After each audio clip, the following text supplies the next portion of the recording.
ensure that you're not a troll, that you're actually a Trump supporter. Seems like you're telling the truth. Are you patient? Yeah. All right, I want you to show us that patience because I'm going to quickly take a moment to start that live stream over on the elsewhere. Can't be too clear, or else I'll get a restriction. And while I'm doing that, I just want you to hang out with us for a minute, okay? Okay. All right, don't go anywhere. Here we go, everybody. Assume your places. Hello and welcome in. This is the 388th episode of the Dean Withers Show. We are so close to 400 episodes under our belt. How crazy is that? For everybody who's joining us, I really appreciate you so much for being here. We have a lot of news to go through, a lot of debates to be held.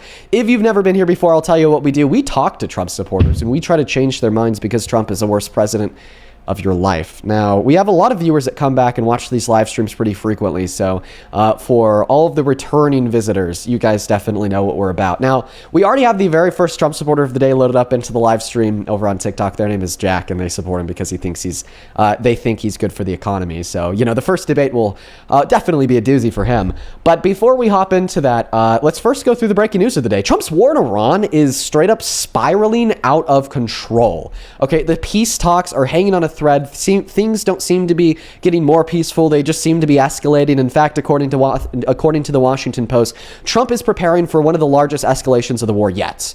Let's go through it all. Yesterday, what was the breaking news headline? Trump announced that Iran had reopened the Strait of Hormuz after it was shut down for weeks, skyrocketing the price of oil, making everything cost more, especially gas. And he even added on top of that announcement that the strait is reopened by saying Iran has vowed to never shut it down again, less than 24 hours. You're not going to believe this. It's shut down again. Why? You guessed it, because of Trump. Let's go through the facts. It is true that yesterday, Iran had reopened the Strait of Hormuz. Now, I had a bunch of Trump supporters join the stream yesterday and tell me that this is because of Daddy Trump's gallant negotiating abilities, and he's just a great negotiator, the art of the deal, phenomenal leader. Well, turns out the reason why they reopened the Strait of Hormuz is because of why they closed it in the first place. Once we extended the peace talks with Iran, the ceasefire, for another 2 weeks, Israel then begun bombing Lebanon. Even after the ceasefire had got in place, Iran saw that as a violation of the ceasefire, so then they quickly shut down the Strait of Hormuz again. Now, yesterday, an official ceasefire was met between Lebanon and Israel, so then because Iran, is honoring their previous word from a week ago, they reopened the strait. Because Israel had stopped bombing Lebanon, the ceasefire was officially in effect.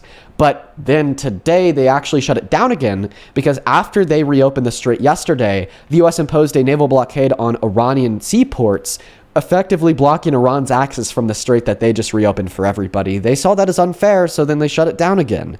And because of that, now, according to the Washington Post, Donald Trump is considering a major escalation of actually deploying troops, that they have stationed in the Middle East to overtake Iranian oil vessels to seize their oil in an attempt to put more pressure on Iran to reopen the strait. I mean, things are getting grisly. Like, one day we hear one thing, the next day we hear the opposite, and things don't seem to be getting much better. So there's kind of where we stand at the war in Iran right now. It's just a total disaster. It's a mess. I know that a lot of what I said probably just went in one ear and out the other because it's honestly a lot to go through, a lot to handle at the same time. Now, maybe like second order breaking news here. According to The Atlantic, the director of the FBI, Kash Patel, is allegedly an alcoholic. He loves the alcohol so much to the extent where allegedly senior members of the FBI had to bust his door with a SWAT battering ram to wake him up. Because he was drunk in order to do his job. And now Kash Patel's responded to the article published by the Atlantic by calling it fake news, blasting it, calling it fake. And I mean, we've been hearing forever from the right that we need to get rid of DEI. And, God damn it, I'll give it to them. They did get rid of DEI. They just replaced it with DUI. This is now the second member of the Trump administration who seemingly, because of their alleged alcoholism, has not been able to meet the work requirements provided under their title or role from, Pete Hegseth, DUI hire number 1, leaking confidential security plans to reporters from The Atlantic by accidentally adding them to Signal group chats. So now Kash Patel, DUI hire number 2, not being able to wake up in the morning because he's drunk and, now he has to have senior members of the FBI bust his door down with a FBI battering ram. Once again, allegedly. I don't want to get caught up in that lawsuit myself. Now, let's go ahead and hop into those debates. What a mess. I mean, truly, it just seems to be getting messier by the day. Jack, let's go back to your argument. You told us that you support Trump because of his impact on the economy. Before I offer you my critiques of such an interesting position, I want you to first kind of expand on that thought. The whole big beautiful bill thing? Just how you think Trump is good for the economy. I think so him lowering the taxes on the rich can kind of help the poor because then they can afford to pay them more. It's kind of like a trickle down effect, I think. Now, I'm going to go ahead and assume that you've never done any research on tax policy. You're not a business owner, and you haven't done too much research on economics as a whole, and this is just kind of an intuitive superstition to you. My dad worked in mergers and acquisitions, so he knows a lot about this kind of stuff. Well, if your dad worked in mergers and acquisitions, I don't think this is something your dad would say.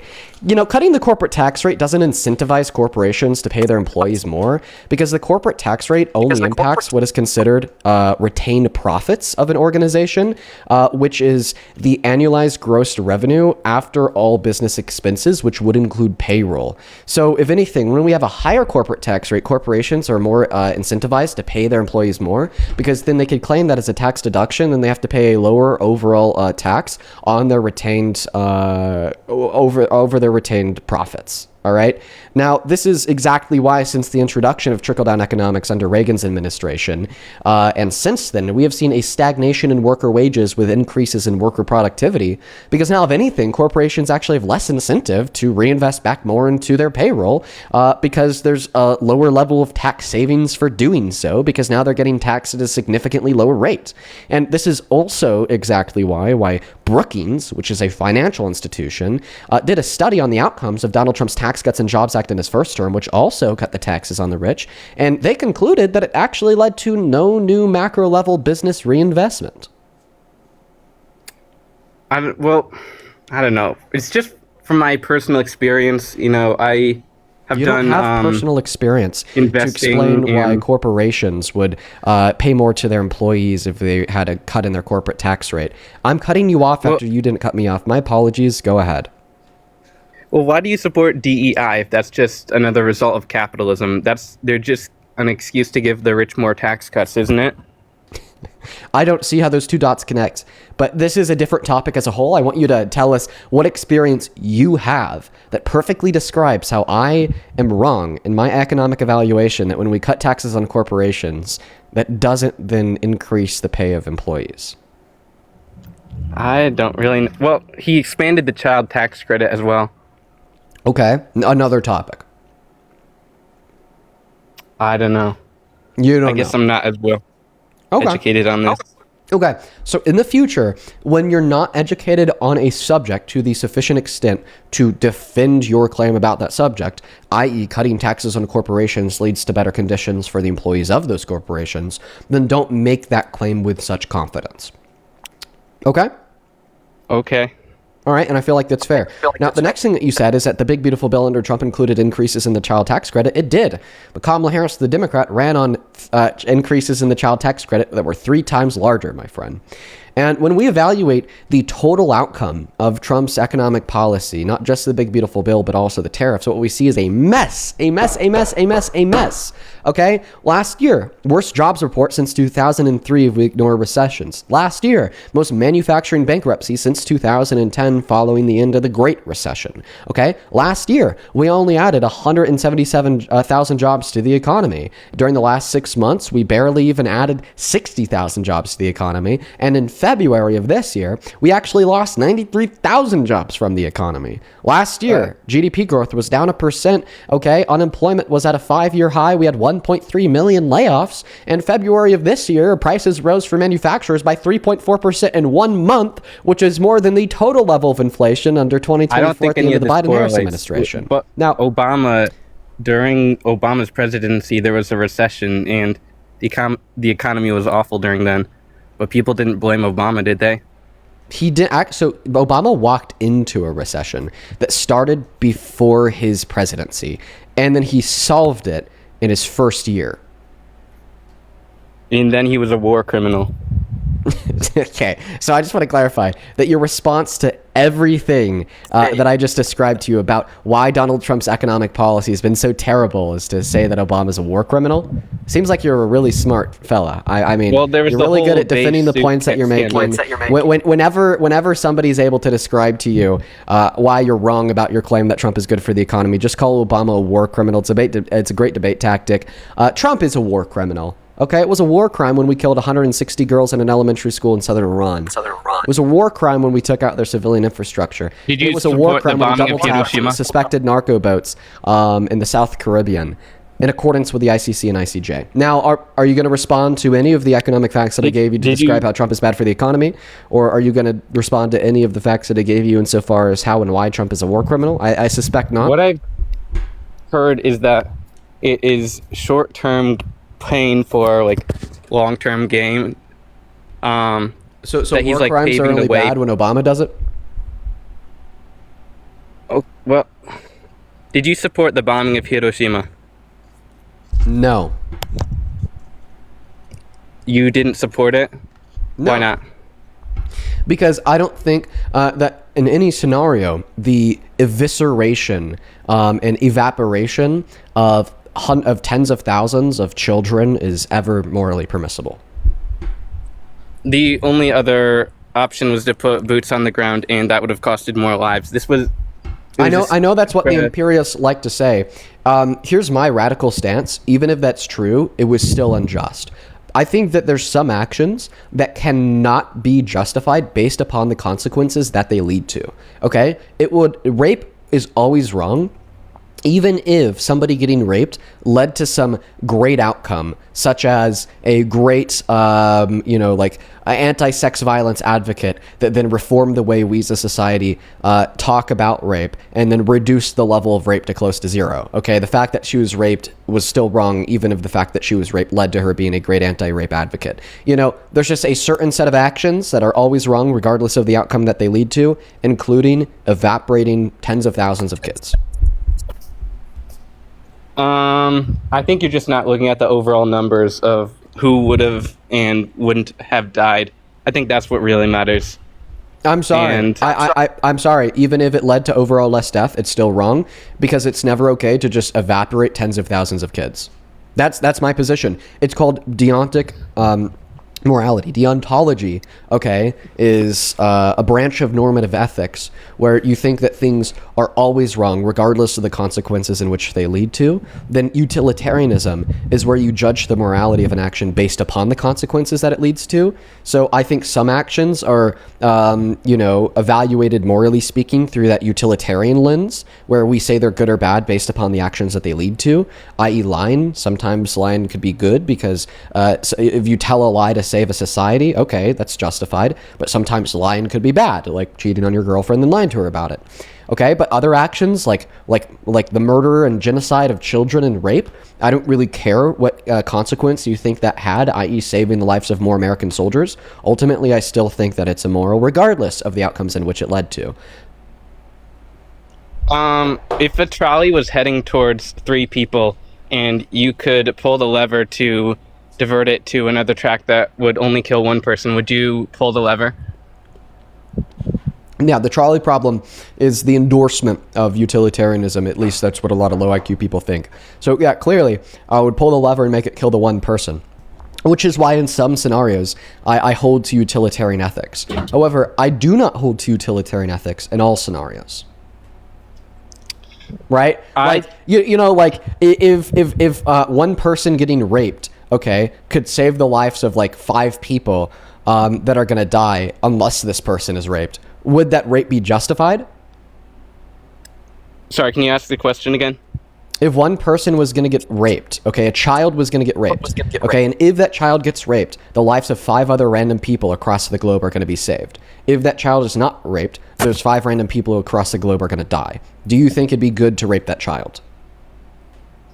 I don't think it would be good. I don't think you can say that that is good. Exactly. So we just rejected utilitarian ethics because we're dictating here that it would be wrong to rape a child regardless of what consequence that would lead to, okay? Which is, once again, just a description of deontic ethics.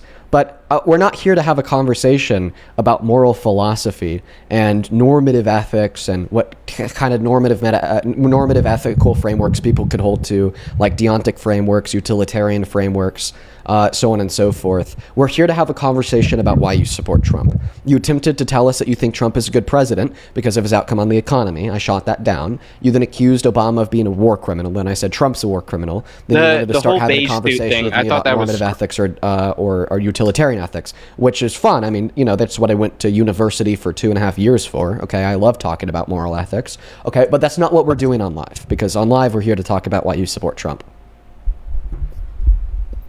I think I had another reason. I didn't know I was going to be like the first person to get up here. You are. Can I go look something up? Yeah, real quick. How about I ask you a question? What? Would you stop supporting Trump as president if he threatened and called for the execution of 6 of his political opponents in Congress baselessly? I don't know why he would do that. If he did do that, would you stop supporting him? Called for the execution of 6 people? Baselessly. 6 of his political opponents, because they're his political opponents in Congress. Like, belligerently, just said that they should... Yeah, with no good reason whatsoever. I guess so. You would stop supporting Trump? Yeah. Okay, he did this like 14 weeks ago on Truth Social. He called 6 random Democrats in Congress traitors. He said that their sedition was punishable by death. And then he reposted one of his followers' comments that said, "Hang them, George Washington would." He didn't really say it. He said that they deserved death. He didn't say that they should, or that they would do that. In the repost that said "hang them," that's definitely the cherry on top that would refute your position. He reposted that?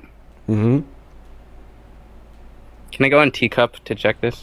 You don't need to go on Teacup to check this. I could just show you right now.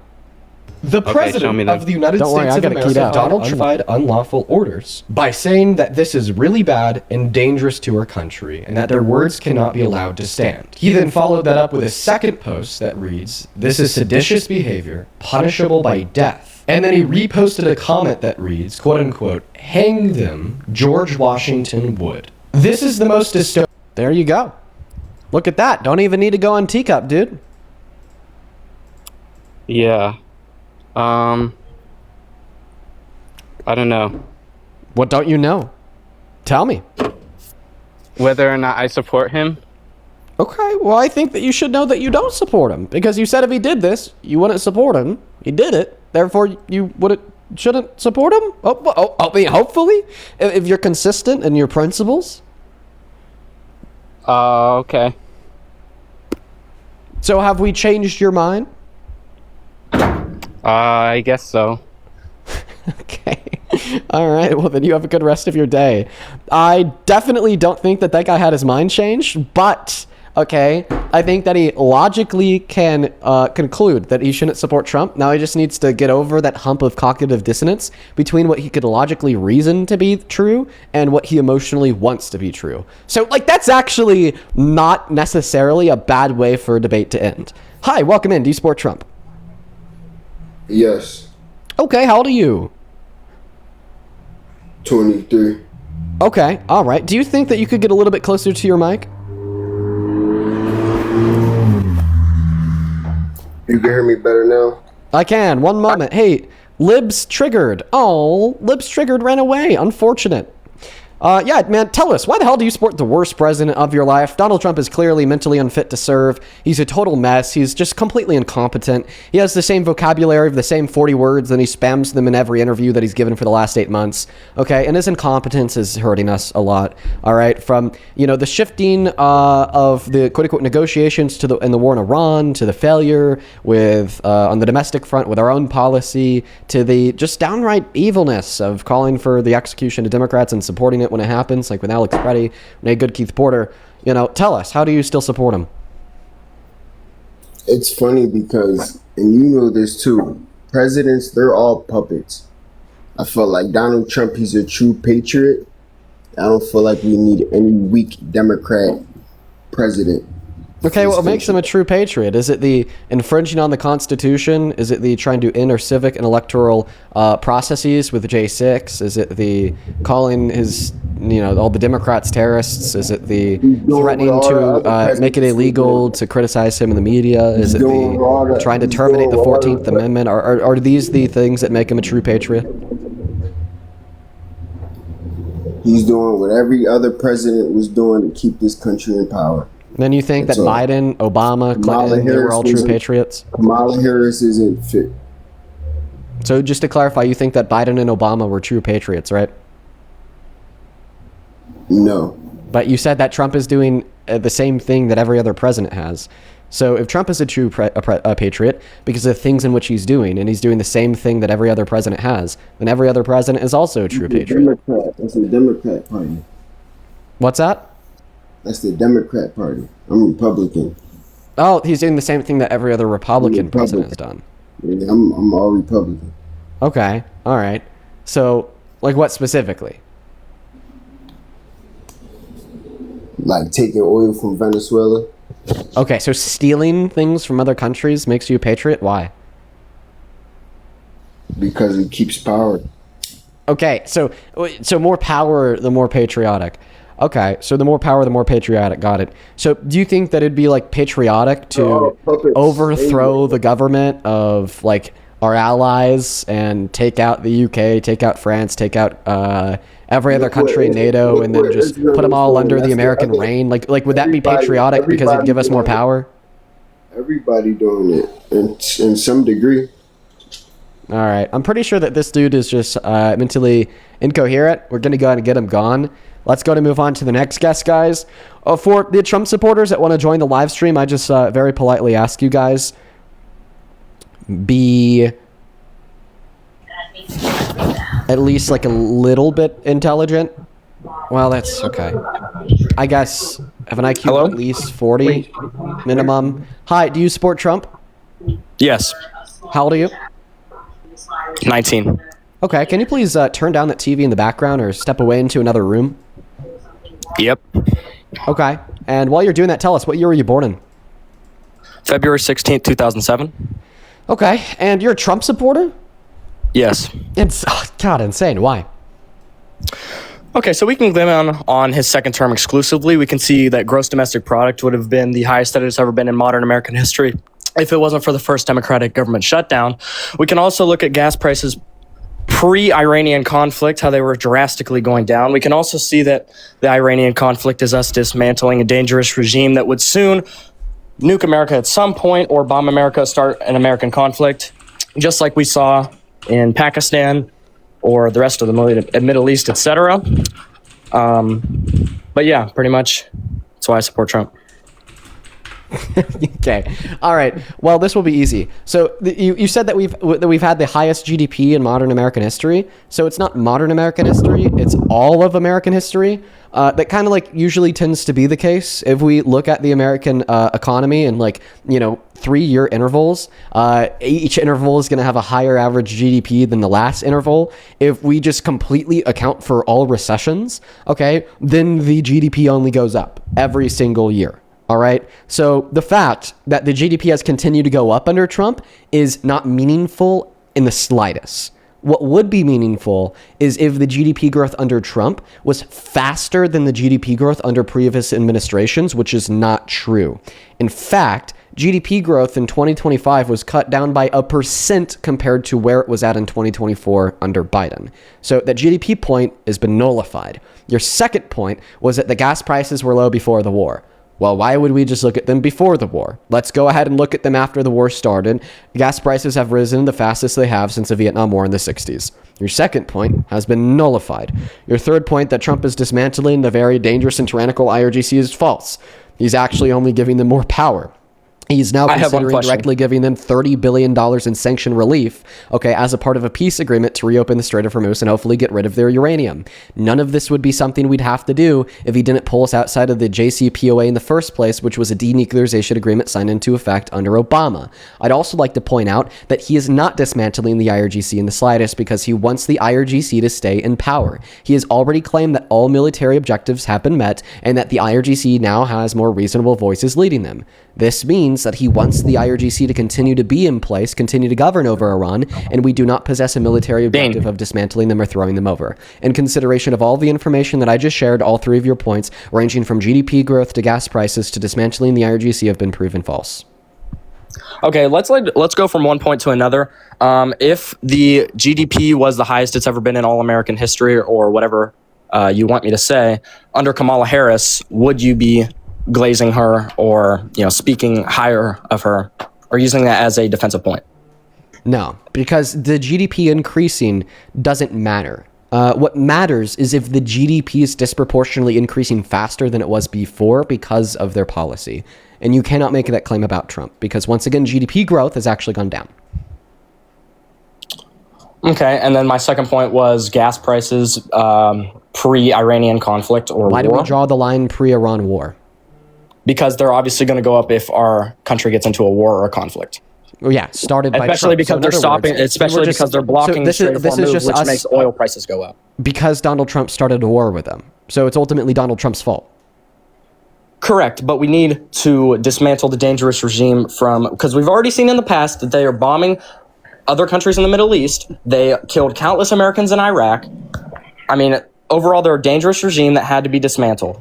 Okay, and it wasn't dismantled. The IRGC is still in power. In fact, he's only going to make them more powerful by giving them sanction relief. That's incorrect. Their entire navy, their army is completely dismantled. And then once we completely finish the job, their citizens will take over power and completely overturn the government. Donald Trump has already claimed that we have finished the job. In fact, he's incentivizing the Iranian citizens to not overthrow the Iranian government, the IRGC, by saying that we've already achieved regime change, and now the voices leading the IRGC are in fact more reasonable, and he wants to go into a long-term peace agreement with the IRGC. Like, what's on the table is a peace agreement that would extend until like 2040, okay? This would mean that Donald Trump wants the IRGC to be in power until at least the 2040s. And then you claim that we dismantled the IRGC by taking out a lot of their naval and militant means. First, you were wrong by suggesting that we completely destroyed them. No, in fact, 20 ships were turned away from the Strait of Hormuz this morning after being shot at by bits of the Iranian military,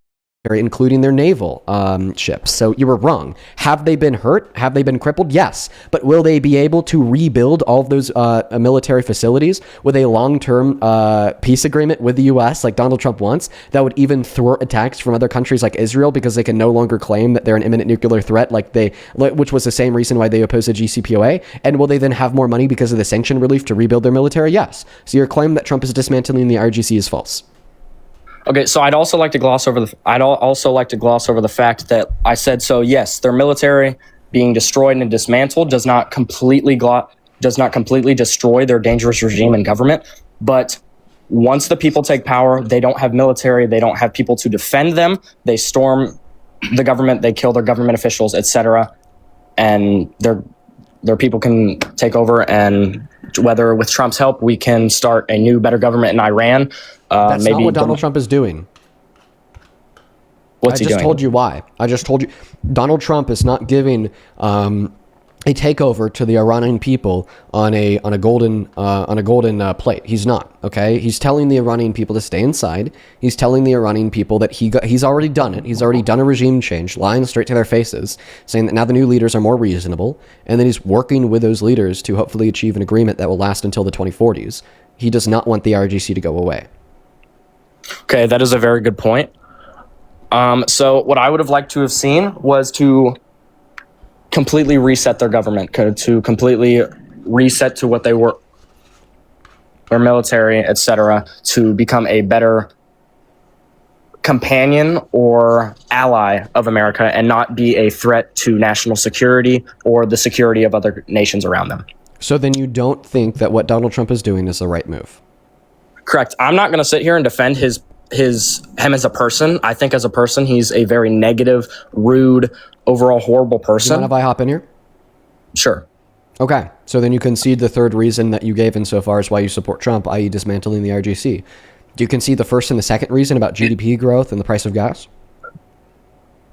Sorry, say that. So you gave me 3 reasons why you support Trump. Okay. GDP going up, price of gas going down before war in Iran, and then dismantling the RGC.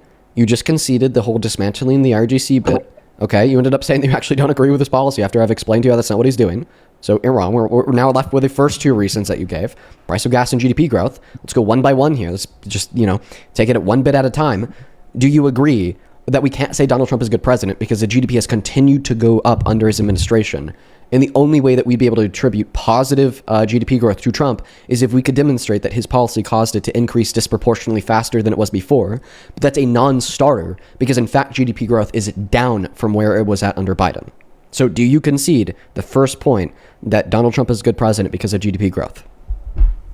I do not concede the point that he is a good president, but I do concede the point of why he is a good president of the... Yes, that's what I'm asking you. The GDP, if what you're saying is true, I can't... If it's actually down from where it currently was, but... My source, by the way, is... My source is Economic Insider. Trading Economics. Trading Economics is my source.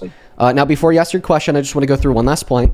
So you give me 3 reasons: GDP growth, gas, and war. You conceded the point about the war. You conceded the point about the GDP growth. The last point that we're left with is gas. Okay, so what did Donald Trump do to reduce the price of gas prior to the war in Iran? He increased oil production, and us in Venezuela, we also were able to increase crude oil production, and increasing oil production therefore cheapens gas prices. Okay, so Donald Trump did not disproportionately increase the production of crude oil in America compared to where it was at under the Biden-Harris administration. My source is the EIA. The EIA tracks the production of crude oil in America. We saw the largest increase in the production of crude oil in this country under the Biden-Harris administration. Has it continued to go up under the last year and a half of Donald Trump's second term? Yes. But has it been going up at the same rate it was under Biden? No. So we do not see a disproportionate increase in the price of, in the production of crude oil under the Trump administration. Okay, I also do have another question for you real quick. Okay, just to clarify, do you concede the first 3 points that you made insofar as why you support Trump? If what you are saying and the sources are correct, then yes. If I was completely abundantly wrong, I'm not a hypocrite. I'm not, I'm pretty straightforward when it comes to politics. I don't worship a president. Okay. So fantastic. So now it seems like we're at a clear slate because the first and only 3 reasons that you gave have been defeated. We're at a clear slate. You said you have a question for me. Feel free to ask. Okay, so when it comes to the Epstein files, isn't it true at one point that anybody could have called in a accusation that related to Jeffrey Epstein has something to do with Trump, and the FBI would be forced to add it to the Epstein files? So the Epstein files are pretty much unreliable because of that fact that anybody could have called in a fake accusation, and it could have been just immediately put into the Epstein files. And I'd also like to add one more thing. Do you believe that the accusation about Kamala Harris, that she was given a 3-year-old child and she then inserted the arm into her groin, do you believe that is true? And if so, then that shouldn't be, if you still support her, even though she's in the Epstein files, you shouldn't be a hypocrite and use it as a point against President Trump. Okay, so I agree with 25% of what you said, and then I disagree with 75% of what you said. So 65% of what you said. Jeez. Holy shit. I'm sorry. I'm so washed. 75% of what you said. I'm so fucking washed. Holy shit. Okay. It's been a long day. But anyways, all right, to get back to what I was saying. So I do agree that for the FBI tip line, anybody could call in and make a report and say whatever they want anonymously on the tip line. So for all of the logged data entries, specifically from the tip line, we're going to be deeming them to be credible or non-credible surrounding the information that was included in the report, i.e., were they able to like name a date, a time, and a location of a place that we knew Trump was at? I.e., was there any information involved inside of this anonymous tip? Did it have a name attached? That would have like indicated it to be more likely to be true based upon it being information that would be publicly known. Okay, so on and so forth. That's the way that we would evaluate the reliability of the accusations made about the FBI hot tip line. Now, what is really reliable here would be those in which sat down with the FBI for multiple 302 interviews, because this is once the FBI has received a report from a tip line, they're able to identify who gave the report, then they're able to reach back out to the person that gave the report, confirm that it was true, get them to testify to this under penalty of perjury, and then they sit down with them multiple times because they think that they're a credible accuser to then get more information from them. Okay, and that's who we have an accusation against Trump from, Jane Doe number 3. And Jane Doe number 3 didn't only sit down for 3 in-person FBI 302 interviews, okay, but she also claimed that this happened to her at the hand of Epstein, and she then later sued Epstein's estate and won $1 million settlement. So we know, okay, that a victim of Epstein's trafficking, all right, also accused Trump. And that is very reliable, and that is very credible. Okay, so what about the accusation that was made about Kamala Harris? What's the ETF number? I'll take a look. I could not tell you the ETF number. I can tell you, you might be able to just look up the headline of it, of how Jeffrey Epstein gave her a 3-year-old infant, and she inserted that child's arm into her groin. Yeah, I'm going to need an ETF number for that.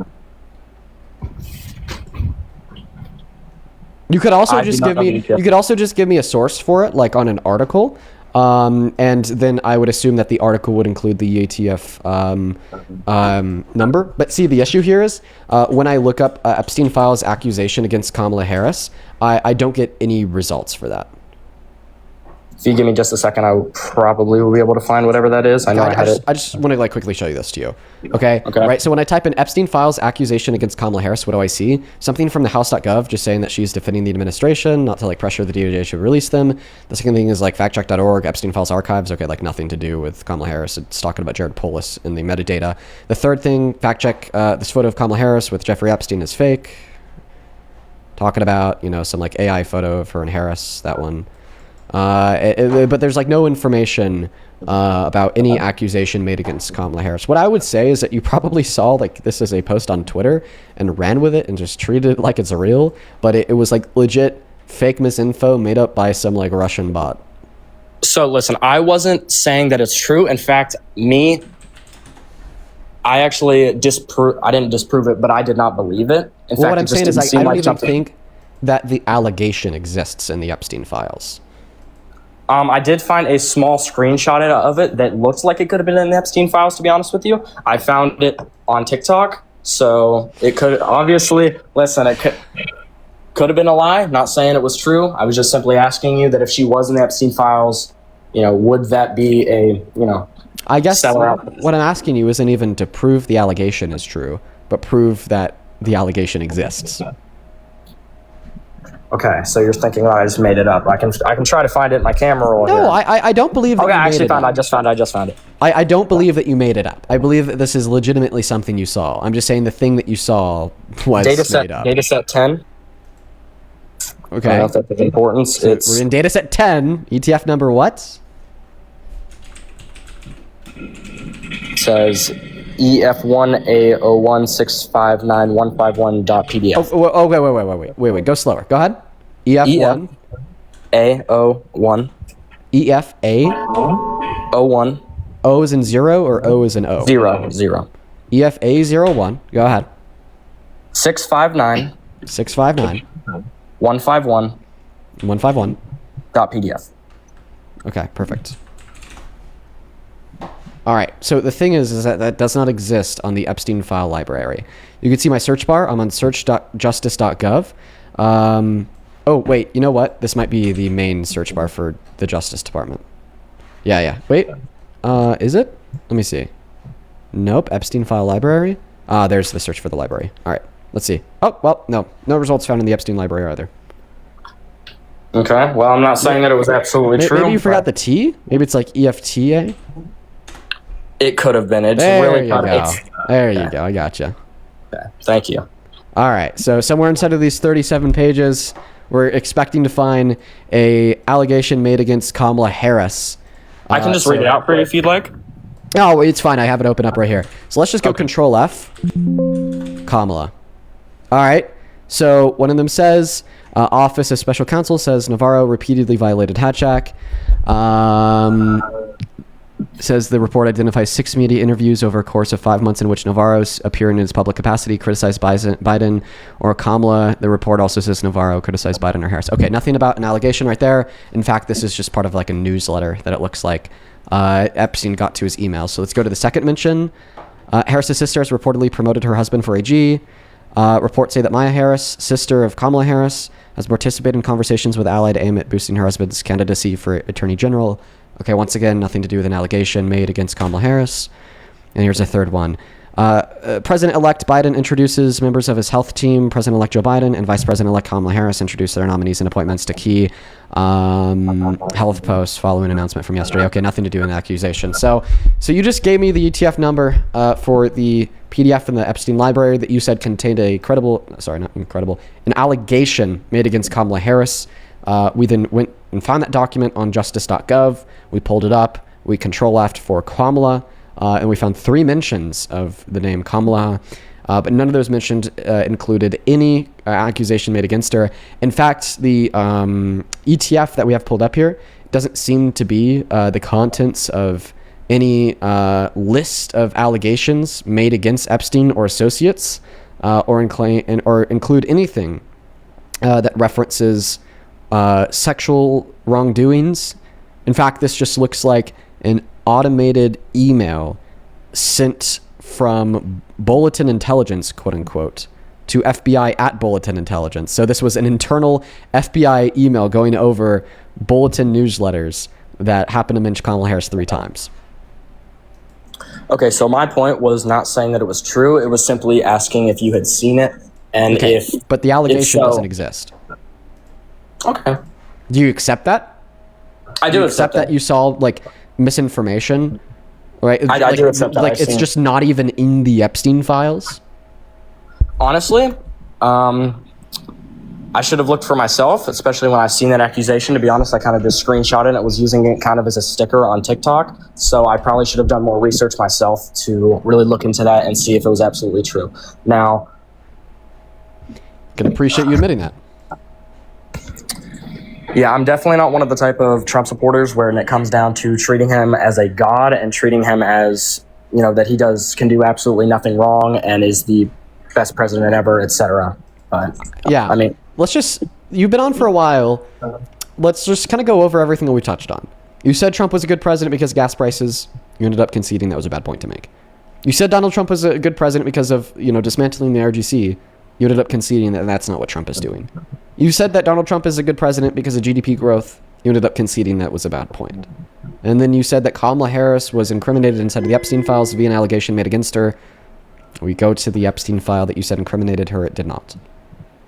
So there's been no argument that you've been able to provide to me in the time you've been on this live that is something that has had any validity whatsoever, and that fact has been realized by yourself. I think you should stop supporting Trump. I'd like to talk about his first term as well. To identify any good reasons why he's president. I will say one thing. So I do think that there's been a drastic shift between the time that he was obviously the first term of him campaigning, and then it's come to his second term. His second term, I've looked at his pardons. His pardons are absolutely disgusting. He's pardoned people who have tried to rig the election. He's pardoned NBA YoungBoy. Pardoned lots of just weird people that just have absolutely no reason to be pardoned. And at one point, he also tried to pardon somebody that was not under a federal conviction, so he can't pardon him. And then he tried to threaten. I don't remember exactly who it was. It was some governor, whatever, in Colorado, I believe. Could be wrong about that, and then tried to threaten him, basically saying that he will cut off funding or something if he doesn't, pardon him or let the pardon go through. So yeah, you're talking about a lady from my county, from Mesa County, who in the county I live in, tried to help rig the outcome of the election here. Tina Peters, who was then sent to jail for it because she broke the law. And Jared Polis is unwilling to let Tina Peters out of jail because she's a bad criminal and deserves to be locked away. And then Donald Trump was threatening to fuck us over because of it, okay?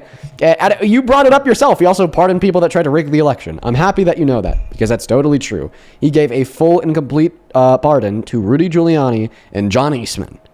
Why is that not enough? If he's giving pardons to people that literally tried to rig an election, he should not be anywhere near the Oval Office. Because he gave pardons to domestic like I said, there's been terrorists. When we live under a democracy, a functioning constitutional republic, okay, that to its core is reliant on our free and fair elections, okay, anybody who attempts to destroy said constitutional republic by attempting to destroy our free and fair elections by rigging them, they are literally domestic terrorists.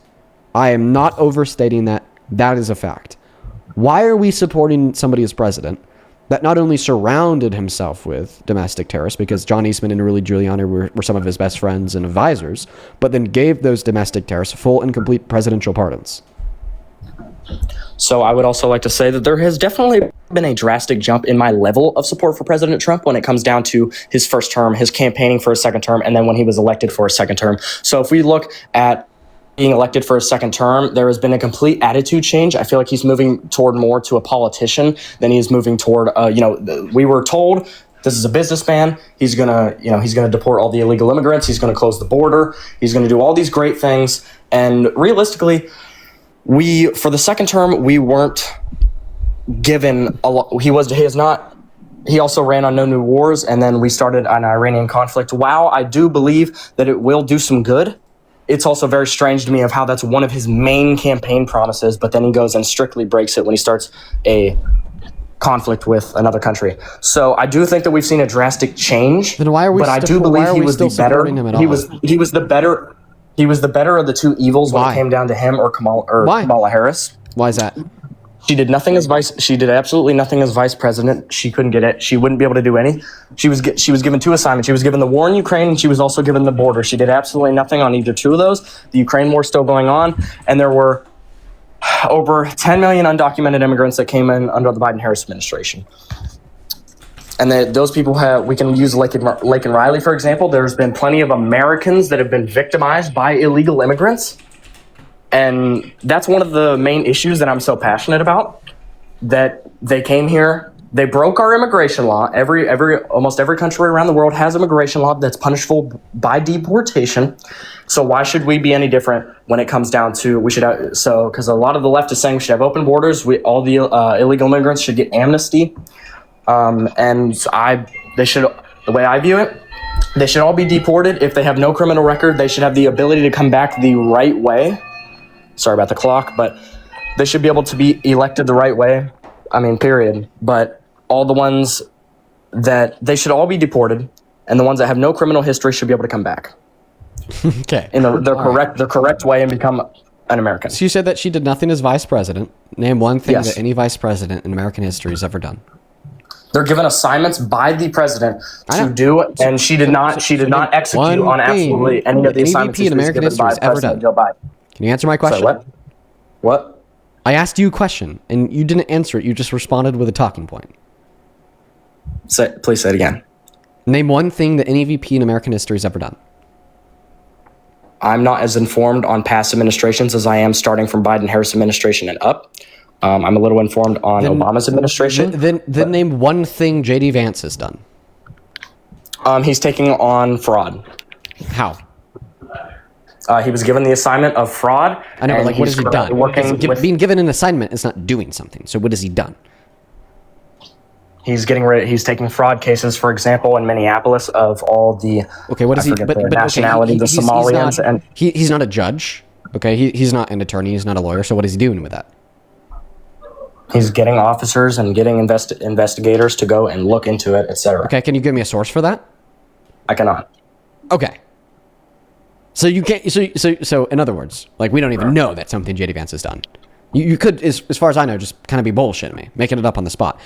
And the reason why I asked this question is because that right there, I don't know one thing any VP in American history has ever done, is the knowledge that the average American has on vice presidents.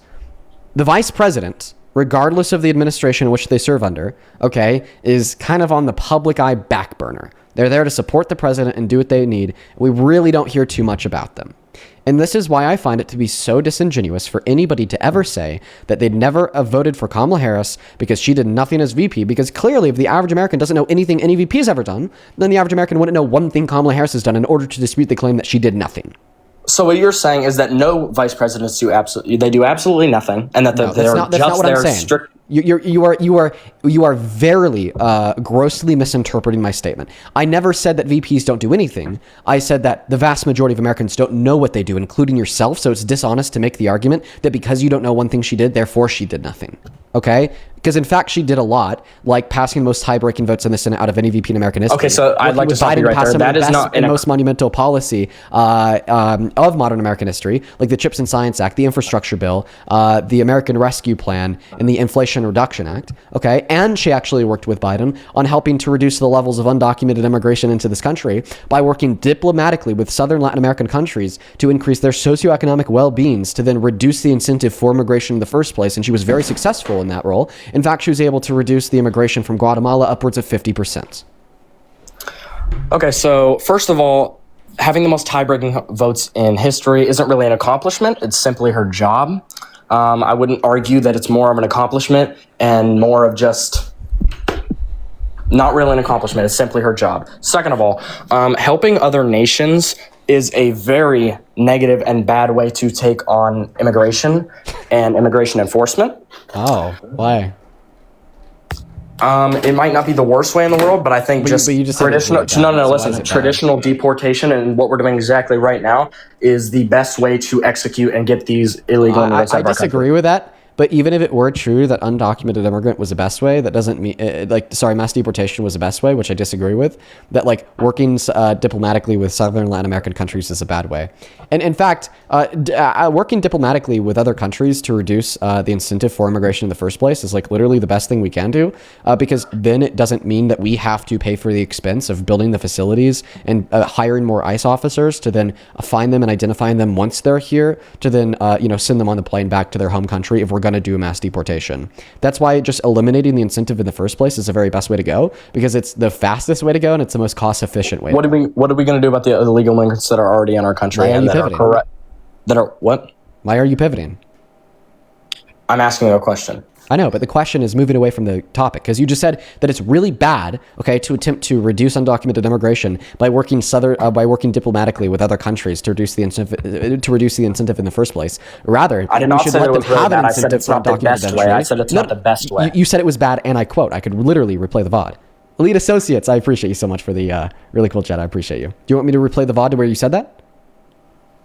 Yes. Okay, fantastic.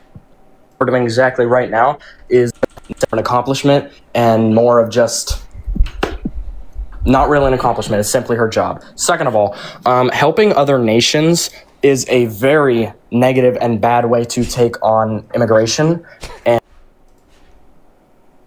damn, I did not think I said that. Wow. Well, I take back that point. Okay, must have been misspoken, etc. But it is not the best way. Do you argue that it is a better way to work with other countries to stop illegal immigrants from coming to our country than getting ones that are already inside of our country out? Yes. Okay, I disagree. Okay. Well, I find your belief in mass deportation to be very ill-willed, predominantly for this reason.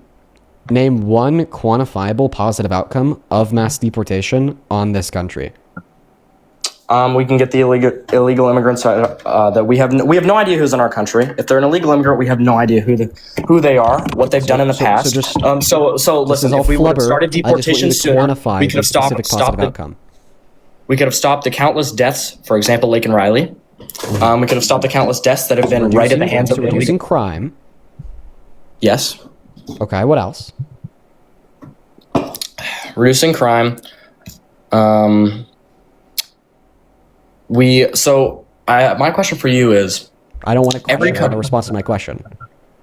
You asked me to give you 1 point. I told you reduce crime. Okay, so that's a one specific positive outcome you could think of. Okay, It's probably the best in my opinion. Okay, well that point's not true. In fact, crime rates go up when we do a mass deportation because undocumented immigrants are 2.5 times less likely to commit violent crimes in American soil compared to citizens. So when we exclude people from a data set and which are disproportionately less likely to do a bad thing, then the individual likelihood that somebody does a bad thing goes up. Elevate Associates, thank you so much for the 2 more signature jets. Thank you so much, Elevate. You are awesome. Show some love to Elevate in that chat. Thank you. But that point aside, okay, what you're going to find to be of more concern than crime rates would be nominal crime data. And in fact, we would expect there to be more crimes as a whole, given that we did a mass deportation, because a mass deportation destabilizes the fuck out of our industries and kills our economy, which then increases poverty. And when poverty goes up, so does crime. So we can also use the point, the southern states during the Civil War, their argument was that the economy would crash if we abolish slavery.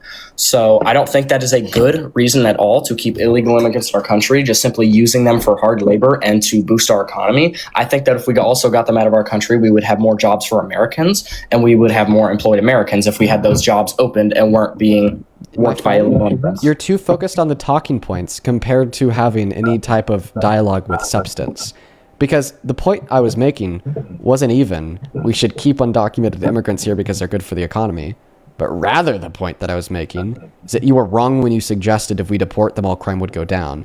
We would actually expect crime to go up because our economy would be destabilized and that would increase poverty. So you just didn't even respond to the point I was making. Like I said, we could have stopped the death of Laken Riley if under the Biden-Harris administration we would start deportations. Oh my God. What the fuck? Sorry, man. Give me 1 moment. Elevate Associates. Thank you so much for the Thunderbird. That is out of this world. Thank you so very much for the love. I want y'all to show some love to Elevate down below in that chat for the Thunderbird on TikTok. That is beyond kind of you. That is a crazy fucking gift. I want to see 1,000 Elevate W's down below in the chat. Thank you so much. That is nuts. Thank you so much, Elevate. Huge shout out to you. Thank you. Now, you are attempting to re-reference Laken Riley. That does not disprove my claim in the slightest. Remember, my claim is crime goes up if we do mass deportation because mass deportation destabilizes economy and increase poverty, and a lot of crime is a result of poverty. Respond to that argument. Saying that Laken Riley never would have died if Biden opened up the border, okay, is actually not a cogent response to the claim that crime would go up if we were to do a mass deportation. It's the fact that countless Americans were killed by illegal immigrants. Holy shit. Elevate. Thank you for the TikTok universe. Bro, what is going on? Thank you, Elevate. Show some love to Elevate in the chat for the TikTok universe. I apologize for all of the interruptions, man. But Elevate out here is going off. Of illegal immigrants. And we can also go over back to the fact that 100% of illegal immigrants have broke our immigration law. Nearly every country has immigration law punishable by deportation, as I said earlier. So 100% None of these people are criminals. Things challenges the premise that crime goes up if we do a mass deportation. None of them. Izzy, thank you for the Unicorn Fantasy. Shout out to Elevate and Izzy. Do you find yourself to be in a position of stun lock? Because that's what it sounds like. A little bit, yeah. Yeah. Can I be honest, dude? You can. You're very clearly ambitious about getting into politics. Very ambitious about, having these conversations. I see your account. It says, Free Speak Live, no bias, bringing free speech back to America, #vote. Okay. I actually have a partner who is a leftist. That's why it says no biases. Okay. And I think that, political ambition is cool. I just think that you've misplaced a lot of that political ambition. You probably started with your bias towards the right because of the way that you were raised, or maybe what your friends believe, what your family members believe. And instead of like trying to deconstruct that bias or attempt to confirm if that bias actually tracks truth by doing your nuanced research into politics to determine if what you think is true, you instead just kind of memorize like the 1-point talking lines that we hear off of like the Republican figureheads on TV, like Trump himself, Caroline Leavitt, Tim Pool, Benny Johnson, or, Fox News, if I'm going to be honest. And I kind of feel like most of our conversation has been constituted of you making a talking point, like about the price of gas, about the overthrow of the RGC, about GDP growth, about undocumented immigrants, about the murder of Laken Riley. But as soon as we kind of get past that surface level of the talking points on the TV and we get into the nuance, like we're exploring right now, hey, mass deportation would actually increase crime rates because of reasons X, Y, and Z, you find yourself in a position of being totally stun-locked because you don't know how to respond because you don't really know the substance of the conversation because you haven't really done your research. You've just memorized the points, if that makes any sense. And what I would highly recommend to you is maybe continue to tune into my live. I think that you're a more reasonable person, like clearly with like 99% of the things that we've discussed so far today, you've been able to change your mind on them. And I think that'd be really good to further your own education. Now, maybe I'd like to run one last argument on you here before I do move on. Is that okay? Okay. Yep, absolutely. Right. Before I do that, I'm also going to thank a couple people real quick, for their would I be able to say after you thank them or whatever? Would I be able to say something real quick before you start your next point? Yeah, just say it real quick now. Okay, so throughout the last few months, as Trump's been doing new things in his second term, I have definitely lost some support for him, as in, like I said earlier, the pardons, starting the Iranian conflict, which I do believe will do some good. But in the long run, he ran on no new wars. That was one of his main campaign promises from his first term of having no new wars started under his first term. And then he goes and he starts an Iranian conflict. So it's really a turnoff there. And his pardons are really disgusting. And then I think on another account, I ended up messaging you. I did not get a response, but I was asking you some help on being a little bit more further educated, because we can also talk about the post he made recently depicting himself as Jesus and then thinking that his supporters are stupid and saying that he was a Red Cross doctor. That was just absolutely asinine and just complete. Anybody can see through that. And I'm hoping that most people can see right through that and not just right off of whatever President Trump says. But there are still things that I am pretty passionate about and I also believe that Trump can get stuff done if he has the ambition and the will to. Just because of his attitude of you're going to do this when I say it and how I say it, etc. type of attitude. But then there's also IPAC, I believe is what it's called, of him basically selling out to Israel and getting, I believe the number was $230 million from Israel. Then again, Kamala Harris also received $9 million from Israel. And I mean, overall, just a lot of politicians left and right have been selling out to Israel. And I mean, there is a lot of conspiracies there. But the main person that I could look to for information and for help on things, obviously I didn't know the guy personally or anything, was Charlie Kirk. But he was one of my main, what's the word you could use? People that I look to about politics. And you were right about the influence on my family being part of my politics. My grandfather, actually, he is very into politics. While he does watch mainly Fox News, and Fox News is on pretty frequently, I get notifications from CNN, BBC, and Fox News all on my phone. So I would be able to get information from all three and have different point of views on things that go on. Yeah, I mean, I could definitely share with you some good sources of information. I think a really good one is Ground News. They've sponsored me in the past, but they're not sponsoring me to say this now. They basically will pull in news reporting on any given subject from right, left, and center to be able to give you perspective on how, every side is putting their, different swing on things. So that's worth checking out. But I'm going to go ahead and thank a couple people real quick over on Super Chat. Thank you so much, MM, for the $20. I really appreciate you so much for the love, MM. Let's get 200 MMWs down below in that chat. He says, we don't know who's here. If you think about it, we don't really know who's here at all. Like, who's really here. He assumes if we know who's here, then there'd be no crime.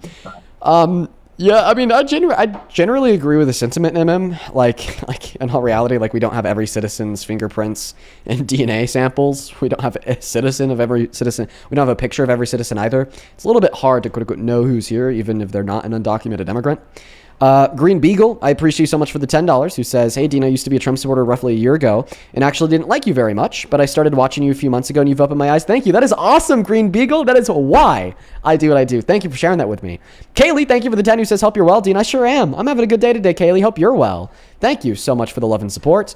And then there were 2 other people who sent $20 super chats on YouTube, but for whatever reason, like, it's just straight up not pulling them up on my stream. There they are. Mary, thank you for the $20 on super chat. Thank you, Mary. Let's get 200 Mary W's down below. Thank you for supporting me in what we do. I appreciate you so much for the love. Have a great Saturday with your girlfriend and Momo. Love and appreciate you. Mary, you know that I love and appreciate you too, as always. You are here every day. I have so much love for you in my heart. Show some love to Mary down below. Same thing to you, King. Thank you for the $20, who says, bro, who comes up with this bullshit? Kamala Harris, seriously, SMH? King sent that donation in, like, after, like, this guy had, like, straight up, like, parroted some misinformation that he saw on his For You page about Kamala Harris being incriminated by the files. Yeah, that was some bullshit, not gonna lie. No, I would like to say something about that. I straight up, you can even pull up the clip, I straight up just asked you what your belief on that was. I never said that it was true. In fact, I also said that I didn't believe that it was true. But you ultimately, like, still parroted it. And we're just, like, saying that misinformation is some bullshit. That's all we're saying here.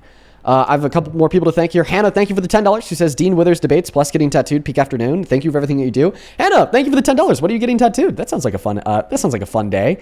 And then Lily, thank you so much for the $10. And then Ben, thank you for the $5. We are all caught up over on Venmo. We need to quickly catch up on PayPal here on PayPal. Thank you so much for the $10. Katrina, who says, hey, Dean, in many places, grape is colloquially known as penetration of the private area with anything. It could be a part of the perp's body or an object. Just thought I'd say something about that because it's been on my mind. Yeah, no, a lot of people who join our live absolutely dispute that, and it's sick. It's actually gross. But I really do appreciate you so much for the love. Same thing to you, Sarah. Thank you for the $10 on PayPal. He says, I'd like to bring attention how we no longer have DEI reporting numbers to the MMIW. We have a huge problem in Alaska. Well, thank you so much for the $10, Sarah. K, that is KAE. Thank you for the $10 on Venmo. Says, yesterday, a gentleman tried to say that you were too young to speak the way that you do. Thank the Most High you woke up today and said, fuck that. Yeah, bro. That guy was nuts. Okay, he was just mad because he was getting owned. Thank you for the $10. Then one last one here from JJ on PayPal. JJ, thank you for the $15 donation, who says, nice shirt today, bro. I unfortunately cannot watch today's stream, but I know you're kicking ass. Oh, thank you, JJ. Shout out to you, man. I know that you're also here very frequently. I appreciate you guys. If you're watching and you want to support me, support what we do here, and allow us to continue to do it for 4 hours a day, 7 days a week, or ask a question, you can find my Venmo, PayPal, link tree in the bio on TikTok, pin message on YouTube, and right there, Dean Withers without the E. Like I said, really good way to get a message across to be read out on live or to ask a question. And then we have one last one here. This literally just came in. Elevate Associates. Thank you so much for the Phoenix, dude. Elevate Associates has been going off on TikTok since we started this stream, showing the most love. Thank you so very much, Elevate. For everybody watching, please show some love to all of the donors that we just thanked on Super Chat, TikTok, Super Chat, Venmo, and PayPal, and show some massive, massive love to Elevate for the continued, like, crazy fucking love on TikTok. Thank you so much, you guys. Now, all right, let's go ahead and hop into the last argument I wanted to run on you. Would you still support Trump if he was guilty of sexual exploitation? Like, he'd sexually exploited naked women and then turned around and left about it. Absolutely not. Okay, do you accept that sexual exploitation is to unjustly take advantage of somebody sexually? Sounds about right. Yeah. Okay, can you also agree that an example of a person unjustly taking advantage of somebody else sexually would be a male owner of a business barging into the private women's restrooms at that business to then unconsensually peek his head over the stall to look at the private parts of the woman in the restroom and then attempting to justify it by saying, well, I'm the owner, it's my building, I can do what I want?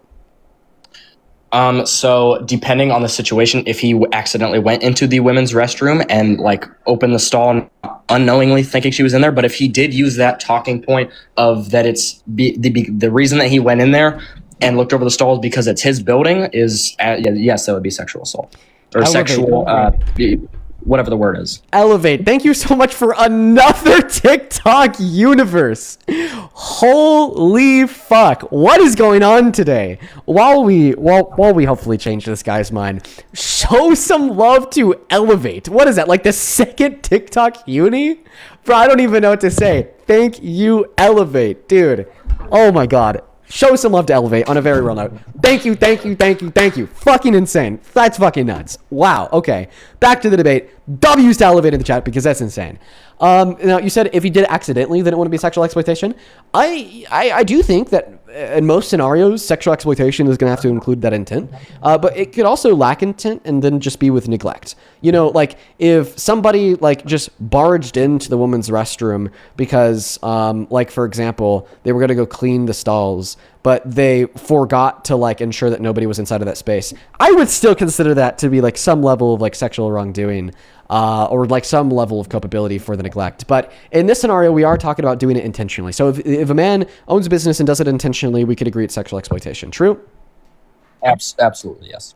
Okay. And you'd stop supporting Trump as president if he did this. Here's Donald Trump admitting to doing that. This is 2005, speaking to Howard Stern on his radio show.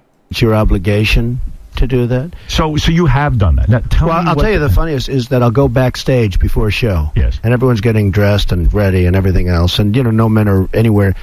And I'm allowed to go in because I'm the owner of the pageant, and therefore I'm inspecting it. I'm inspecting. I want to make sure that like everything is good. You're there. Yeah, the dress. Is everyone okay? They're standing there with no clothes. Is everybody okay? And you see these incredible-looking women. And so I sort of get away with things like that. Wow. Now, is that an AI voice or it's real? I've never heard that actually. I'll show you where I'm pulling this from. This is posted on YouTube 9 years ago, so it actually can't possibly be AI. Wow, that's actually insane. I've actually never heard that. Like I said, man, I don't even think that you're like a super bad dude. You've just like clearly been misinformed by your family. And I think that maybe the places that you get the information that you believe are very far biased to the right. Like I feel like a very perfect example of the type of person that I want to tune into the live stream, that I want to join the panel. So, I mean, now that you've heard that clip, are you going to be a man of your word? Are you going to revoke your support from Trump? Yes. No, I genuinely... Okay, listen. So I do hold traditional conservative values, but I also believe on a lot of the things that I've heard that Trump is moving drastically away from those.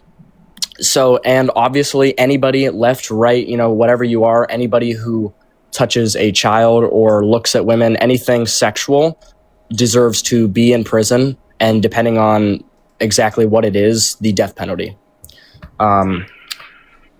So yeah, I mean, I really can't say that I'm a Trump supporter anymore, especially because I was pretty much not a Trump. I was really on the fence when he posted that most recently. It seemed like I was just waiting for the perfect thing to be able to say, I guess I'm not a Trump supporter anymore, just because of all the things that he's ended up doing. Well, I'm really happy that you joined, and I'm really happy that we could change your mind, okay? One more thing, my leftist friend would like to say one thing real quick. But bottom line, thank you for the debate. Are they with you? He's right beside me. Wait, 1 second. I would just like to say, Dean, I'm going to start tuning into your lives more, and I'm glad we can have this debate. You are the most educated person that I've ever debated, so I'm just going to like say thank you, and thank you for taking the time to rather educate me. Well, yeah, thank you, man. Thank you for changing your mind. Yeah, to the leftist friend, feel free to say something real quick. I didn't even know. You've been patiently waiting the whole time I was talking to him. Go ahead. Yeah, I've been watching on my MacBook. I mean, I'm glad you kind of switched to support, but I don't know what we're going to do with the account now. Well, listen. I don't think he's going to abandon his conservative ideology, so I'll still be able to debate him. But yeah, I'm glad he changed his mind. He sounds like he's pretty open-minded, so I bet you'll be able to change his mind on the more conservative beliefs. But I appreciate you both. I hope you're able to change his mind further on his more conservative beliefs, and you guys take care, okay?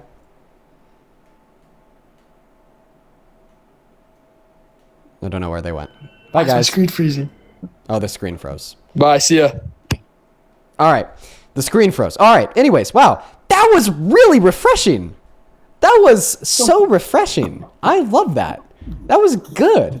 Because, like, not only did we get that gratification of, like, changing a Trump supporter's mind, but then they're also, like, really good friends with a leftist who said that they're going to try to change their mind further with the conservative beliefs that they still hold. And we know that could actually possibly happen because that dude seemed more open-minded.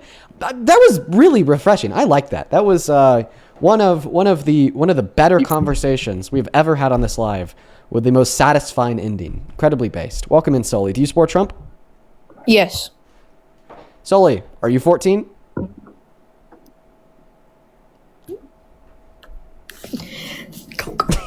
Guys, you have to be 18 plus. You have to be an adult. We're looking to talk to adults. Follow the rules, please. Thank you. We're going to go to get that next guest loaded up into the box. Blue Girl, appreciate you for that, Galaxy. That is beyond kind of you. And this just came in on PayPal. Thank you, Cammy, for the $25 donation. Who says, I love it when you change minds. Very satisfying. Yes, Cammy, thank you. Thank you for the $25. I really appreciate you for the love and support and for the kind words. Let's get 250 W Cammy, C-A-M-M-I, down below in that chat. I'm very, very grateful for you. Also on PayPal, Danny, thank you for the $10, who says, I love watching your streams. Thank you. Thank you, Danny. Appreciate you for tuning in. And then one more on Venmo from KKAE. Thank you for the $10, who says, yesterday a gentleman tried to say that you're too young to speak as you do. Wait, I already thanked you a while ago. Okay, so I guess thank you again. I appreciate you guys. All right, we're going to go to get that next guest loaded up into the box. Right now, we got Lucas connecting. Chat, how we doing today? Let me know how your day has been so far down below in that comment section. How's your weekend going? Do you guys have any plans? Let me know. Hi, welcome in. Do you support Trump? No, I just want... All right, appreciate you for coming up, dude. We are just looking for Trump supporters. If you guys want to know what the rules are to join the queue, take a look at that phone screen.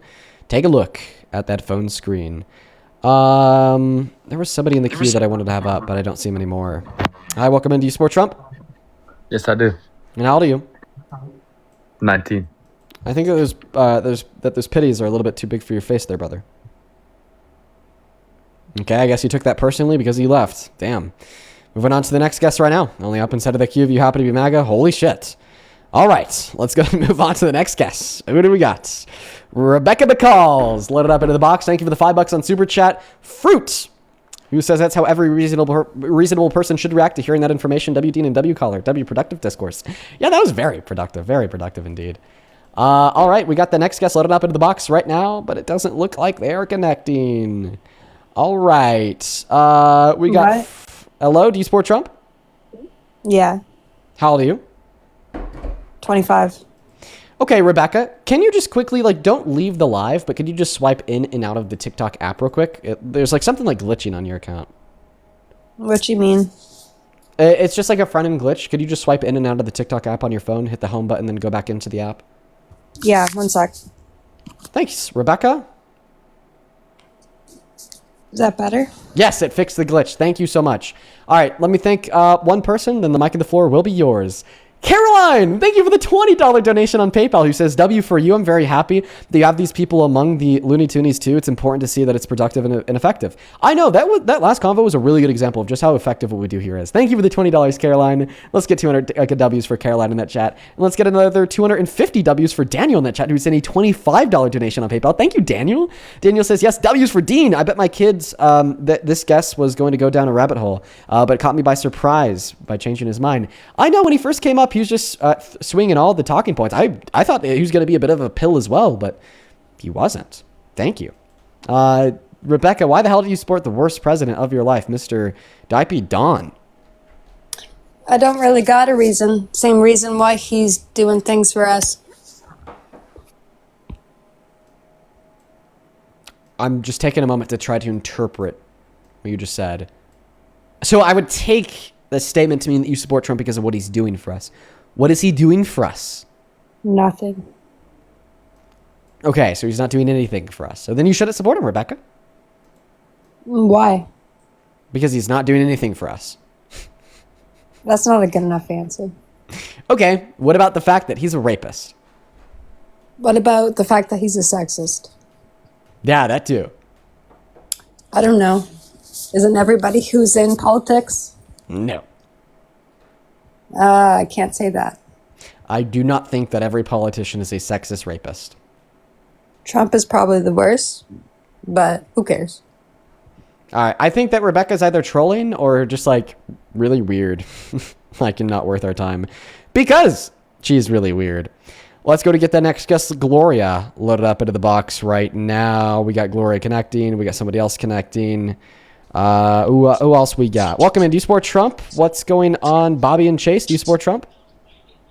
One piece for life. Okay, we got M for life, 2IAB connecting. Still trying to find the next Trump supporter, folks. I do apologize. Everybody, just give it a moment. The Trump supporters are very clearly feeling quite disillusioned today. It's pretty hard to find them. Yo, on Super Chat, Release the Bats. Thank you for the $20. Thank you so much, Release the Bat. Let's get to it, Bats W's. Bats with the 20 says, I came here just to talk smack on the cat haters. I've noticed MAGA in the comments saying that only sensitive men own cats. I guarantee you that the same type of people who say that own dogs and neglect them love you, Dean. Well, I think it is true that only sensitive people own cats, people that are sensitive to consent, okay? Because you can't, like, own a cat and just do whatever they want to or they'll fuck you up, right? You have to be sensitive to consent. So when they say that, all that they're meaning to communicate is that they're not sensitive to consent and they can never own a cat because a cat would fuck them up with their claws. Welcome into Sport Trump. Yeah, I do. Lucas, how old are you? I'm 20. And you still support him, man. Embarrassing. How old are you? Well, you just told me 20. What time is it? It is 3:23 p.m. in West Coast. Really? What state? Oregon, actually. Oregon? Okay. Portland area. It's outside of Salem. Okay, and what time zone are you in? That would be Los Angeles, right? Right, I'm what's pretty the name sure. Of the time zone? I just know it's California. But you don't know the name of the time zone? No, I don't. Go Trump. No. You know what? So I was just about to kick you for not knowing the name of PST because that's outrageous. You're probably trolling. But No, at the same time... I'm not trolling. At the same time, you're also a Trump supporter. Yeah. And Yeah. Trump supporters are dumb. Yeah, they are. Yeah. They are. So why do you support Trump?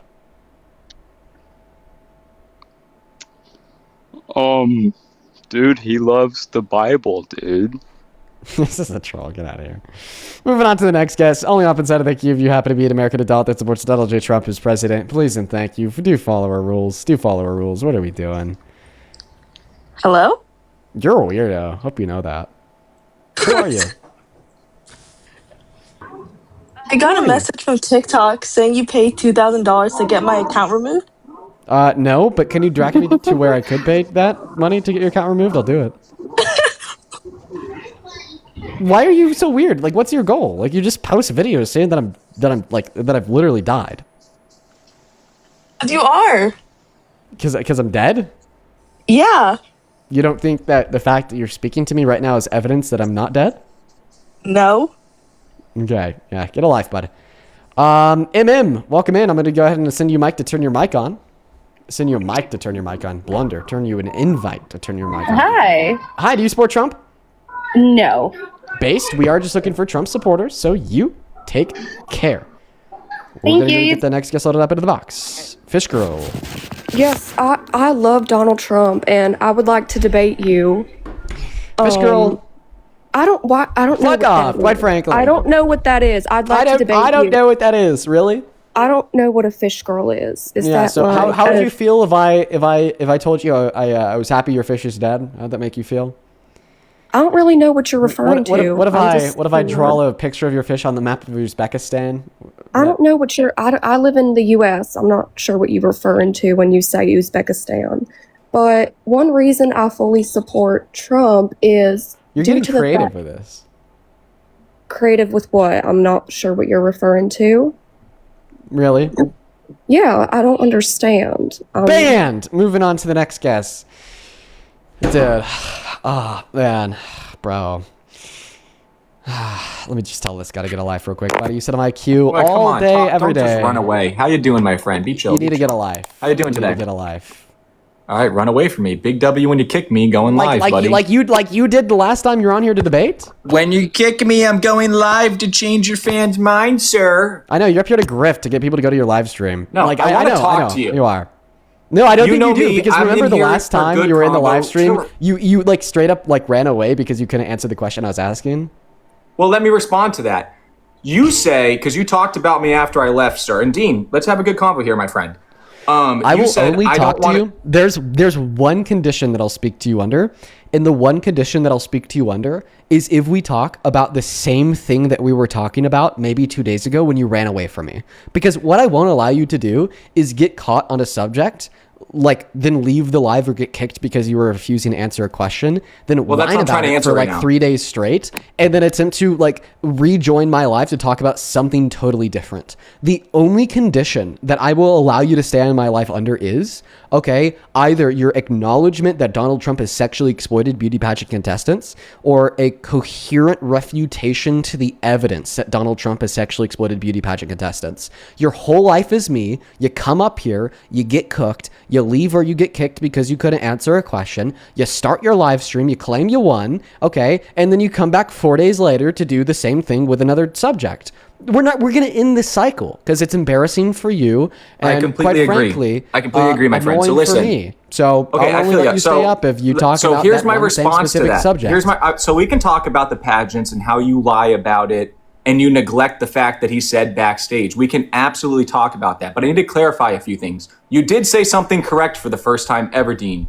You are absolutely right. When you run for me and kick me, I'm going live on the TikTok the moment you kick me. That's what he's doing. Here's another good thing for you to know. This is probably our last conversation ever, Dean. And I wish you luck, and I pray for you. And I want you to know something. Between you and I know you don't care, but I forgive you for the terrible things you said about Charlie Kirk. Me personally. Notice how I said Charlie Kirk's name at the same time you did because you're so fucking predictable? I forgive you. Dean, between you and I love him like a brother now. I forgive you. I just want you to know that. I know you don't care, but I actually forgive you. I don't think it's right what you did and said, and it's on my YouTube, but I forgive you, and I forgive... Grip the YouTube. Yeah, there you go. I forgive... He comes out here to like advertise the social media. All right, so anyway, he can't win a debate. Last time I was up here, you said a lot of lies after I left. Your theory is, since taxpaying American doesn't answer a question, it's a direct concession to what you were saying, as if there's no reason in the world somebody might not answer a question from you. My response to that, Daniel, is I didn't answer the question for a few reasons. One big one is you have kicked me mid-sentence multiple times while I'm up here. So you get me to say, so you go, is the sky blue? And even though I want to argue, let's say hypothetically if the sky is blue, I go, the sky is blue, but, and I'm about to refute it, and you kicked me. So I didn't want to be kicked before I got to dismantle your lies like I always do. But if you want to talk about how you think Donald Trump sexually exploited women, we can. But your theory of when somebody doesn't answer a question is a direct concession, so I'm hitting you with right now, back up the claims as to why you hate Charlie Kirk so much with something. And if you don't, then you know you're lying and you have a displaced hatred for an innocent man that loved you, cared about you, and spoke nicely of you. Okay, this is the TPA. This is the TPA playbook. Take a statement that I made, categorize that statement to change it into something that it wasn't, to then attempt to use that against me to pivot away from the topic of discourse. The statement that I made is that you conceded, okay, when you couldn't answer a question in which was relevant to the conversation. They said backstage. In which you could not He's allowed to go backstage of the question to the conversation. But then you condense that down into the sentiment that if somebody never answers a question, then it means they concede on the subject matter. So I'm not going to answer your question about Charlie Kirk. And my explanation for why I won't answer the question that's what you said, is because it's irrelevant to the topic of discourse. That's what you said. You said if somebody doesn't answer a question, well, you're not in control. Like I said, if somebody refuses to answer a question which is relevant to the topic of discourse without being able to supply a reason insofar as why it is relevant, it is essentially the same as a concession. However, the difference between that sentiment and me refusing to answer the question in which you're asking me is that it is irrelevant to the topic of discourse. I've told you that I will only keep you on my live if it is a continuation of the debate that you ran away from 2 days ago. The debate was not about Charlie Kirk. The debate was not about the feelings in your tum-tums, but rather the debate was about the following claim. And I will repeat that following claim now. What was the Donald Trump sexually... I will wait for you to stop. Don't worry. You're muting me. I'm asking you a question. Calm down. Calm down. No, I'm going to wait for you to stop. What was the... We're going to wait for you to stop so I could finish my statement. What was the girl's name? I'm not done with my statement. What we're not going to do is ask questions in the middle of the other person's statement as an interruption. That's how a combo works. live when going live. He literally just can't do it, guys. He All right, like hey, this is well, why I'm trying to because say he's afraid of me. In the middle of my statement, it's not going to happen, buddy. Well, you have to roll over on this one. You just have to roll Kick over. me, I'm going. Like Run away. This is the thing. This is the thing about TPA. He interjects himself into my debate live, and then he claims to be a debater, but then he will never actually debate me. Like he just straight up won't let me finish my sentence. Trying right now. No, you're trying to not debate me right now because you are interjecting yourself into the middle of my statement. I remember. I'm just not going to let you interject yourself into the middle of my statement. Okay, you have exactly 15 seconds to completely roll over and stop attempting to interject yourself into the middle of my statement so I could finish my statement, or you're going to get kicked. Going live. He did it. Good boy. Into the statement. Going live when you kick me, coward. 10-0. You have. Okay, now you're back at 8 seconds. 1. Run 2, away.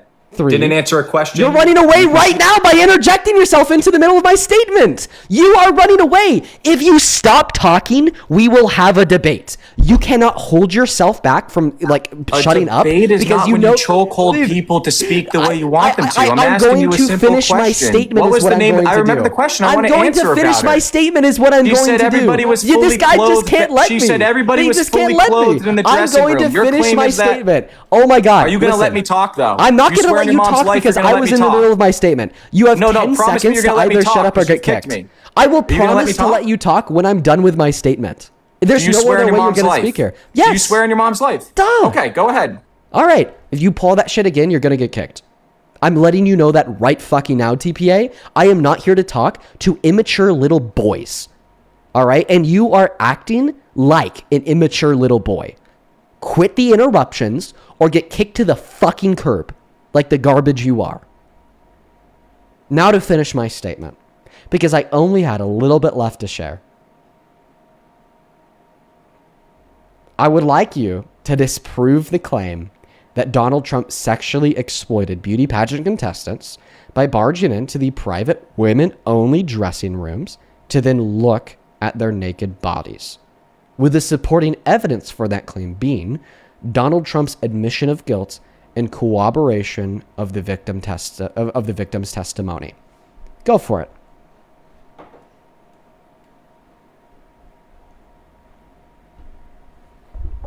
He said backstage, and the woman that you tried to bring up said that everybody was fully clothed. So there was no sexual exploitation if everybody was fully clothed. And the literal source you were using was the girl saying that all he did was come in and smile, wish them luck, and leave, and it wasn't bad.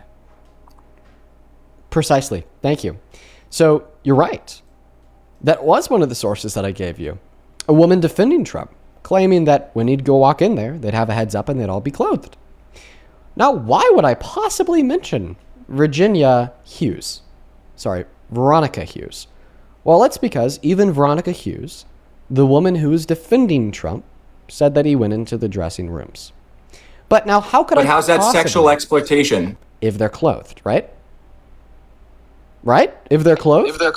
How's it sexual exploitation, and why did none of them go to the police about it? How is it? So your question is, how is it sexual exploitation? And why do you support it modern right? day? Why do you support it right now with men in women's bathrooms? So you're launching and people like Nicole Suarez in a woman's prison that raped a 9-year-old boy. He's a male in a woman's prison, Dean. And you support what you're talking about right now. It's very silly that you're talking about a quote from the Howard Stern show, where if you watch the full episode of that show, you'll see something that you might not be able to believe, but women throwing themselves at Donald Trump on that episode. So for you to take that quote out of context, lie, because Donald Trump says backstage, which, by the way, on the same episode you had me on, you acted like under his breath he says dressing room because somebody said that to you and you listen to the clip, and he doesn't. He's clearly saying, and everyone's getting dressed. He doesn't say dressing room. Okay. So to your and first I'm going question? live when you kick me. And I'm 6'1", Santana's 6'3", just so you know, by the way. I want to clarify that. I know that you're grifting about your live. All right, because that's what you want to do. You want to you said you're a grifter. The attention that I get. You want said you're you want to take all the attention that I get from my life and try to divert it into yours because you're nobody with an unsuccessful failed career as a shitty political talking head. How long have you been at it? The points in which you made. The first claim that you made is that, well, how could it be sexual exploitation if they had clothes on? Okay, the basis for your claim would be Virginia Hughes saying that he would walk into the dress rooms, but they did have clothes on. Well, that's because I believe that in some scenarios he'd walk in there with no heads up when they didn't have clothes on, and other scenarios with a heads up when they did have clothes on. What's my supporting evidence for said claim? Well, Virginia said when it happened to her, she was dressed. But Donald Trump said that when he would do it, they were undressed and they didn't have clothes on. So what does this mean? In some scenarios, he would give them that heads up. They would get dressed. Can you play the clip of him saying and in that? Other That's not true. He would not give them a heads up and they would have no clothes on. You just lied. He didn't say that. He said getting dressed, which and I'm means allowed at a to go in pageant when you're in a bikini. And therefore, I'm inspecting it. You know, I'm inspecting. I want to make sure that like everything is good. You're there. Yeah, the dress. Is everyone okay? You know, they're standing there with no clothes. Is everybody okay? Right there, we just heard him say he would walk in there and they'd be standing there with no clothes. What does this necessitate to be true? What it necessitates to be true is that in at least some scenarios... Honest to God, I didn't hear that. Play that again. I honestly didn't hear that part. Play that again, please. Like everything is good. You're there. Yeah, the dress. Is everyone okay? You know, they're standing there with no clothes. Is every... He didn't finish the sentence. I'm a real one. I can see where you're trying to come from, but you got to be honest. He didn't say fully no clothes. He stopped there. You have to be genuine about that. But I'm a genuine enough. I can give you that part. But here's the response, my friend. If Donald Trump said this statement, you're trying to control the conversation. Did you? So you made 4 points. I'm trying to respond. Look at you interjecting. Hey, mute yourself. TPA, mute yourself. Because I'm trying to respond. You're You made 4 points. I was in the middle of my first point of contention with the first point that you made. Then you interjected yourself by saying I was a liar when I said that in the clip he said they had no clothes on. Would you like me to continue to attempt to respond to the other 3 points that you made? Or do you want to just forego them? It's up to you. Well, I want to respond. Here's the important part. Okay, he wants to forego the other 3 points. Go ahead and respond. The important part is we can all help Dean Withers here. We can say, even though I don't agree with this, we can go, okay, Trump said something bad. It doesn't mean he sexually exploited women. That's a lie. But you can go, he said something bad all those years ago. But present day, he doesn't support this. And you, young man, support it. You support men in the women's bathroom. The very thing that you're acting like you're all outraged. Whoa, Donald Trump said this. Let me exacerbate it. You support right now. Do you not support men in the women's bathrooms, Dean? No, I don't. So clearly, you're trying to do what many people you think trans women, no, you say no, you don't, because you think that a man that says he's a woman's a woman, correct? Well, I don't think that trans women are women. Now, to respond to the point that you made about saying, well, so you switched your opinion. Good. Again. So you changed your mind. You don't believe that trans women are women anymore, correct? No, I said I do believe that trans women are women. Oh, now, you do. So that's where we disagree. Trans women, if trans women are women, less than 10 seconds. Prove to me, change my mind. If trans women are women, can you please elaborate on that? I'm trying to understand your claim here, because if trans women are women, why 2 words? If trans women are women, why were they men who then did stuff to try and appear as a woman? That doesn't make sense. That's still a man that's doing stuff to try and appear as a woman. Right. So you're doing what we like to call a pivot. All right. I will happily tell you why I think trans women are women and why I don't think that trans women are sexually exploiting cis women when they use the women's restroom. However, because I believe in linear dialogue, that discourse must take place as soon as the conversation surrounding the claim that Donald Trump has sexually exploited people comes to its natural end. I would like to make it clear, anybody, trans or cis, who would meet the necessary criteria to to describe sexual exploitation would be guilty of sexual exploitation. Now, the topic of discourse, okay, the point was that Donald Trump meets all necessary criteria for the definition of the phrase sexual exploitation by admitted to barging into the dressing rooms of the naked beauty pageant contestants backstage at Miss USA and so on. Now, you want to reshift this conversation into a debate about, well, is it also sexual exploitation for trans women to use a women's restroom? No, I don't believe that it's sexual exploitation. I actually think that it's safer for everybody inside of the women's restroom for trans women to use the same thing you're claiming Trump did. The reason in which I'd argue that that is the case is absolutely irrelevant to the reasons in which Trump's we can legally allowed to go backstage. Why Donald Trump sexually exploited beauty pageant contestants. So like I said, I'll happily have a debate with you about why it's a good thing for trans women to use the women's restroom and why that does not fulfill the criteria of sexual exploitation. But regardless if trans women using the women's restroom fulfills or does not fulfill the necessary criteria to define sexual exploitation, Donald Trump did fulfill the criteria necessary to define sexual exploitation by abusing his position of power to barge into the private women's only dressing rooms, okay, at the beauty pageants in which he owned, to then unconsensually look at the unclothed bodies of the beauty pageant contestants. And once again, because I believe in linear dialogue, it is important for us to go 1 point at a time. So where are the dressing rooms located? Do you have with the point that Donald Trump sexually exploited the beauty pageant contestants at the beauty pageants at which he owned? Well, you are misrepresenting what I was saying. It's hypocritical for you to act like you care about this as you support men that have a mental disease that want to say they're women and make women uncomfortable and take advantage of this. He's losing the debate, so therefore he's talking about trans women. This is how a conversation. Dude, when you kick me, I'm going live, and I hope you come to my live. Dean, I hope you sometime down the road be brave. You can bring Parker and Santana. I hope you sometime down the road be brave and actually debate me about the point. Okay? Because when you say that trans women are mentally ill in response to me describing how Donald Trump sexually exploited people, you're then attempting to bait me into describing to you why it's not true that trans women are mentally ill. You know, like, don't donate to me. If I was, don't donate to me. Donate at my live. If I was to like bite the hook on the claim that you just made, trans women are mentally ill, and then I start debunking that claim by pointing out the fact that there's not a single reputable institution or medicine or science in which would agree with that claim, okay, and that I was to list off 17 that expressly disavow that claim, well, then all of a sudden we're no longer debating about the claim that Donald Trump sexually exploited people at the beauty pageants in which he owned.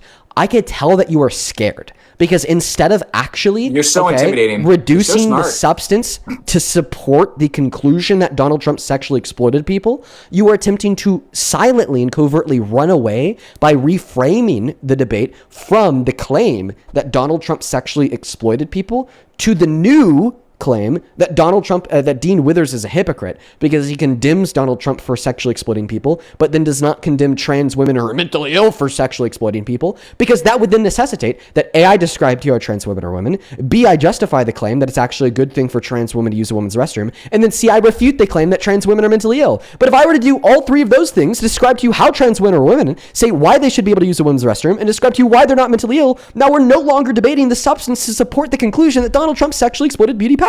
So once again, for the very last time, TPA, because this is a linear dialogue where we go point by point before we talk about the claim that trans women are mentally ill, which is false. I know, I'm trying to get there. You keep cutting me off and trans women should be able to use a women's restroom. I keep trying to get there. Or tell you what a woman is and describe to you how trans women are women, and to ultimately refute the claim that I'm hypocritical. We first need to debate the substance that Donald Trump sexually exploited people. So quite frankly, TPA, I'm going to make it clear. The only time that you are allowed to bring up trans women is once we are done adjudicating the claim that Donald Trump assists men. Quite frankly, you're not in charge of me. Run away. Going live when you kick me. Logic is in charge of you because donate it's not to me I in my live, not here. He gets it is the reasonable inference rules of logic and proper linear dialogue. He's allowed to go backstage.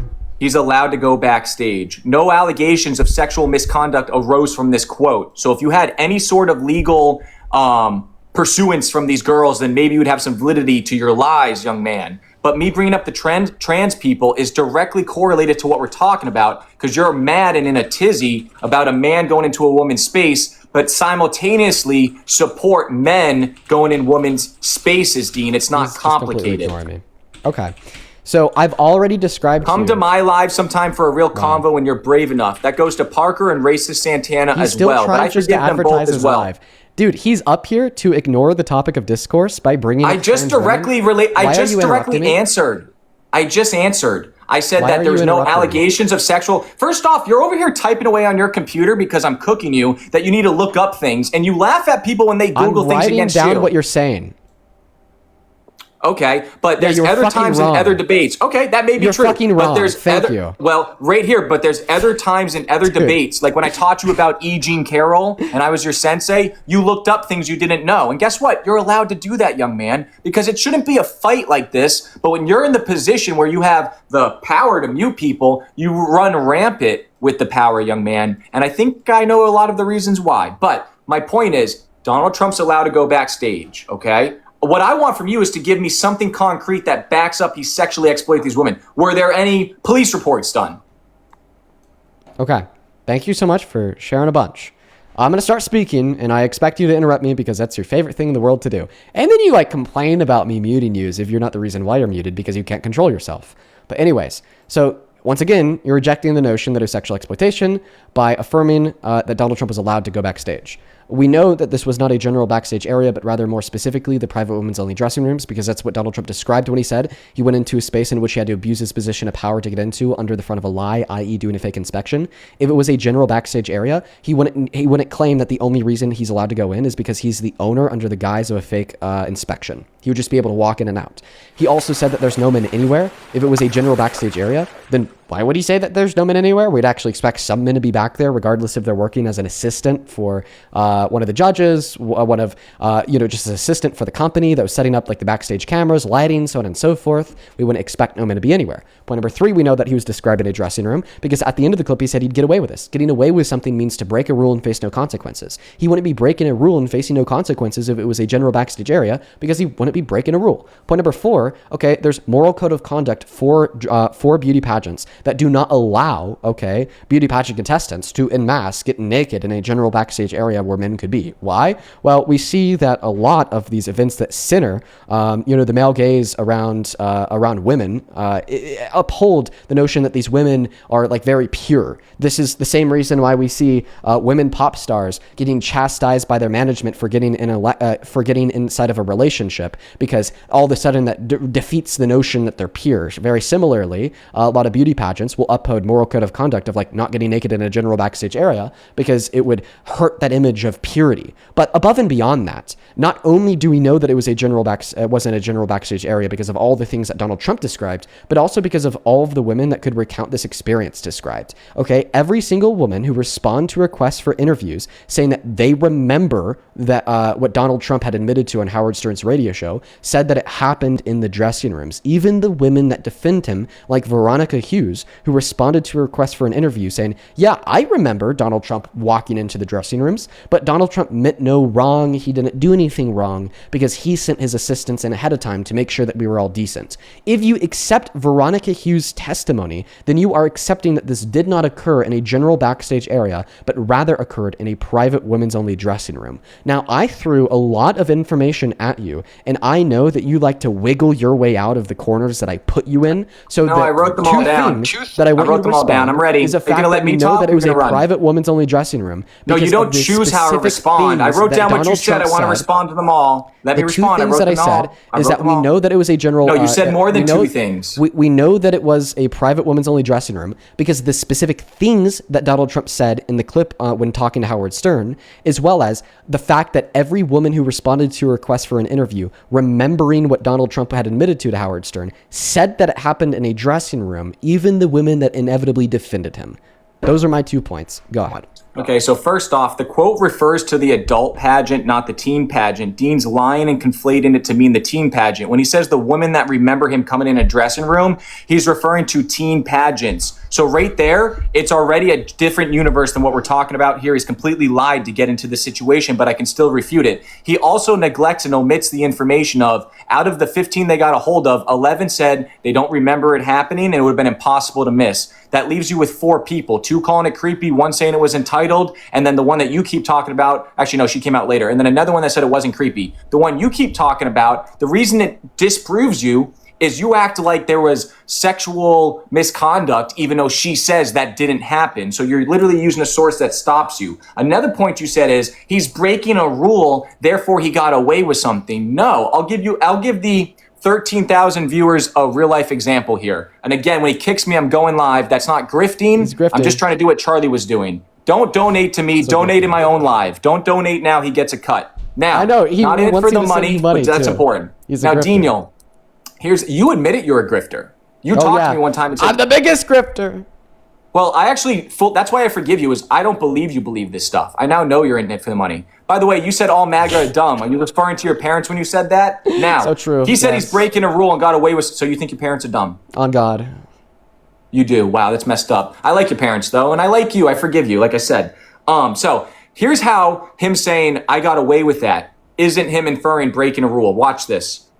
1, he's legally allowed to go backstage where the dressing rooms are as well. Backstage, legally, he's allowed to do that. Here's the example, Dean. Dean, if you work in maintenance at a gym and you need to go in the women's locker room to fix a light bulb, and you put up a sign that says there's a male worker inside the women's locker room, and that male worker goes in there legally to fix the light bulb, and a woman walks up and reads that sign, and she chooses to go in there, and she gets changed right in front of the male worker, and he comes out and says, Dean, I saw a beautiful girl while I was working in there, and I got away with that. He didn't break a rule. He got away with seeing a beautiful woman while following the law and doing what he needed to do because she consented to it happening, just like pageant contestants. And Dean, I know you can't do it, but reset, my guy. It doesn't have to be like this. Charlie did not need to be assassinated. Chill. Just chill, brother. He's just losing. The contestants, no, you're freaking out all the time. And you brought it to this level by muting me so much. The contestants agreed to that possibly happening when they signed up for the pageant. You might not like it, but he's legally allowed to go backstage. That's another point. I said to you, no allegations of physical contact or coercion arose from this specific quote. And you did not refute that. You sidestepped that. So that's a W for me. She said they were dressed in the dressing room when they went in there. So that refutes you. And then you claimed that you said this in one of your rants. You said, yeah, but I just think that he did it other times when they weren't dressed. Okay, back that up, Dean. Back that up when he just did that to somebody else. Okay. Right here. With some sort of I'm proof. inspecting. I want to make sure that like everything is good. You're there. Yeah, the dress. Is everyone okay? They're standing there with no clothes. Is everybody okay? And Yeah, there's me backing it up. Listen, I think that you want to overcomplicate this debate because that's the only way you could maybe make it look like you're winning, if that makes any sense, is to just introduce a lot. I don't care about winning. Into the water. I want the truth and I want unity. I didn't interrupt you.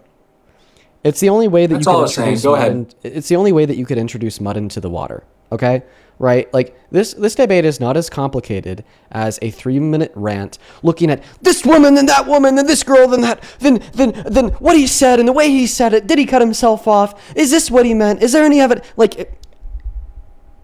In a nutshell, it's very simple.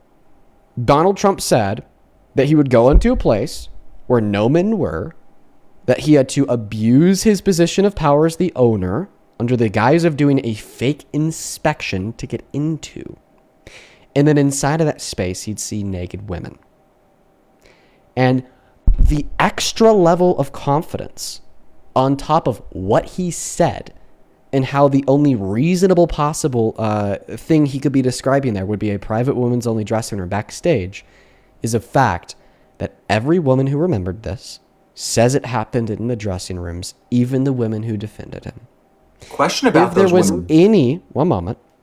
If there was any level of credence to the claim that this only occurred in a general backstage area, then you would have an explanation for him saying the reason why he was allowed to do this is because he was the owner doing a fake inspection. But you don't. Then you'd have an explanation for him saying that there's no men around. But you don't. Then you have an explanation for the fact that they were all changing, with some of them having no clothes on and being naked, but you don't. And you'd also probably at least have one person that remembered this happening in a general backstage area, but you don't.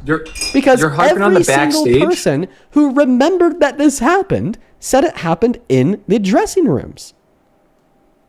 Now, how many of them said that chaperones weren't present? How many of who said that chaperones were present? The ones that you're saying that he came in the dressing room. From like the 4 that you have, young man, how many said chaperones weren't present? Okay, From the 4 that you're using. Because keep in mind, you're talking about 4 girls. Hold on, let me respond. You talked a lot. Out of all of the years of the pageants and stuff like that, you're coming up with 4 girls to be working with, one of which you claims it's not creepy. For 2 of them. So her interview, I keep forgetting the girl's name. What is your evidence that only 4 people had a story to tell? Well, that's what you're talking about right now. How many you got? Justify that. Okay, from the BuzzFeed article. Okay, you're saying that the BuzzFeed article only says 4 people? In the BuzzFeed article, it claims only out of the 15 of the 51 contestants that they got a hold of, 11 did not recall it happening, said it would have been impossible to miss. 2 said it was creepy, 1 said it was entitled not creepy, the other one said it wasn't creepy, and then This other girl, Hughes, came out after that article to say that it was. So we're already at 5. Hold on. Let me respond. But then we're already at 5. Either way, my question's about your claim. Then we have to consider Tasha I'm dissecting Dixon. your claim. I'm asking you something. But then we have to consider Tasha Dixon. You're cutting me off. You're cutting me off. I'm asking you something. Wait, can we just agree that because we were just able to identify more than 4 people? Hold on. I'm trying to understand something. From the guy, from the gentleman, aka you, from the gentleman who. Listen, I'm trying to understand something. Can you just agree that because you and me let me say my point. You muted me. I let you talk. I let you talk, young man. Hold on. Okay.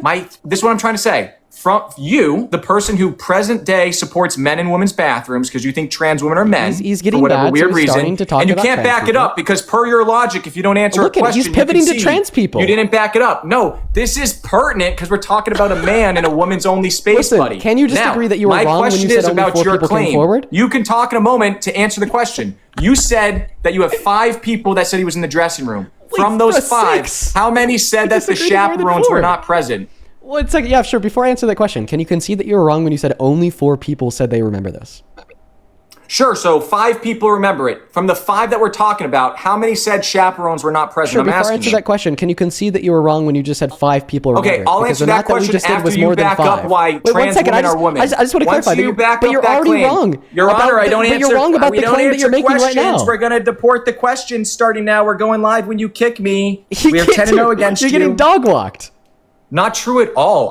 You're avoiding my question. So you originally claimed. You're avoiding my question. You originally claimed that only 4 people had a story to tell, and then we added on Veronica Hughes on top of that 4, so now it's 5. So then you started claiming that there's only 5 people with a story to tell, but you're forgetting about Tasha Dixon on CBS, so now it's 6. So what I need you to do is I need you to stop however many claiming, there are. No, I'm at. I need you to stop claiming a set amount of people that had a story to tell because you went from 4 to 5, and now you're at 6. Okay, this is you pivoting. For the continuation, this is you pivoting right I'm not now. pivoting because I'm directly Your ankles responding are to what sore. you said. You're running from the point of the combo. I'm not pivoting because I listen, your source. I will finish this up with a question about the chaperones. Yes. I will finish this up with a question about the chaperones. Answer. Don't worry, I am. Before I respond to your question about the chaperones, it just needs to be clear that you have no clue what you're talking about because you went from claiming that only 4 people said that they Not true at all. As you're up here shouting and muting you're and still not letting me talk, right? You're interrupting me. I'm telling you that I will answer your question about the chaperones. You just have to let me finish speaking. Before I answer your question about the chaperones, the first thing that you need to understand is that you don't know what you're talking about because you went from claiming that only 4 people... You don't know what you're talking about because you can't back up. If you continue to interrupt me, then I will never get around to answering your question about the chaperones. That's just but you're saying stuff that's not... So now you're going to go back on mute, and then I'm going to... Like, this guy's crashing out. This is why, TPA, you only get 25 viewers because you can't debate, you're unintelligent, and every time somebody gets you like to interrupt them and attempt to paint them as a villain and claim victory baselessly. It's embarrassing for you. Now stop stalling. You are stalling by preventing me from answering your question by interrupting me when I'm in the middle of my response. So the first thing I'm going to say here, because you don't dictate the answer in which I respond to the things in which you denote, would first of all be the fact that you originally claimed that only 4 people had a story to tell. But then you changed that number to 5 and acknowledged that you're wrong when you said 4 because I mentioned Veronica Hughes. And then you said only 5 people have a story to tell. But then you changed that to 6 and acknowledged that you were wrong when you said 5 because I brought up Tasha Dixon. The point of me saying what I am is just simply to communicate to you that you don't genuinely know what you're speaking on. You are a pseudo-intellectual who reads headlines to attempt to disparage real victims, real survivors of sexual violence, and it's disgusting. Now to answer your question about the chaperones. I have no clue about chaperones being there or not being there. I know they wouldn't be there for Miss USA because why would adults have chaperones? And for the chaperones that were or were not there at Miss Teen USA, which by the way, I've not mentioned once in this conversation, would be completely irrelevant because ultimately, even if there were chaperones in that teenage dressing room and the chaperones completely allowed, permissed, and emboldened Donald Trump's actions, if he went into their private dressing room and looked at their naked bodies, then he sexually exploited them because kids, minors, can't consent regardless of what a parent says or regardless of what a chaperone says. Now my last point. Once again, you are trying to make this conversation way more complicated than it needs to be. The only evidence that we need to know that he's guilty of sexual exploitation is what he said. He said he'd go into a space where no men were around. He got away with it. He had to abuse his position of power and tell a lie in order to get in there. And inside of that space, there were women with no clothes on who were changing. That's a private women's only dressing room, not a backstage area. If it was a backstage area, why would he need to abuse the fact that he's the owner of the pageant? Why would he need to tell a lie that he was doing an inspection in order to get in? And then, on top of that, why would there be no men around? All right? And then, once again, the nail in the coffin here is there's not one person from any of the beauty pageants that he ever owned that claimed they would get dressed and naked in the general backstage area, and then Donald Trump would walk in on them. Every single woman and girl who had a story to tell, including those that defended him, said that it happened in the private women's only dressing room. At this point, the mic and the floor are yours, but for everybody watching, I expect this motherfucker to take the very simplistic reduction that I just gave of the very simple evidence and twist it into a million different ways. He's going to try to find as many things to say off topic or on, mentioning trans people, mentioning the chaperones, because he does not want to address the legitimate meat on the bone. Go ahead. Okay, so again, I forgive you for the swears and the name calling there, as I've forgiven you for all the terrible stuff you said and done about Charlie Kirk. Mud in the waters. You said you didn't know anything about the chaperones. So using your own logic, you don't know what you're talking about. You know nothing about the chaperones, okay? Quite a few of them said chaperones were present. You knew nothing about the chaperones. You're trying to take something and completely spin it into a different galaxy of what is actually going on. I have a question for you real quick before I continue. What were the ages? Yes. None of that you responded neglected to anything that I said. When I said no allegations of physical contact or coercion arose from this quote, you didn't respond to that. You have yet to respond to that. I'll respond to that right now. I'm asking you again. Listen, but no, I have a direct question. I have a different question. I wouldn't expect allegations of physical contact to arise out of a form of sexual exploitation that did not involve physical contact. As far as I know, I don't have any evidence that he touched them in the dressing room, but I'm not arguing it was sexual exploitation because he touched them in the dressing room. I'm arguing that it was sexual exploitation because he unconsensually looked at them in the dressing room. Look at that. I'm directly responding to what you said. But if they knew he was coming in, then they consented because the chaperones told them he was coming in. So if they weren't comfortable, they could have walked out because they knew he was coming in. But you can't talk about this using your own... Can I talk? Could we agree that only minors would have chaperones? Can I talk? Well, that's my next question. What were the ages? Well, I'm trying to ask you a question. I'm trying to talk now. I let you talk. Thank you. You might hate me. I don't hate you. I don't. I pray for you. I like you, Dean. Well, I don't hate you. I'll say that. I don't hate you. And I appreciate you in some ways. And I view you more of a human these days. But listen, my friend, my question to you is, what are the ages for the teen pageant? And then I want to say more, but I'm just asking, what are the ages for the teen pageant? Okay. The ages for the teen pageant would have been 14 through 18 or 19. I think that the cutoff was 18. Now, my reason of asking that No, I'm still speaking. You said it's my turn to talk. I asked you a question and said I was going to say more. Only the minors would have a chaperone because only a minor would need a chaperone. That's who chaperones are for. Now, the thing is, you said, well, if their chaperone let them know in advance and they still continue to be naked, then it was with consent. It is important they weren't naked. Nobody said they were naked. You said that Nobody said they were naked. You said if they didn't put clothes on, then they consented. I never said that. And then if I did, I misspoke. They never said they were naked, and that's my stance. Not at all. And I like you, Dean. Well, I don't... Can I talk down? If I said that, I completely take that back. Then they because of all the muting and shouting, told them he was coming in. So if they weren't comfortable...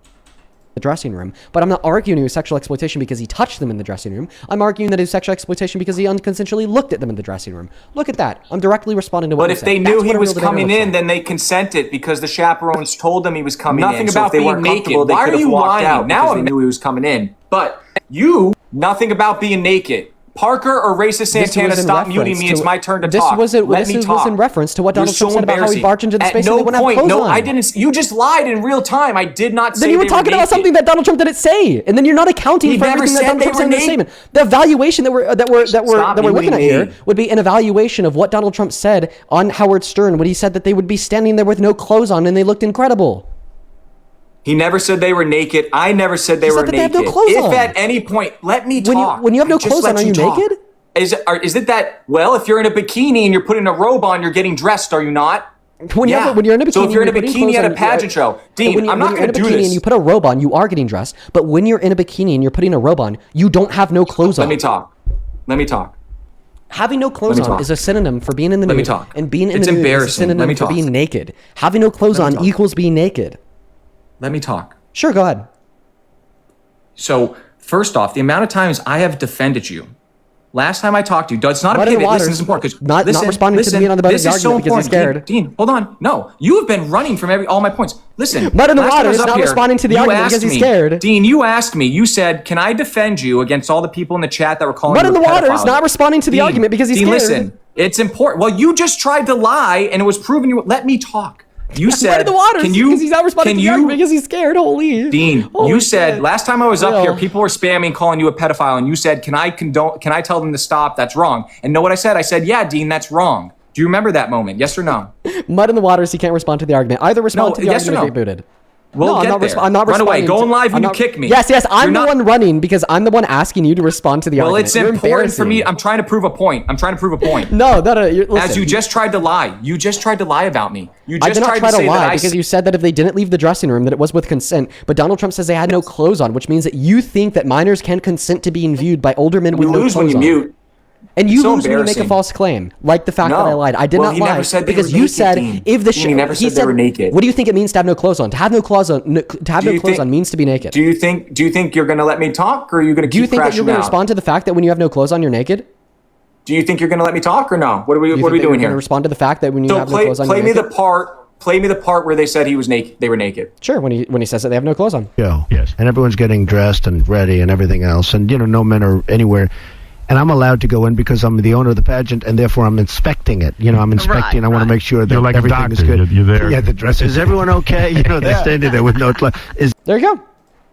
Okay, you cut it off. He never said clothes. He didn't finish the word. You cut it off. Is there more to the clip? Because he didn't finish the sentence. Mister that supports men in the women's bathrooms right now, you sicko. Now, this is how I know that you're being disingenuous as fuck. The reason why I know that you're being disingenuous as fuck is because he cut himself off midway through saying the word clothes to take a breath in and to laugh because everybody else in the room started laughing with him. But we know that word was clothes because the first half of that word was clo. There's no other second syllable of that word in which you nor anybody could think of that's watching the live stream to finish Donald Trump's sentence other than clothes that would be relevant to the context. Here's the challenge that I want to give you. You are going to run away from this challenge because you're running this whole time because you're not letting me talk. Because you will not be able to successfully complete the challenge. Here's the challenge. Finish the word that starts with the word clo that is a relevant description of the state of the women in the dressing rooms that Donald Trump saw. But make sure that the word's not clothes. No, I want to respond to 6 other things you said. You got to let me talk. You can't do it. So the funny thing that the difference between you and I, Dean, is when those people were calling you a pedophile and I said, leave him alone, don't do that. Guess what? They typed it wrong. They were trying to say that about me. So I ask you, when they were spamming that right now and they were spamming it last time about me and I defended you, can you tell the chat not to spam that?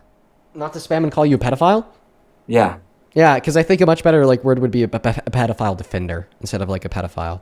For sure. Well, I think you're a pedophile defender because you support men in the women's bathrooms, Kamala Harris that added to pedophiles and rapists coming He's talking about Kamala Harris. Listen, stay on topic with the debate. I want you to finish Donald Trump's word. When he said they have no clo, what was the second half of that word that would fit relevant to the context of Donald Trump's clip other than the continuation of the word close? I will leave if you keep muting. I'm going to leave. I'm going to go live. Because you're not going to be able to answer the question. Come to my live and have a debate. You're not going to be able to tell me what the second half of that word is. Yes, I am going to cut you off and I'm going to mute you when you start talking about Kamala Harris. Now I'm leaving. Come have a real He's leaving. He's running away. He's running away. He's a coward. You're a little boy. He's a coward. He's running. Don't run. Don't run, buddy. Delicate Dean and Princess Parker Don't run, buddy. and Racist Santana. I know you're gonna run. He's gonna run, guys. He's gonna run, everybody. He's gonna run because I won. Me because I actually know the truth. No. You fear me because you're about to run. I'm not gonna mute you if you come to my live. I'm gonna allow you because you're about to run. Okay. No. And after you said terrible things about Charlie Kirk, and I'm trying to be nice to you, it's impeccable.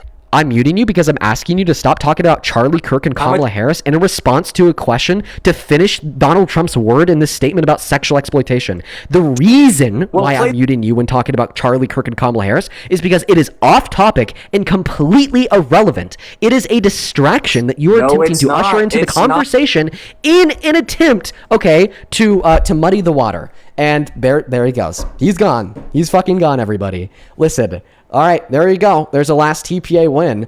He said that he's never coming back up again. I'm happy that we could end it on such a total destruction where he's saying, I'm going to leave the live. I'm going to leave the live. And Dean, you fear me. Dean, you fear me. As I'm just simply asking him to answer the one relevant question to what Donald Trump said in this audio clip of him admitting to sexual exploitation. But instead of asking the one relevant question, he instead tries to talk about trans people, Charlie Kirk, and Kamala Harris. And then when I call him out for talking about trans people, Charlie Kirk, and Kamala Harris, in response to me asking him to clarify on what he thought Donald Trump meant to say when he started the word by saying "clo," he says, I'm going to leave and you fear me. Listen, buddy, big cope, big projection. All right.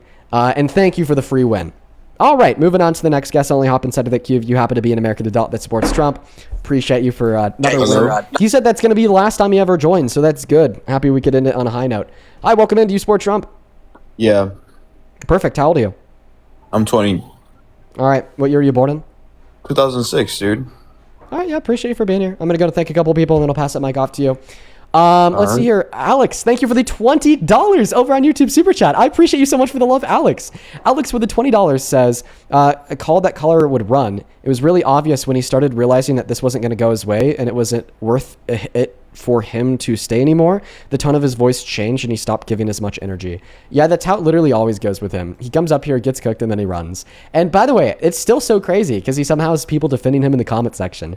Guys, he started talking about Charlie Kirk, Kamala Harris, and trans people in response to a question about what Donald Trump said in an interview in 2005. And then when that wasn't going his way, because I wouldn't let him talk about Charlie Kirk, Kamala Harris, and trans people in response to a question about a Trump interview from the early 2000s, he left because he wasn't getting his way, right? Continue to cope and seethe. I don't know what to tell y'all. As well as Yami, that is YOMI. Thank you so much for the $20 over on YouTube Super Chat as well. Thank you so much, Yami. Yami with a $20 says, Dean, thank you for what you do. I'm a Japanese immigrant and people like this make people like me feel super unsafe to even leave our houses. My skin crawls when I hear his voice. I'm so sorry to hear that. That guy did suck. And thank you for the $20.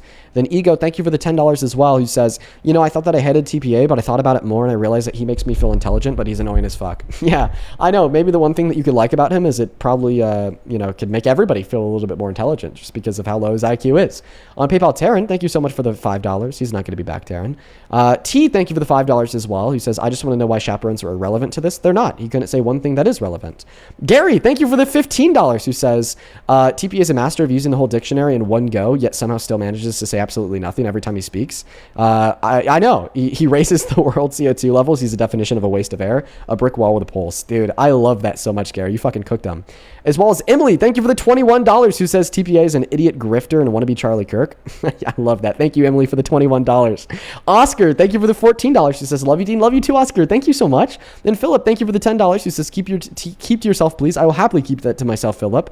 And then Dave, thank you for the $5. And Gabby, thank you so much for the $150 donation on PayPal. Gabby, that is beyond kind of you. Thank you so fucking much for the love. Thank you so much, Gabby. I want to see 2,000 W's for Gabby down below in that chat. That is absolutely beyond kind of you, my friend. Thank you so much for the love and support, Gabby. I do not deserve that much love. I mean, like, holy fucking shit. That is out of this world. Gabby with a $150 says, from Gabby, hope you're well, Dean. TPA brings up his height as if it is relevant. Doesn't know is that we only stand short kings who stand tall with their morals and principles on the correct side of humanity. Peace and love to you from the UK is always my guy. Thank you so much for the $150, Gabby. You are phenomenal. Thank you so much. Unreal. Thank you, thank you, thank you. Lexington, thank you so much for the $20, who says in the clip, he says he was quote unquote allowed in. You think that if he was truly using the word backstage, that he was allowed quote unquote back and not in. Thank you again, Dean, for what you do. Well, thank you, Lexington, for the $20. You are awesome. Thank you, thank you, thank you. Then Caroline, thank you for the $20 as well. And no worries, Caroline, don't worry. You're not in the queue. Thank you so much for the $20. Just love to Lexington and Caroline down below. And then Hunter, thank you for the $10, who says, I've been watching since before the election, and I love how you change people for the better. Sending love. Well, thank you, Hunter. And with that, we're actually all caught up over on PayPal. Thank you guys so much for the outrageous love and support. We're all caught up on Super Chat for now, man. We just have a couple people to thank on Venmo. on Venmo. Hannah, thank you for the $20. Who says day one supporter, you cooked. Thank you so much, Hannah. Let's get to it. Anna W's. Thank you for the support and for the incredibly kind words. I appreciate you. Alana and Ben, thank you guys for the $5. Andrew, thank you for the $5. And then Michael, thank you so much for the $25. Who says, long time and daily listener. Thank you for everything that you do. If it's not too much to ask, please stop giving people like TPA a platform as mine won't change. Well, I mean, he said it himself. That's the last time he's ever going to debate me. So I'm happy that we ended it on a high note for me and a bad note for him. Thank you for the $25, Michael. Jose, thank you for the $32 and the 32 cents. Who says, for Dean, pageant contestants do not agree to have a dirty old man look at them naked. MAGA are pretzels twisting to rationalize in donuts. Their souls have a big hole in the middle of them with no ability to empathize. Thank you, Dean. Well, thank you, Jose, for the $32 donation. You are awesome, my friend. Thank you, thank you, thank you. Show some love to Jose down below in that chat for the $32. Thank you so much. Then Jocelyn, thank you for the $10. I appreciate you. And then Lily, thank you for the $1. Morgan, thank you for the $5. Amanda with the $10. Thank you so much, Amanda. And then Ben, thank you so fucking much for the $52 donation on Venmo. Oh my God. Thank you so much, Ben. Let's get 500 Ben W's down below in that comment section. That is a shit ton of money, my friend. I don't deserve that. Thank you so much for the love and support. Show some love to Ben down below for the $52 donation. What the hell? Then same thing to Ashley. Thank you for the $10. And then Reese, thank you for the $10. We are all caught up. If you want to support me, you can find the Venmo and the PayPal in the link tree in my bio on TikTok, pin message over on YouTube, and right there, Dean Withers without the E. Really good way to ask a question or to get a message across. Appreciate you guys. Looks Max, tell us why you support Trump. Wait 1 second. I'm going into a different room. One second. Okay. I guess. Can you hear me now? Yeah. Why do you support Trump?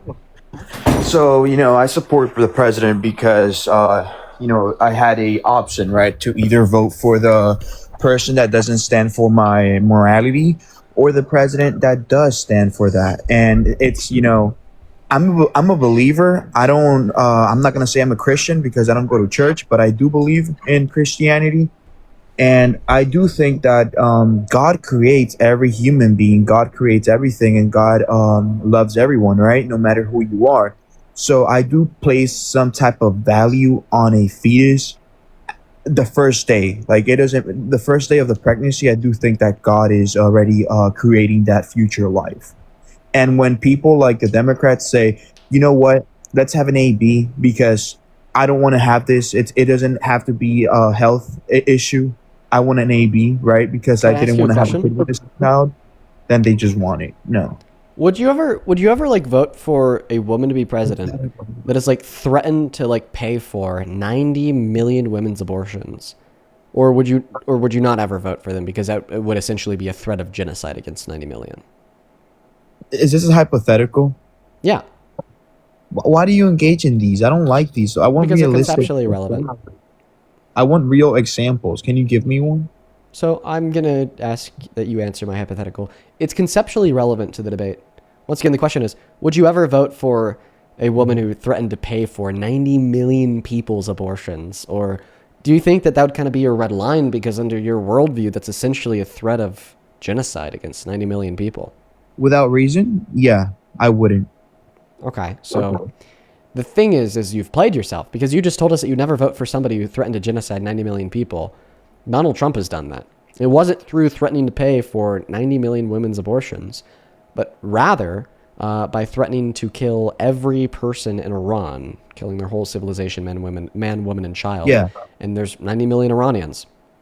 So listen, I understand what you're saying because that gets brought up like, a lot of the times, right? But my parents are in law enforcement, and one of them told me, right, he's a Republican, and my dad said, I don't think he actually means the things he said, but instead he's using what the regime uses, right? Like they have said death to America. So he's like, using the type of way they speak to American people. So when he says, oh, the whole civilization will die, he doesn't really mean that. If he does that, then that means that's the end for the Republican Party. That's never going to happen, even if he actually said it. So, but we do agree that he did threaten it, right? Even if he didn't mean it? We do agree that he did say those words. Yes, I do agree with you. So he did threaten to genocide 90 million people, right? No, he threatened them in a way that was directed yes to or the no? regime. Did he threaten to genocide 90 million people, regardless of respectfully, how I see things, he didn't threaten the Iranian people. That's me. Okay. Could we agree that if he actually did kill the whole Iranian civilization, then that would be a genocide? Yeah, and he should. Okay. Did he threaten to kill the whole Iranian civilization? I don't think you understood what I said. I'm just asking a question. Can you answer it? For the people that didn't know anything and the people that don't know how Trump talks, then yes. For the people that don't know how he acts and how he is, then yes. I'm asking you what you think. Yeah, you're asking me, and you're asking also my family that comes from the Republican Party. Yes, we know why he did that, and I can tell you the reason. So we're not talking about why he threatened to genocide. I'm just simply asking you, can we agree that he did threaten a genocide? I agree that he posted that. Yes, I do agree that he posted it. So in the post that he made, did he threaten to kill the whole Iranian civilization? Yes, but he was not being realistic. Okay, so yes. So you just accepted that yes, he did threaten to kill the whole civilization.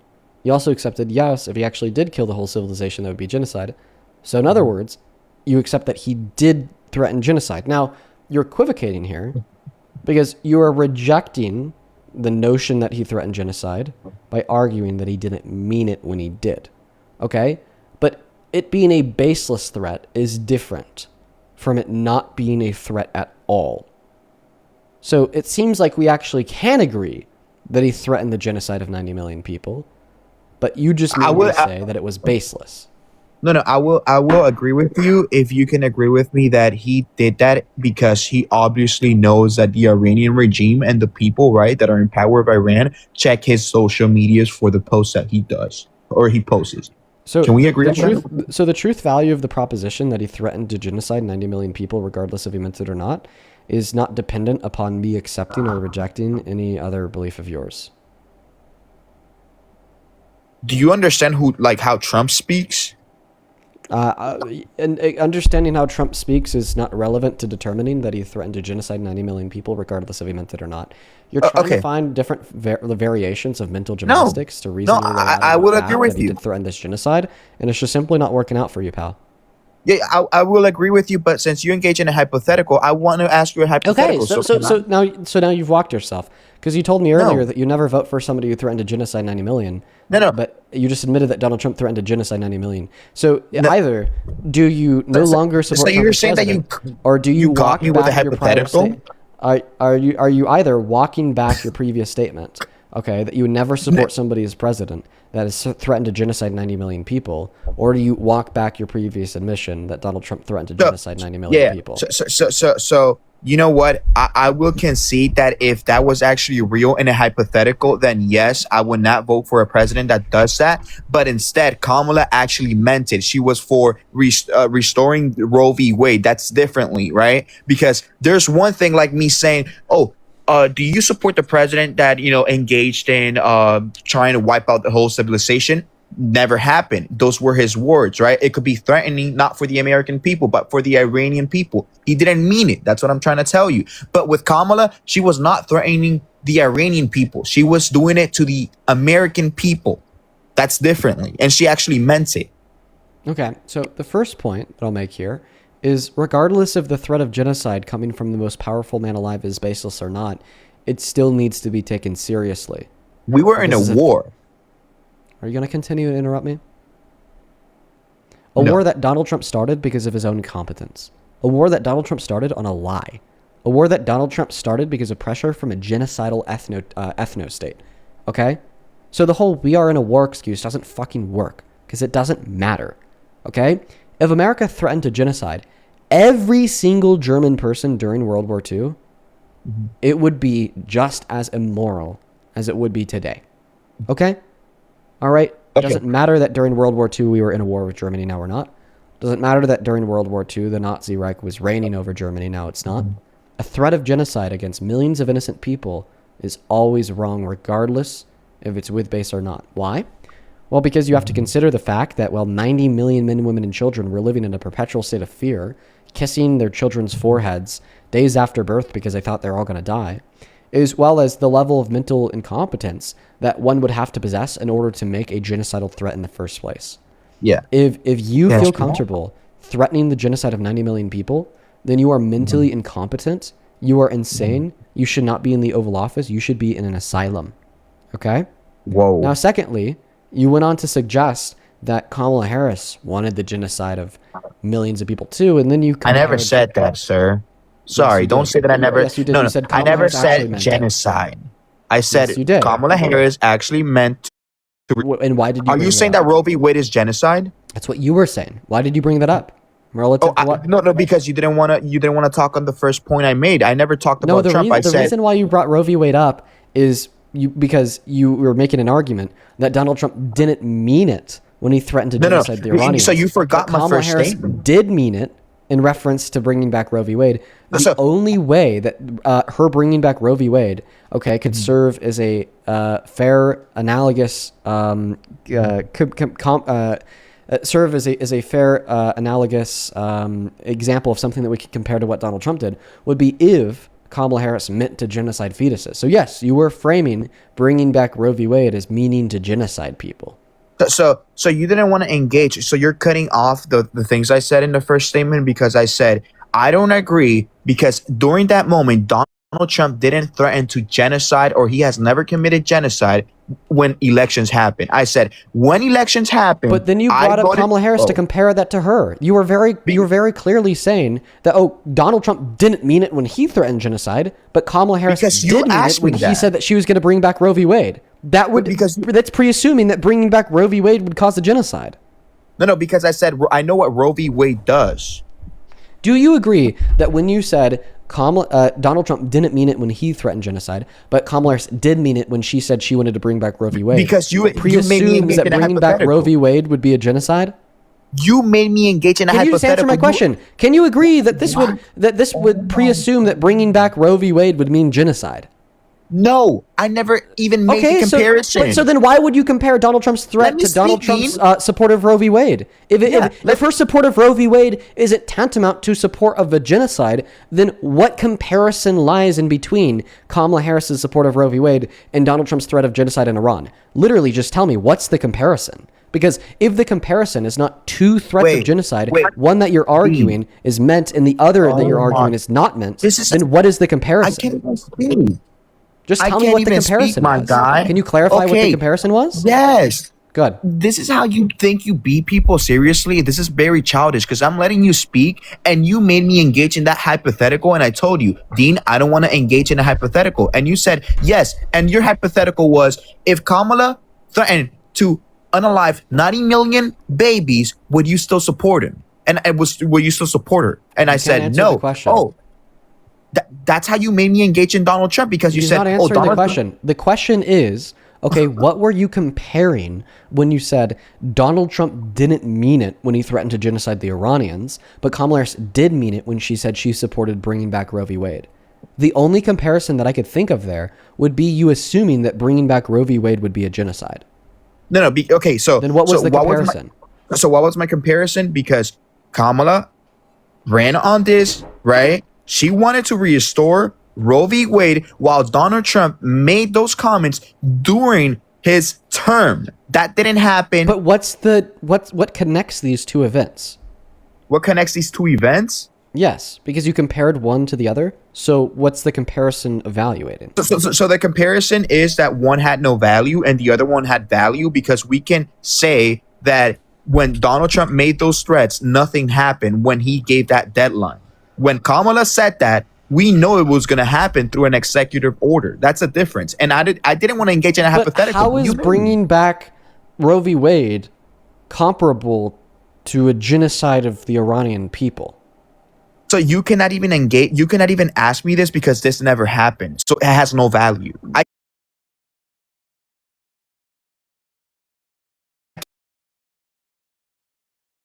Okay, yet Kamala Harris actually would have done this thing. Okay, but how are these two things comparable? Like, bringing back Roe v. Wade isn't comparable to threatening or actually genociding 90 million people. What's the comparison? Kamala Harris run on bringing back Roe v. Wade? Fucking based? Hell yeah? Let's go? This is how you win. What does this have to do at all with Donald Trump threatening genocide? There's just no connect. Like, imagine that you said, oh, like Donald Trump didn't mean it when he threatened to genocide Iran, but Kamala Harris did mean it when she ran on tax cuts for the middle class. Okay, what did tax cuts for the middle class have to do with the threat of genocide in Iran? Like, what? So first of all, this comparison that you're giving me right now, can we agree that this? You gave me this comparison. I didn't give you this comparison. You gave it to me. Oh, the example I gave you in the first, to begin with, you didn't want to engage, was that my moral values, I think that God creates life in the first day, and you made me engage in a hypothetical. What does this have to do? Why did you compare these two things? All that I'm trying to figure out here is what is the comparison between these two things?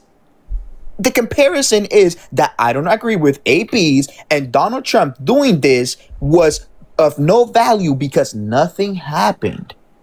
That doesn't describe what the relevant similarity is between these two things. So why does it have to be similar? What you're trying to say the relevant similarity is that if Kamala Harris actually re-signed Roe v. Wade into a place, then we'd see a genocide of fetuses. No, never did that. I never engaged in that. But that's the only way these two events could be compared. Why are we comparing these two events? Because you wanted to compare them, right? Be honest. Listen, because under your view, it'd have to be true that would have to be a genocide. But then you're saying, no, that's not a genocide. But now you're saying, oh, well, Donald Trump didn't mean it when he threatened to genocide Iran. But then Kamala Harris did mean it when she ran on Roe v. Wade. Okay, well, if running on Roe v. Wade isn't genocide, then these two things aren't comparable, nor do they have any relevance to one another. Just listen, buddy, you're just lost. You're just lost. No. I don't know if I want to continue to go down this rabbit hole with you of trying to describe to you why you're lost. Because you don't know why you're lost. Okay, you're just literally so lost. You're just lost in commotion. Let me now check this out. Abortion is based. You're projecting, Dean. Seriously, I respect you, but right now you're acting like a child because I'm letting you speak. And the only comparison you're making of ABs being genocide to Donald Trump making these comments is because you made me engage in a hypothetical. And I told you I don't want to engage in it. And you said no because they're identical. And I never said, oh, ABs are genocide. You were the one that made that comment. Do you agree with me? Okay, so what I asked you is, well, would you ever vote for somebody, who threatened to pay for 90 million abortions, because that's essentially genocide under your view because you're pro-life, and you said, no, you never vote for somebody that would threaten to pay for 90 million abortions, then we reduce that down to you admitting that you'd never vote for somebody who threatened to genocide 90 million people. But then I brought up Donald Trump's threat of genocide against 90 million people. Now, then you start rejecting that abortion is genocide, and then you start ignoring the fact that you said you never vote for somebody who threatened to genocide 90 million people. So, okay, and this is the difference, right? When I gave you that example was during the election, right? You're giving me an example of a president that I voted for that made a comment during his presidency. So what do you want me to say? I don't support him no more because he made those comments that had no value? Not exactly. Wait, why don't you think that threatening to genocide 90 million people has any value? What? Because I knew, since I told you, the people that don't know obviously were confused and probably thought it was real. But since I support the man and I know how he acts, I knew that he didn't mean it. He was. It doesn't matter. It still has value if he doesn't mean it, because it still scares the shit out of people and demonstrates him to be a brutalistic authoritarian who's willing to threaten genocide to get what he wants. Even if he doesn't mean it, it still matters. Okay, so what do you think? Okay, how crazy do you have to be to threaten a genocide to get what you want? No, I can agree that the Iranian people probably felt scared because they know Trump, makes some crazy comments. Would you ever threaten to rape a child to get what you want? What are these hypotheticals? Answer the question. Would you ever threaten to rape a child even if you didn't mean it to get what you want? Why are you making this insane hypothetical? You know the answer to the question is no. You know the answer to the question is no. You know that you would never threaten to rape a child even if you didn't mean it to get what you want. You also know that no sane person would ever threaten to rape a child even if they didn't mean it to get what they want. Very similarly, no sane person would ever threaten to genocide 90 million people, including millions of children, to get what they want. Both child rape and genocide exist in a tier of incredibly perverse, immoral actions that we wouldn't even threaten to do them even if we didn't actually want to do them in order to get what we want. If we can agree, that somebody would be crazy to threaten to rape a child even if they didn't mean it to get what they want, then we would also have to agree that somebody would be crazy if they threatened to genocide 90 million people even if they didn't mean it to get what they want. Right? But they had different meanings. those different things that is there any circumstance with any meaning where somebody would not be crazy if they threatened to rape a child to get what they want? No, I'm not saying that. I'm saying ABs and the genocide. Answer my question. So if there's not a single circumstance where it would ever be permissible or non-crazy to threaten to rape a child to get what you want, even if you don't mean it, why do you engage then why in these are there hypotheticals, circumstances? dude? Because it proves a point. It proves a very solid point. The point that it's proving, is that there's sufficiently immoral actions like child rape or genocide that somebody would be crazy to threaten to get what they want, even if they never meant through to pull on, even if they never intended to pull through on the threat. Do you agree? I do agree, but these are crazy, insane hypotheticals that don't align with my value. No, because you don't even want to conceded that Donald Trump is crazy. You just conceded that Donald Trump is crazy. You did, because you just agreed that there's not a single conceivable circumstance where somebody could not be crazy if they were to threaten child rape or genocide to get what they want, even if they never intended to actually do it. So okay. Let me respond 1 second. You asked me these two things, right? You said about these two things. If I said no, you know what would happen? Everyone in your chat will flood my my private DMs with "you're fucking insane, you're mentally ill," because that's what you try to do. Obviously, because if I respond no to that child rape, do you think that's not insane? But those are the hypotheticals you want to engage in. You want to put people in a corner. Yeah, so I do want to put people in corners. What does child rape have to do with I do want to put people genocide? in corners. I absolutely do want to put people in corners because that's how you fucking with debate, hypotheticals. Bro. And then with you're saying that then you're saying it would be the fault of the yes. I want to put people in corners with hypotheticals because that's how we could conceptually prove your logic to be unreliable. That's the point of a hypothetical, is to conceptually prove that your logic is unreliable. You're just simply not smart enough to understand how hypotheticals can conceptually relate to the logic in which would underpin the argument in which you're making. And you just admitted that you would be wrong and insane to suggest that it is ever okay to threaten child rape, even if you never meant to do it, in order to get what you want. Correct? Yeah, that's obviously insane, but that doesn't have to do anything with Donald Trump. Can we agree? Listen, we're going to connect it to Donald Trump right now. This is why we use hypotheticals. So now that you've agreed, there's not a conceivable circumstance where it's ever okay to threaten to rape a child, even if you don't mean it, to get what you want. Can we agree that the reason why there's not a conceivable circumstance of that being okay is because child rape is very wrong? No, it's not just wrong. It's illegal, and it's wrong in our culture. But in other cultures, I would agree that, they have different perspectives in life. And that's true. It's wrong for us because we don't engage in those things. But I don't know in the Middle East if they engage in those things. That's crazy, right? So you don't think it's wrong to rape a child in the Middle East? Me, yes, 100%. But those crazy people, I don't think they find it wrong. Okay, wait. So you respond to my question asking you, so the reason why it'd be insane to threaten this is because it's insanely wrong by saying, well, other people don't think it's wrong. Okay, you understand the way that comes off, okay, is you being apologetic to the notion that child rape isn't wrong. No, I didn't mean that. What I'm trying to say is... Then what the fuck do you mean? Oh, what I actually meant is that we find things wrong that other people that might not even find what's wrong. The point that statement serves? Yes, there's a lot of crazy people who do not think bad things are bad. But what conceptual point does that serve to further this discourse? None.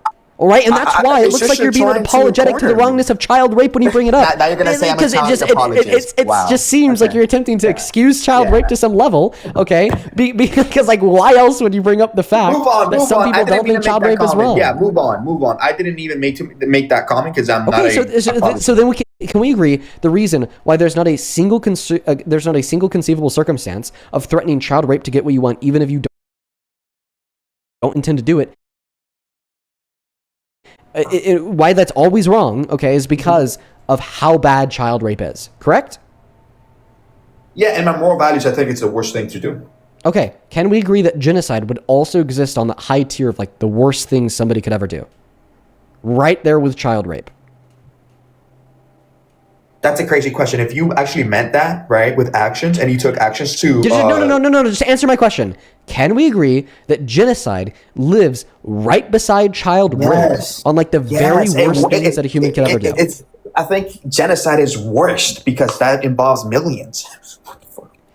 Listen, all right, so we've now agreed that child rape and genocide exist on that same high tier of like the very, very, very bad things people could do. Perfect. All right, now we're going to connect this back to Trump. So you said that there's not a single conceivable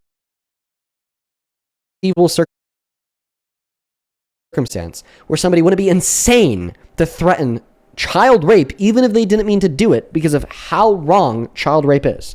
And because you've agreed that child rape exists on a very similar pillar to genocide, insofar as the worst actions ever, you would, in virtue of that fact, agree that there's not a single conceivable circumstance where somebody wouldn't be insane to threaten genocide to get what they want, even if they didn't mean it. Correct? The difference is that it involves a country and a single person. I think when you're making an example of, you know, threatening a whole country and threatening a person, I think it's different.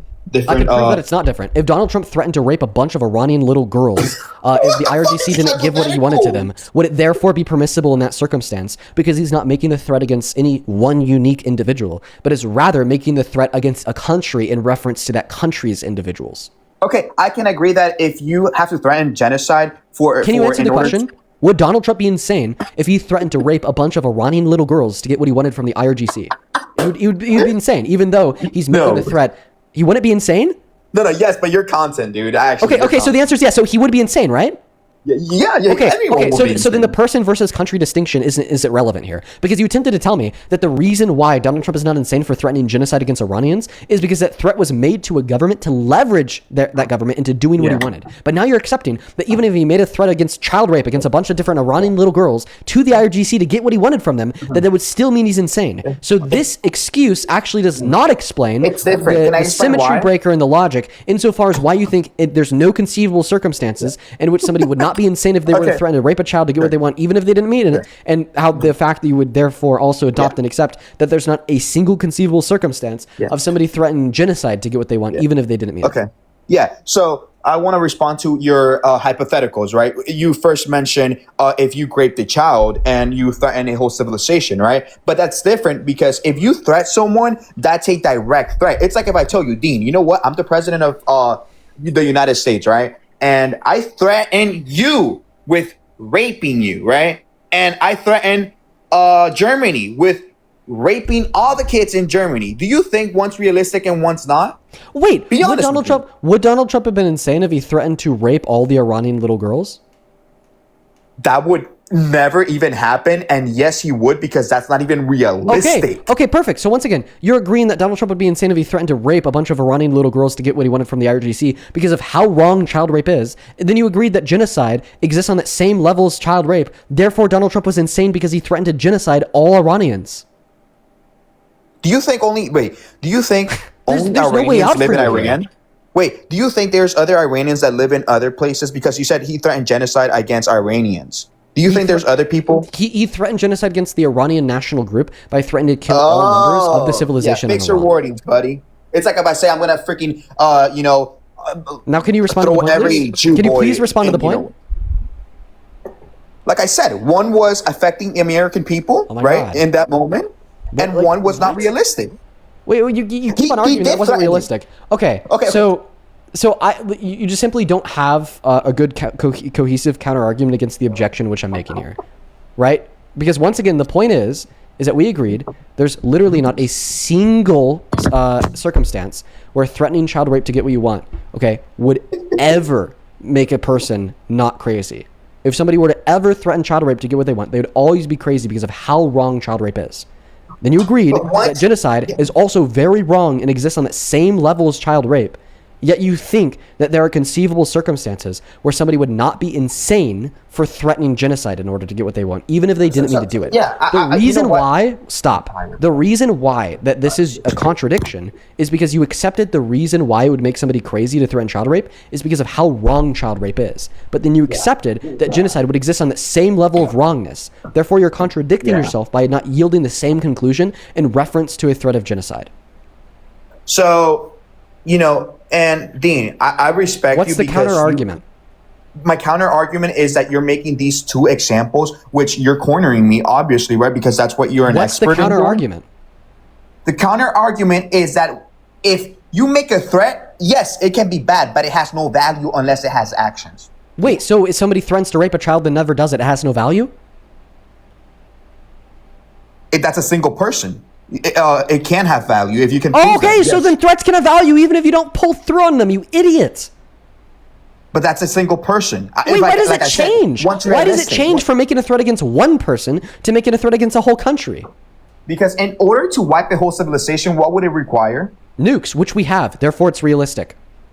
It's realistic, right? And do you think any president will ever use nukes? That's what I'm saying. It's not realistic, right? The only person that has ever used a nuke is a U.S. president. How long ago? Dude, how long ago? World War II. Oh, do you think? Okay, do you think in this generation someone will use a nuke, and who would that be? It's definitely possible. What is the relevance of this? The relevance is that one is like the chances of one happening is like 0.1%, and if the chances of me doing a direct threat to a single person, there is a higher chance. The chance of somebody, the chance of somebody being able to break out of jail. The chance of somebody being able to break out of jail is like 0.1%. So would you argue if a jail inmate threatened Why to are you break engaging out of... these hypotheticals, Because bro? it's relevant. I'm trying to show that The to you right chances now. of You me said the unaliving reason why myself Donald is Trump... 1%. I'll tell you the relevance. You said the reason why Donald Trump is not insane for threatening genocide is because it's unrealistic that Donald Trump would actually do genocide. It's unrealistic that a prison inmate would escape that prison then rape somebody, right? Because it's really hard to break out of jail. Therefore, would you argue that a prison inmate wouldn't be insane if they threatened to break out of jail and then go rape a child? No, clearly they would still be insane if they threatened to break out of jail and then rape a child, even if the likelihood that they were actually able to break out of jail was very low. Therefore, you can't say that Donald Trump is not insane for threatening genocide due to the fact that you think the likelihood of Trump actually doing it is very low. So these are the differences that you're making, right? You're making an example of someone breaking out of jail, which they are legally not allowed to do when the president has, has the nukes, right? So you're telling me, a person will get out of jail, which is rare, and rape a child when they can do it to a person already inside jail. So why are you making an example of someone literally in prison? That is not allowed because to the likelihood that they'd be able to pull through on that threat is very low, yet we'd still... So what is the likelihood of someone raping and someone inside jail? The threat wasn't about raping somebody inside of jail. The threat was about them breaking out of jail than raping somebody. So why do you add two circumstances, though? Because the chances of... Because it shows that somebody's still insane for making a threat, even if the likelihood for them to pull through on the threat is very low. When your point was that Donald Trump's not crazy for threatening genocide because the likelihood that he actually does it is very low, right?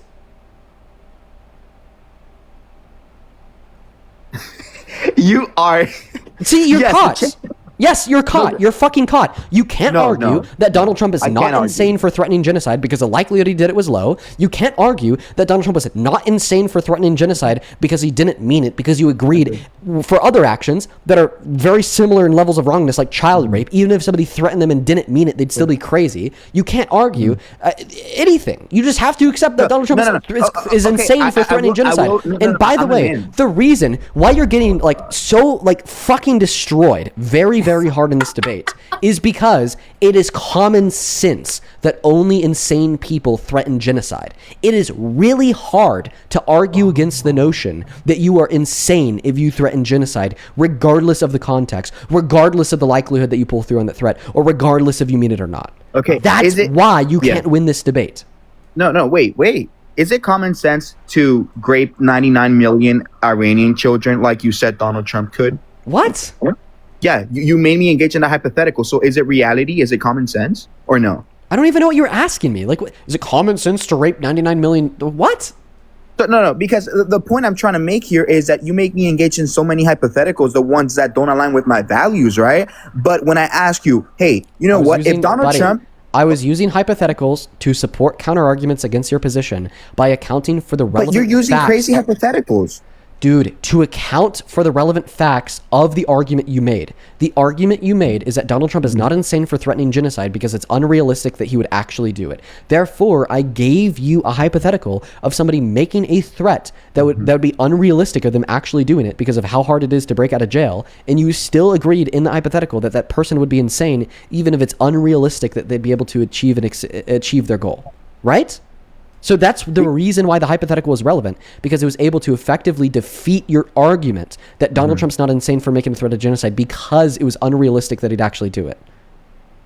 So is Donald, okay, you know what? I'm a man enough and I will concede if you can answer this question directly. I swear to God. Ready? So if Donald Trump, right, actually told a girl, hey, I'm going to grape you, and it was a direct threat, right? And he said, hey, I'm going to grape 99 million Iranian people in... If anything, he's more insane for the graping of the 99 million. What's more? No. Yeah, Dean, let me speak, man. God. So if Donald Trump threatened someone directly, hey, I'm going to grape you, and then he threatened, the whole civilization of kids in Iran and said, hey, I'm going to grape all these kids, right? Mm-hmm. What do you think is more realistic, him graping a child or him graping 99 million? When you say realistic, you mean more likely to actually occur. Clearly, it's more likely that he'd rape one person compared to 99 million. So when Kamala Harris, right, threatens to Kamala Harris isn't relevant to the debate. That's why you asked me. Why do you still support the president? The debate isn't over. Like your claim about Kamala Harris. Is over hypotheticals? The debate is over Donald Trump being insane for threatening to genocide 90 million people. Okay, listen, what has more value? Threatening a genocide, which clearly didn't happen, or a president that wanted to restore the Roe v. Wade? The question, what has more value, doesn't even make any sense because I don't know what you mean by value there. No, because a question can have more value based on the chances of happening. What do you mean by value? Like, what are you asking me specifically?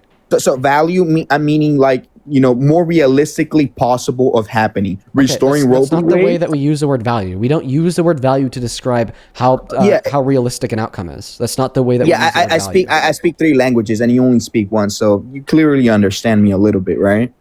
Like I told you, I didn't understand what you said because like the use of the word value in that context doesn't make sense. So do you want to try to ask the question again in a way that does? Yeah. So what's more realistically possible of happening, which adds a greater value on a statement? That does not add greater value on a statement. What? Yes, because if define value. Value is something that has in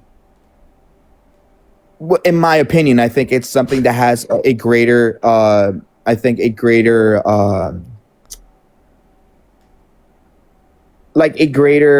chance of happening in this perspective. Yeah, okay, for sure. What do you think has more value? You waking up to $1 million or you waking up to a cup of water? Cup of water, but those are the hypotheticals you make me use. That's not the way that we use the word value. Clearly, it would have more value to wake up to find an additional $1 billion in your bank account for you to wake up to, I don't know, a cup of water. Okay, but clearly it's going to be like more likely for you to wake up to a cup of water compared for you to wake up to $1 million in your bank account. This just shows that that's not the way that we use the word value. Like if anything, typically we use the word value to describe things in which would be even less likely to occur because typically things in which are more scarce or harder to attain have more value. Like clearly, a master's degree has more value than a high school diploma. What's more realistic to actually attain? A high school diploma or a master's degree? You know what I mean? Yeah. So this is what I mean. So maybe you don't understand me, right? But when I say value, I mean what's more of value when you say something, right? Because saying something can have a bigger value or a smaller value, right? Would you agree with me? You're just using the word value in a very weird way that makes no sense. And I don't understand why you're standing 10 toes down on it. Like this just simply is not the way that we use the word value in society. Okay, then, but your hypotheticals are not even realistic. So I'm using words that even make sense in my brain, and you're using hypotheticals that make sense in your brain. By the way, my hypotheticals were very realistic. I bet that prison inmates threaten to escape and rape Donald Trump raping 99 million children were realistic. You keep on going back to that one. The hypothetical to which I'm referencing here would clearly be the fact that you said Donald Trump is not insane for threatening genocide because the likelihood that it actually occurs is low. Right? That's what you said? Yes. Okay. So if a prison inmate threatened to escape that prison and rape a child outside, would they still be insane even though the likelihood of that actually happening is low? Why do you have to say escape prison? Can you give me a hypothetical that would be because that's what makes the likelihood really low. So why do you use that likelihood? Okay, let me say this. Because it's the fucking argument that you just made the argument that Trump isn't insane for threatening genocide because the likelihood of it actually happening is low. So clearly, if I want to prove to you that somebody's insane for making a threat, even if the likelihood that they pull through on that threat is low, I'm going to give you an example of somebody making a threat when the likelihood of them pulling through on it is low. Like, holy fuck. Use your brain. Answer the question. If a prison detainee threatened to escape prison and rape a child on the other side, would they be insane for making that threat, even though the likelihood of them pulling through is low? Because they don't have any power to themselves. They would be insane. Okay, so perfect. So I just want to clarify. You are now agreeing that when people make threats that would be very hard to pull through on, therefore the likelihood would be low, they're still insane for making them in the first place. So therefore, when you said that Donald Trump isn't insane for threatening genocide because the likelihood that he'd be able to pull through on that threat is low, is an argument that you now concede. But you're not, okay, but two stories you concede that argument, yes or no? No, dude, you're fucking mean. Okay, so then you're just an incoherent, contradictive mess. Because you're agreeing in one sense that somebody's crazy for making a threat that they probably won't pull through on, but then in the other sense, arguing that this person is not insane for making this threat because they probably couldn't pull through on it. You're a special plane as it relates to Trump to be a fucking sophist for crazy, for crazy rapists, and it's embarrassing for you. This is how you win debates, right? When you engage in hypotheticals. You just admit that I won the debate. Thank you. No, you engage in hypotheticals, and that's how you win, right? Because yes, my first I used a hypothetical to debunk your shitty ass argument. You fucking bot. Okay, what was my argument? Your argument was that the reason why Donald Trump is not insane for threatening something really, really wrong. Bro, this is the argument that you gave me less than 5 minutes ago that I'm debunking with a hypothetical. This was a hypothetical you gave me. You made the claim that Donald Trump is not insane for threatening genocide, I right? made the claim that wait. Do you believe that Donald Trump is not insane for threatening genocide? Yes or no? Since I know what he meant, it's different. You're not answering my question. Are you arguing that he was not insane for threatening genocide? Yes or no? If I didn't know anything about it, then yes, I would say that. No, I'm asking you right now. Do you believe that Donald Trump was insane or not insane for threatening genocide? Threatening genocide. Was he insane for that? Let me see. Do I know the man? Yes, I know him.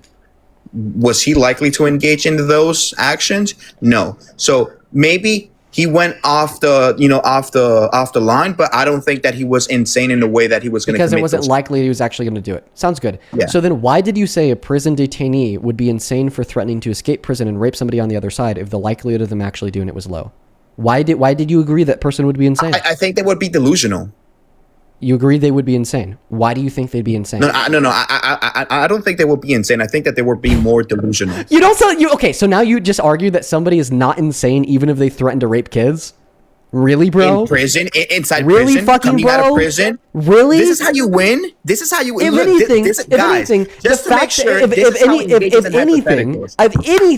the fact that they would have a very hard time at escaping prison is something that would make them more insane. And in fact, we use the word insane and delusional like pretty interchangeably. It's synonyms. Yeah, can we say that if someone attempts to say or makes threats that he's gonna escape prison, can we say that that person is delusional?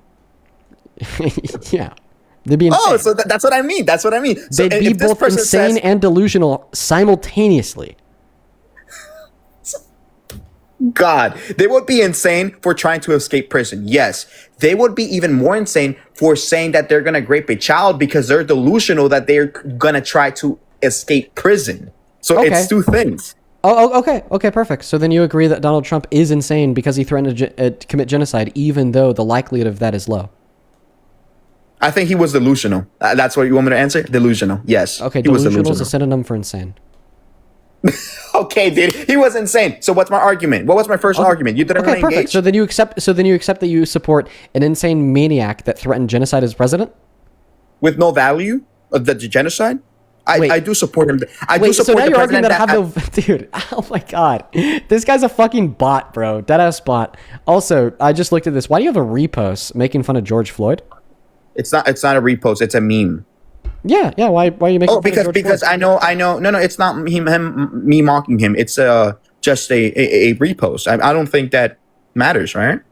Oh yeah, I mean, I would argue that it's like pretty nuts to pretty insane. You know, good use of the word here. Am I delusional? Make memes and like joke about people who were killed by racist cops and murdered. Yeah. Wait, so if you're not adding everything up, what did the court say about him? The court said that he was murdered. And he had what did he have in his system? He had like a couple different things in his system, but it's irrelevant because the coroner's office determined that he didn't OD from them. That's not what I read recently. I know, because you're a fucking dumbass and you probably got this off of a random shitpost on Twitter you bought. That is literally what the coroner's report said. Are you sure? If the coroner's report said that he died from an OD, then they would have been able to convict Derek Chauvin for murder. They convicted him because of the moment. And what does my repost have to do with anything? Give me the evidence. Give me the evidence that Floyd died from an OD. Give it to me. Okay, I will give you the source. Can you give me 2 seconds? Yeah. Okay. Dude, the guests today suck. Like, this is like so bad. I'm just not having fun. Like, these people are like actual bots. They're droids. They're like literally droids. Every single one of them is dense as hell. And I'm just not having any fun. No fun, dude. Oh. Aaron, I appreciate you for the $5 on PayPal. He says, hey, thank you for being so awesome. Thank you, Aaron. Delilah, thank you for the $10. He says his fourth repost is racist. He's not good faith. We're talking about that right now, Delilah. Thank you for the 10. And then Rian, thank you so much for the $10 as well. And I'm really happy that I could bring you joy. Thank you so much, Rian. Taryn, thank you so much for the $5. And we are all caught up over on PayPal. On Super Chat, thank you for the $20 full band, who says speaking 3 languages just means more people know you're dumb, my guy. That's funny as hell. That's funny as hell. Thank you for the $20 full band. Amber, thank you so much for the $20. It's just being able to think. Is that why? Genuinely afraid they are not trolls and actually cannot engage in critical thinking? No, they can't. People that think that they're ineffective or irrelevant towards discourse, like, are legit just like, they don't have an ability to conceptually think, because you have to conceptually think to some level to see the value in hypothetical. Thank you for the $20. Logger, thank you for the 10, who says the hypothetical is only becoming extreme. Hypothetical wasn't extreme enough. Not willing to answer the hypothetical's equivalent value. Dean had 2 for an extreme still equal. Who else do we got here? J Dub, thank you so much for the $50 donation on Super Chat, who says it's extremely difficult to understand these people. Seriously, I don't get it. Keep it up as usual, my guy. Thank you so much for the love, J Dub. Show some love to J Dub down below in that chat. I really appreciate you. Thank you. I want to see 500 J Dub W's down below in that comment section. I appreciate you, man. Thank you. Getting rich off hypotheticals. Congrats, Dean. Yeah, apparently so. Can you say thank you, J Dub, for the $50 donation? No, getting this guy food for his future wife, for his future kids. Hopefully he doesn't AB them. Well, I mean, I want to get an abortion because I don't have a uterus. No, but I think that you can engage in that, right? No. I just can't. You cannot say, hey, you don't think it's a 50? It's literally not. No, what I'm saying is you don't think the father gets involved in an AB with his approval. That's what I'm trying to say. I don't think that there should have to be legal approval of the man in order for a woman to... Hell no. That's what I wanted to talk about. But I got the source, though. Okay. APnews.com. Look at you smiling because you know you engage. When are you going to do a... What is the title of the AP article? George Floyd's autopsy, I think something else. It's not new. George Floyd's autopsy is not new. It was in 2023. You embarrassed yourself by not reading the whole article. This is like literally so ironic. You haven't read the article. This is like literally so ironic. No, go down. The whole article title. This is crazy. The article title that he read says George Floyd's autopsy report is not new. Okay. And that's likely where cut off the article title. But then the next part of the article title that he did not see says does not say he died of an overdose. You legit can't make this up. You are so... You haven't read it. You haven't read it. I knew 2023, revealing he died from a drug overdose, not from the actions of arresting Minneapolis officer. officers. AP's assessment, false. Social media users are sharing a page from the 20-page autopsy report that publicly released from the Hennepin County Medical Examiner's Office in full on June 3rd, 2020. It has not changed since. Well, the page says that he had F and M drug in his system. And the full report concludes that Floyd died from cardiopulmonary arrest, not an overdose. You are so fucking stupid. Like, I can't believe it. I can't believe it. This is by far the worst thing. I think AI got to me. No, I think AI got to me because, they make false claims. I'm gonna be honest with you. So admit that you were wrong. In Twitter. No, I said something that was not true. Okay. Can you admit that you said something that wasn't true when you said he died? I can say that it was multiple things that he died for, but most, I think. No, but I think that his shrugs played a role. That's not what the autopsy report or medical examiner said. Okay, I What? I do agree that he was unalived. Okay. He was killed by Derek Chauvin, right? And he did not die from an OD, correct? From an OD, correct? Yeah, he's in prison. Okay, thank you for the concession. But why didn't you me, Dean? Can you tell me? Yeah, what point do you want me to engage in?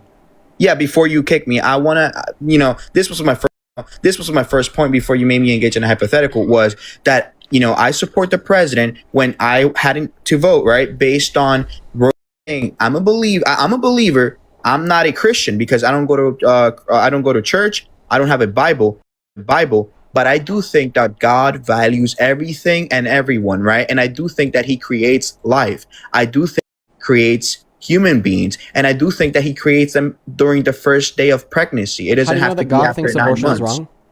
How do I think God's abortion is wrong? Because he values everything. How do you know that God values the lives of fetuses and thinks that it's murder to kill them? Doesn't value it. Can you prove me wrong? Okay, so you can't just suggest a non-falsifiable theory in an attempt to justify a claim to be true, given that your opponent can't falsify it. Do you think God creates everything? Stop. Like, for instance, I could very similarly posit the opposite non-falsifiable theory. I believe in a God that does not value all human life, and which has sentience. Thereby, fetuses prior to 20 through 24 weeks do not have moral value. Thereby, does not murder prior to that point. And now, if you were to ask me, okay, well, Dean, what is your evidence? What is your evidence that this God exists? And what is your evidence that this God holds to these beliefs? Well, I couldn't just turn around and say, well, can you disprove the notion that this God exists? And if you were unable to disprove the notion that God exists, I'm not justified in then believing that God does exist. So once again, the burden would be on you to demonstrate that a God exists that thinks abortion is murder. Yeah. This is going to be very prove it right now. You said that you're not a Christian. You just said that you have these superstitions of a God that you think you believe in, outside of any mainstream Abrahamic faith. In your head. No. I told you I was born in a Christian family. I said I'm not a Christian because I don't. But I'm a believer. Then without quoting the Bible, because you're not a Christian, justify from a religious that abortion is murder.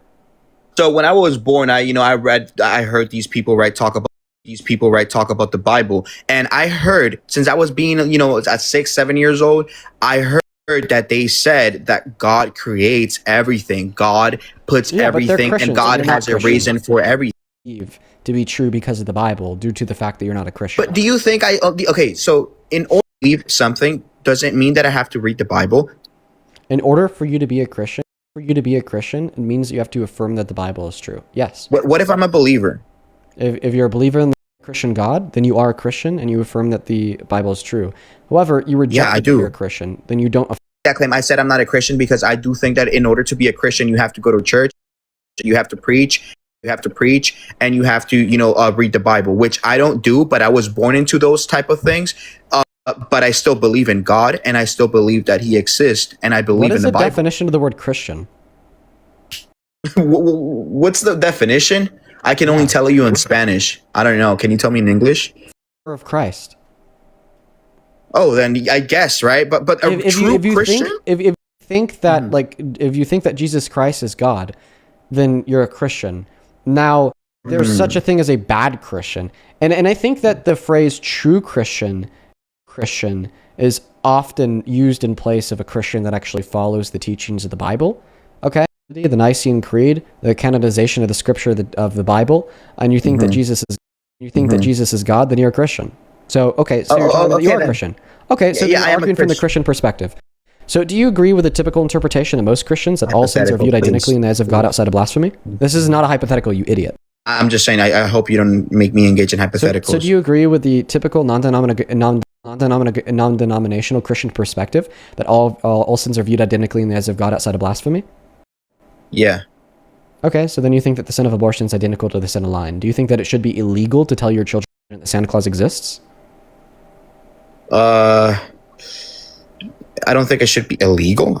Okay, perfect. So if you don't think it should be illegal to tell your children that Santa Claus exists, even though that's a sin identical to the sin of abortion, then you don't think that the sin of abortion should be illegal either. So what does illegal have to do with God? God doesn't create legal or legal. But we're talking about Roe v. Wade. Your argument was that you voted for Trump because Kamala Harris ran and reinstituting Roe v. Wade. Those are legal protections. But you're giving me two different examples. What two different examples? So the examples I wanted to give you, because you always ask me examples, and I wanted you to prove. I wanted you to answer me this because you're a true Christian, right? Does God create life? Like, does He say this in the Bible? Wait. My argument. Can you agree that you think abortion should be legal? No, I don't think abortion should be legal, except I think 1%. So why do you think it should be illegal? Yet lying to your child about the existence of Santa Claus should be legal. So are viewed identically in the eyes of God. So in a moral way, right? A person has different moralities, and I would say that unaliving a child and lying is not the same as the same sin or the same value. I don't think it has the same value. Who's the standard of truth? You or God? Okay, I don't know what God might say about these things. I don't know. I think you said that you think that in the eyes of God, all sins are viewed identically outside of blasphemy.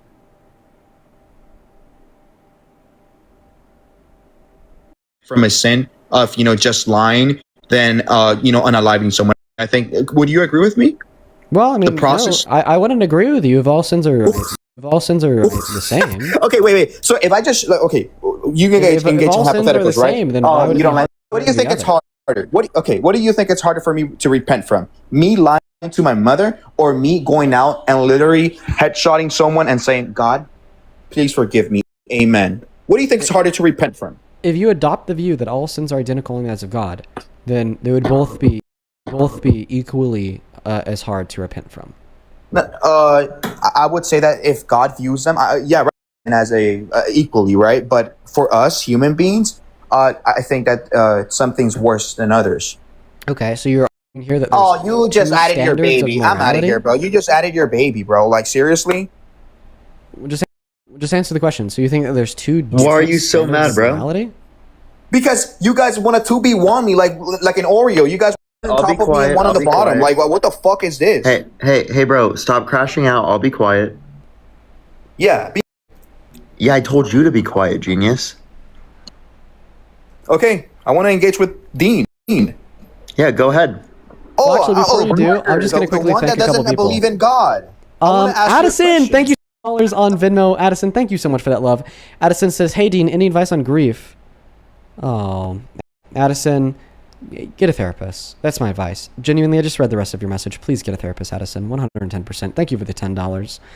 Tom, thank you for the $10. Who says millions of Iranians had to comfort their children who were promised death from above. He's confident in Trump. Imagine that his family is the target of the threat. How confident would he be? Oh, you'd have none. Thank you for the $10, Tom.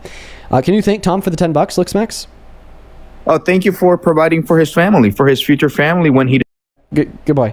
Vicky, thank you for the $2. Who says, "Thank you, Dean. I'm actually going to put that in a fund to pay for my girlfriend's future abortions." Karen, thank you for the $15. I appreciate you so much for that love. Man. I'm going to put that into a fund to pay for my girlfriend's future abortions fund with a $15. Thank you so much. And then Peter, thank you so much for the $50 donation on Facebook, who says, "This cringe LooksMaxer is quote-unquote debating like he's learning what hypothetical means in real time." Well, it's because he's very unintelligent. Thank you for the $50 for the future abortion fund. Thank you so much, Peter. Show some love to Peter in that chat for the $50. And then Allison for the $20, who says, "Amazing argument. As always, you're the best." Thank you, Allison. And then DD Thank you for the coin. $10. Thank you for the coin, Elise. "You're working hard today, Dean?" Oh, I know. today suck. Jay, thank you for the $22 who says, hey Dean, long time fly on the wall, first time donor. I was wondering if you've heard about the Missouri wanting to vote out income taxes and replace it with increased sales tax. I don't think it's really being talked about a lot. Thank you for all that you do. I really straight up a regressive tax, Jay. Thank you for the $22. I really hope they don't do that. Then Katie, thank you for the $10 who says, thank you for everything that you do to bring awareness to this. If you support babies, also, don't please be forget careful to of all send the me crazy people out coins. there. All the best to you. Thank you for the $10. Did you just ask people to send you money if they support babies? Yeah, because you do it too. Why can't I do it? How about if you support abortion? Yeah. Oh, we can do that battle, buddy. We're gonna spend it all on women's abortions. I'm gonna spend it all on women's abortions. I'm gonna take all their money. Yeah, and I'm gonna spend it all on abortions. You're evil. By the way, I'm just clearly. You're evil. I think Joey, thank you for the flying jets. I appreciate you. Then Z, thank you for the $20 who says conservative men are submissive to male authority figures. Oh, yeah, that they are. Thank you so much for the $20. And fun. Can you thank Lily for the $10 for the abortion fund? Hell no. What about Linda with the $25 who says, Dean, the Bible doesn't say at all that sins are the same outside of blasphemy. Love you, but respectfully, where are you getting that pro-choice, by the way? Oh, Linda. Hey, W's! W! You said that you think all sins are the same. Why are you laughing? No, but the Bible says W's? Wait. Why are you laughing and claiming a W from a message from somebody that says they don't believe what you believe? And then Linda, in response to that, thank you for the $25. Those are your fans. Hey, in response, Alexa, play Charlie Kirk. Alexa, play Charlie Kirk. Alexa, play the Charlie Kirk song, bitch. There's a station based on Charlie Kirk on Amazon Music. We are Charlie Kirk. He's Alexa, play We Are Charlie. Like AI voices connected to an Alexa that happen to be similar to that of a human woman. Buddy, because you just proved me right. You just proved me right. Not every sin is the same. What did I prove you right about?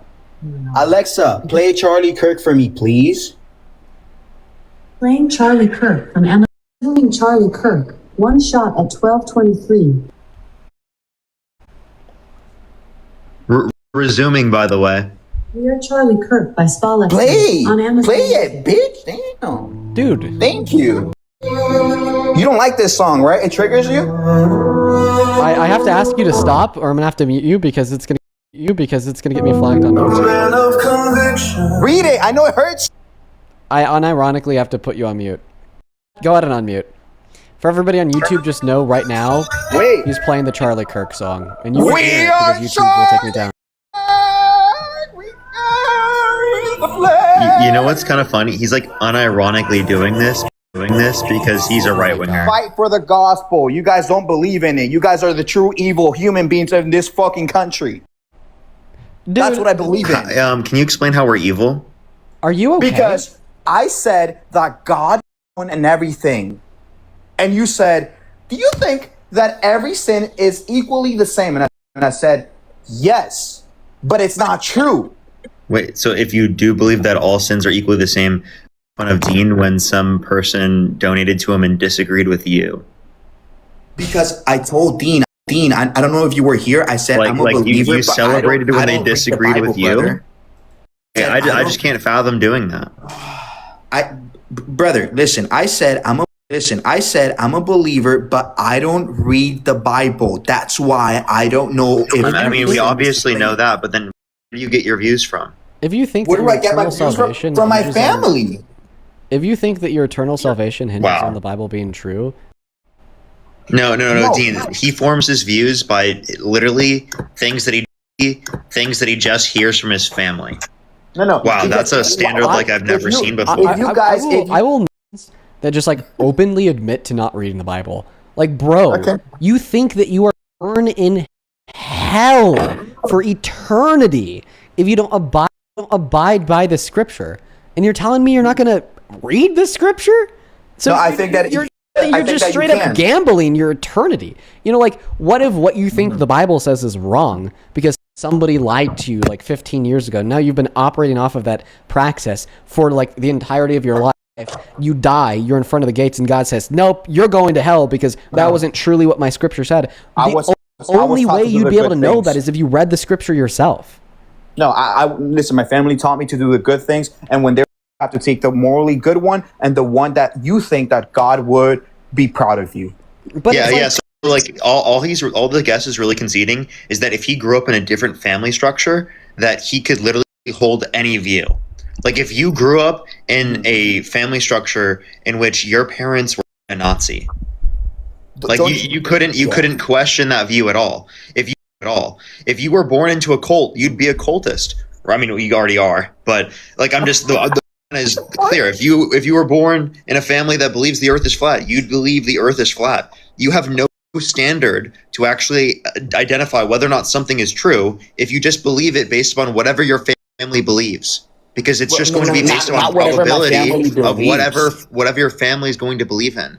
If you ask conspiracy theory, then you would inevitably believe in that same thing because you have no method to dispute it. I told Dean that I heard these things in church. That's why I said I'm not a believer. I'm a believer, but I'm not a Christian no more because I don't go to church. You don't have to go to church to be Christian. That literally makes no sense. No, but I'm not a true Christian. That's what question. Do you think God creates everything? If you're not a true Christian, then you don't believe Jesus Christ is your Lord and Savior. Do you accept that? No, I do accept that He's my Savior, but I don't think that I follow all He wants me to. Okay, you could say that you don't follow everything, but that just means you're a sinful Christian. That means you're a bad Christian. You're still Christian, but you're a bad Christian. I'm a bad Christian. Yeah. You agree with me that God creates everything? Well, I'm agnostic, so no. Why is it so hard for you guys to answer this question?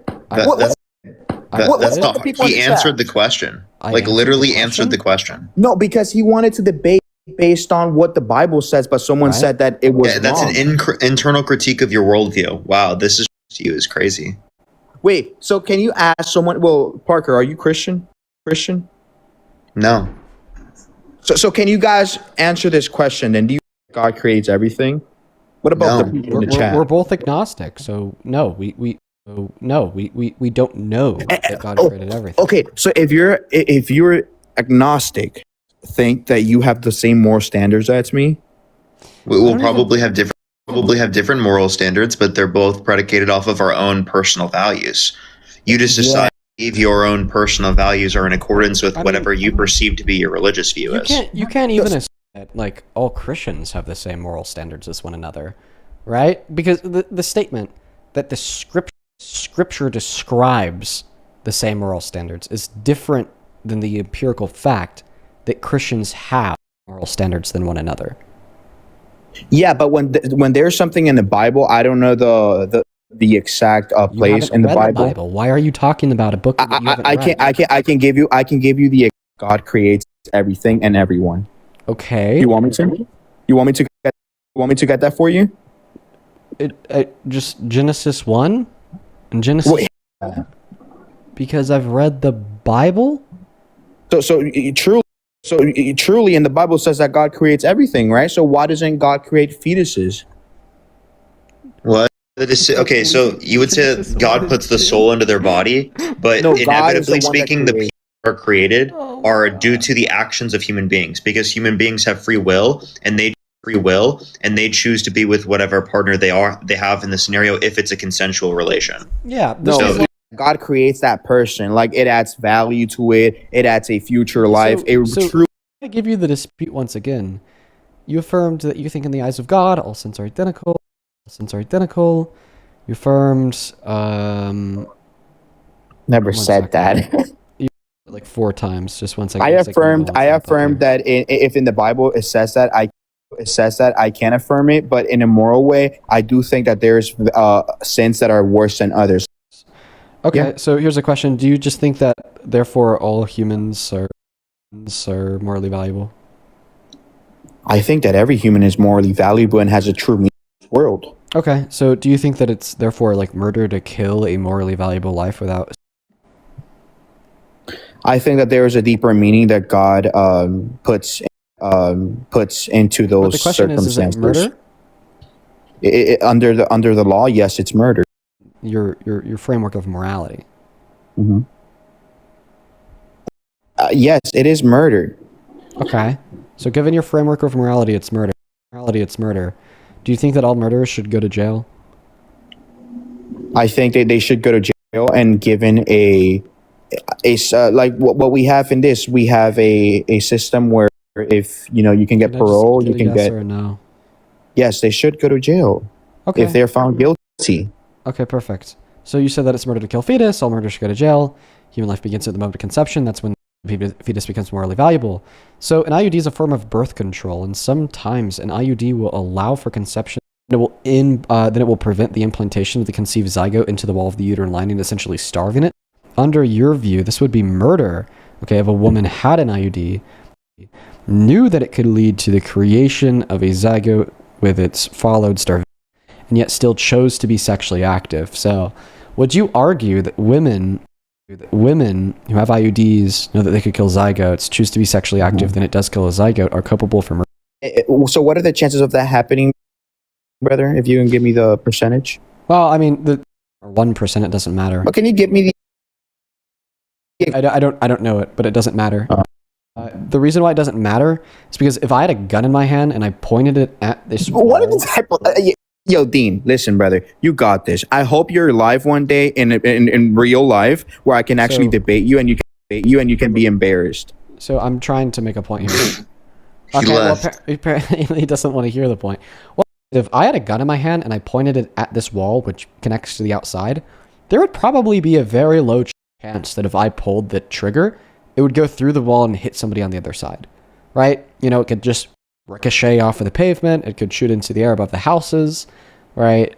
Not to mention that my neighborhood isn't super densely packed, so somebody's yard or go through their wall and get stuck in the floor, right? But still yet, if I were to take that gun and point and shoot it through that wall, knowing that it could hit somebody on the other side, regardless of what that possibility would be, and it did hit somebody on that other side, I'd still be culpable for murder. And that's why it's incorrect to argue that because the likelihood an IUD can kill that zygote could kill an IUD. That IUD could kill a zygote is not culpable for murder. It doesn't follow. Brian, you kind of sit in my queue all day. I just brought you up. Passport, bro. Well, cat dragged up Soy Boy Dean and Soy Boy Parker. Dean, he literally waits hours. He did the same thing in my stream. He waits hours just to come up on the stream to call us soy boys. Like, that's all he loves. He's here for hours to do that. Not only that, but I just want to say you have the worst head attitude I've ever seen, Dean. Worst head. Absolutely not. They banned me. They banned me last night. They have real issues. You're the best. Love that for Shanice. Whoever your head admin is, they need a demotion and then promotion. They need a promotion. Yeah, I think I'm going to give her a promotion. Gonna get a promotion. She's getting demoted. You're gonna unban me from your Discord. Get me back in. Brian, I'm happy that you're banned. Hey Parker, you don't even. Brian. Hey Parker, by the way, you don't even have a Discord, so you shouldn't be talking. So? Exactly. What? So the point is, right? Everybody who's coming in this stream, listening to all these lies all day from these two soy boys. I can't even talk to Santana anymore. He just decided to ban me. So I'm not very happy about that. Because Santana wants to suppress the truth. Thomas, thank you so much for the $50 over on YouTube Super Chat. I want to see 500 Thomas W's. Thomas, that is very kind of you, my friend. Thomas with the 50 says, nobody gives a fuck about you, Passport Bro. Give up. Nobody loves you. Real damn, nice, Thomas. What's for the jugular with that one? $50. Anyways, here's the point. I got a donation. Talking about big booty Latinas. Listen, I genuinely think it's weird the way that you spend your time in the life objectifying women and calling yourself an alpha. Objectifying women. Regardless of that big booty or not, no Latina, in fact, no woman of you stink, buddy. You spend too much of your time. I just took a shower today, Dean. I don't know. You still stink, bro. That's DB, tough. Thank you for the Leon. I think you want me to take a video? You want me to take a video next time I shower, Dean, so you can see? That's The gross. process? Why would you ever question that? Kick him. Like, what a weirdo. He's really weird. He spends hours in the guest box to do that, Dean. Like, I genuinely, I don't understand the motivation for some of the people that come up on the stream. Like, what is wrong with you, bro? Like, what is wrong with you? I know, they're really fucking weird, dude. Like, I get the motivation to like come up here and like troll a couple times or whatever, but it's like to then sit in the queue all day every day for like a couple weeks. Hell no. He's not even trolling. Like, he actually, that's like him.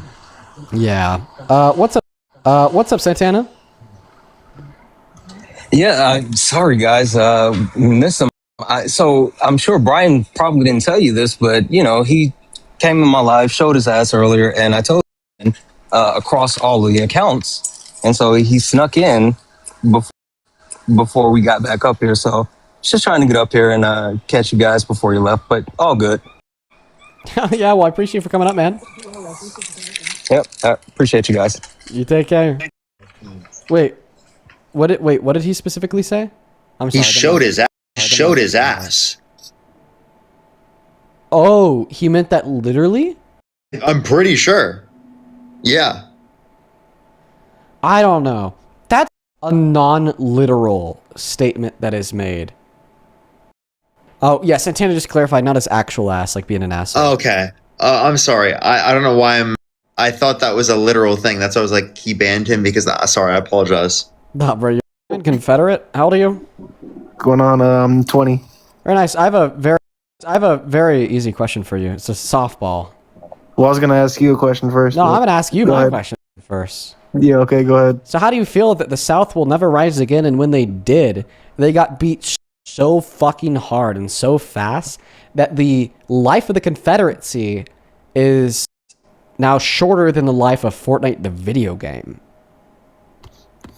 My culture. Yeah, break losing. Big. Yeah, I'm not sure what you're talking about. You know there's gonna be a revolution soon. Oh, the revolution. You are, dude. Dude, you got fucked up. You got fucked up. Listen. Who, me? You're obviously a white supremacist if you want a Confederate revolution, whatever. I'm Mexican.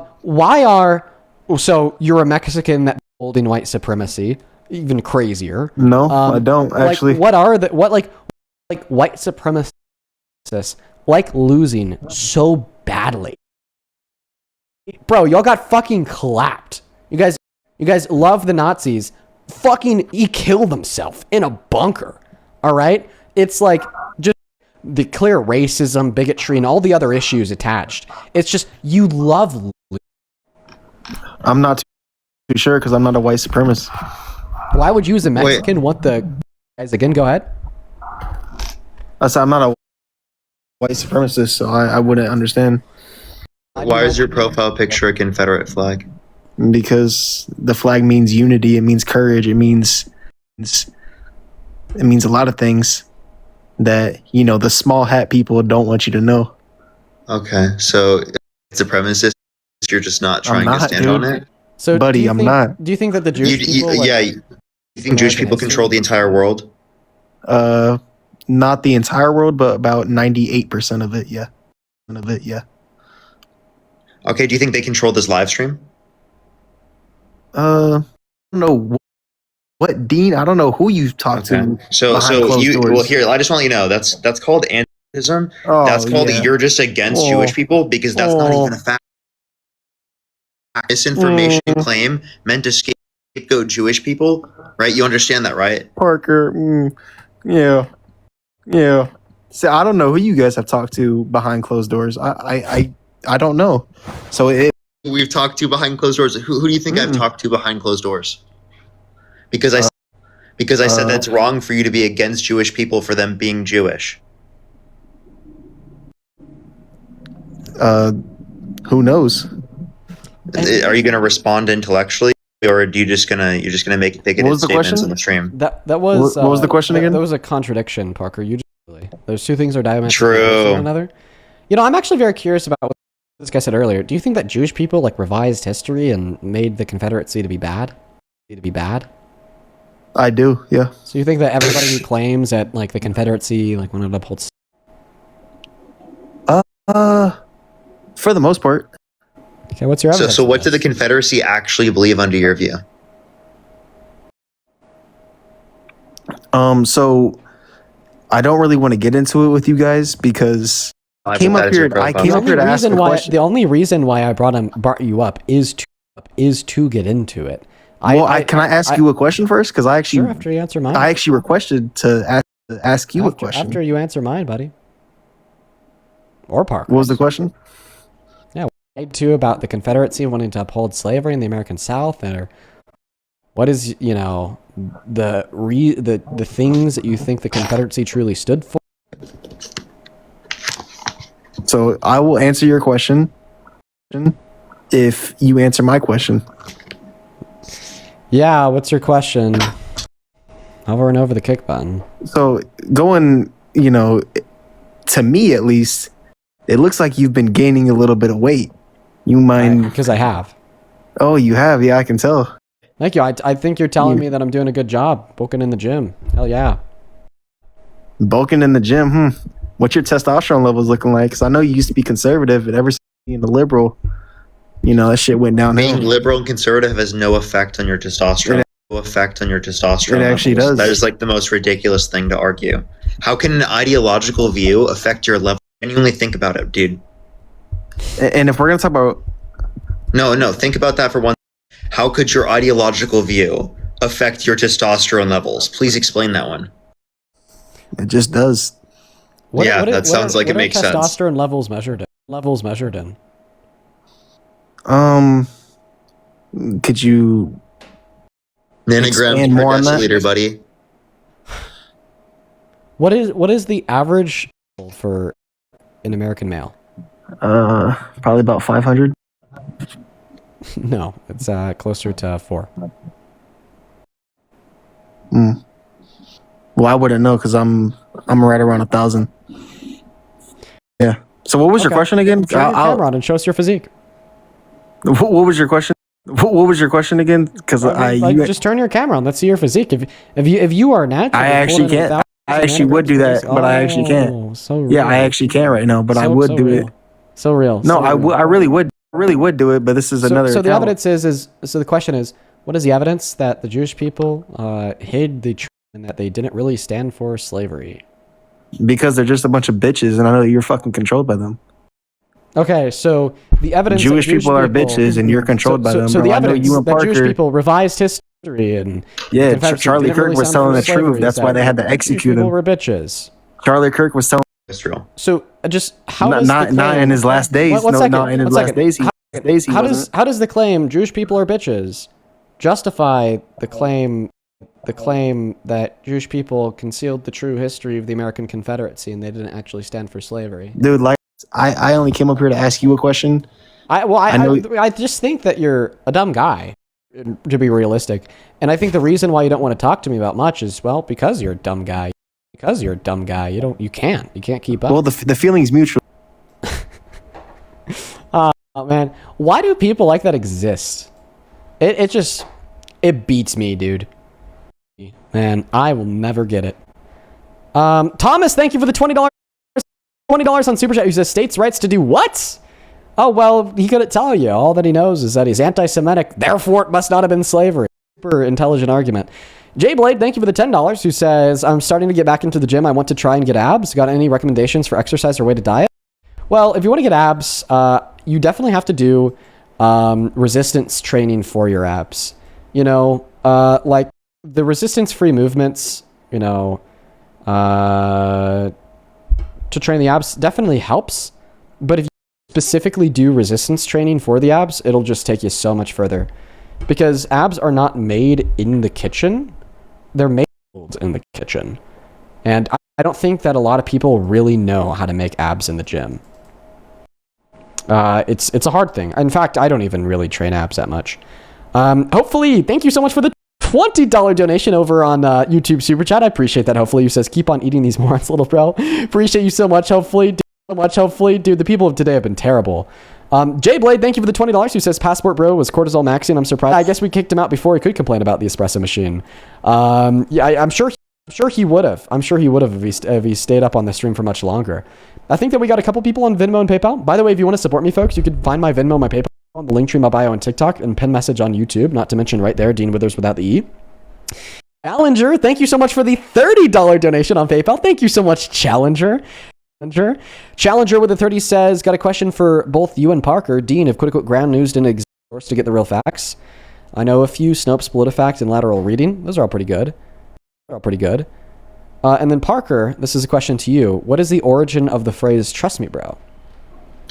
That just comes from people coming up in the stream arguing like conspiracy claims, and us just being like, the sources trust me, bro. There's no other basis to that than that. And I also got sent from a fan like a few years back, or a year or two back or so at this point. It's been a while.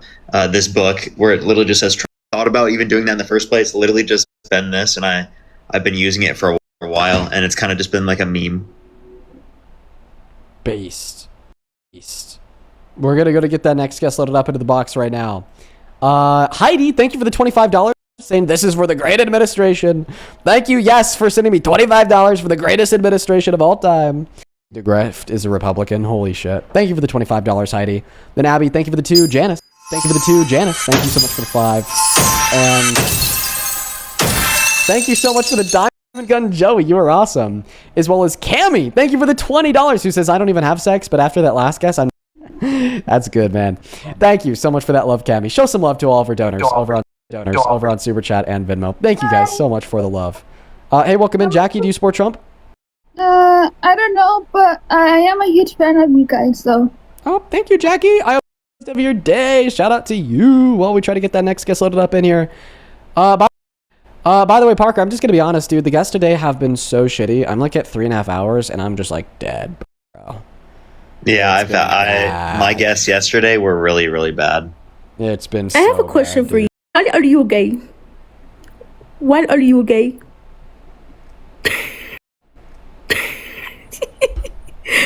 Why are you gay? Momo, stop trying to eat me. Oh, please. Someone save Momo from him. Why are you obsessed with us? Why are you obsessed with the whole, like, just in general? What? How am I obsessed with money? Why are you so obsessed with Liv? Like, why are you so obsessed with her dead fish? Why do you say that I'm obsessed with money? How would you feel she made fun of Shelby for dying? Okay, are you like... I wouldn't argue that a goldfish is equivalent to a dog. You're more likely to build a much closer relationship with a dog compared to a goldfish because a dog. You can have a connection with a goldfish. You can. I don't know if you could have much more of a connection with a goldfish than you'd have with just like cars, maybe like computers, video games, so on and so forth.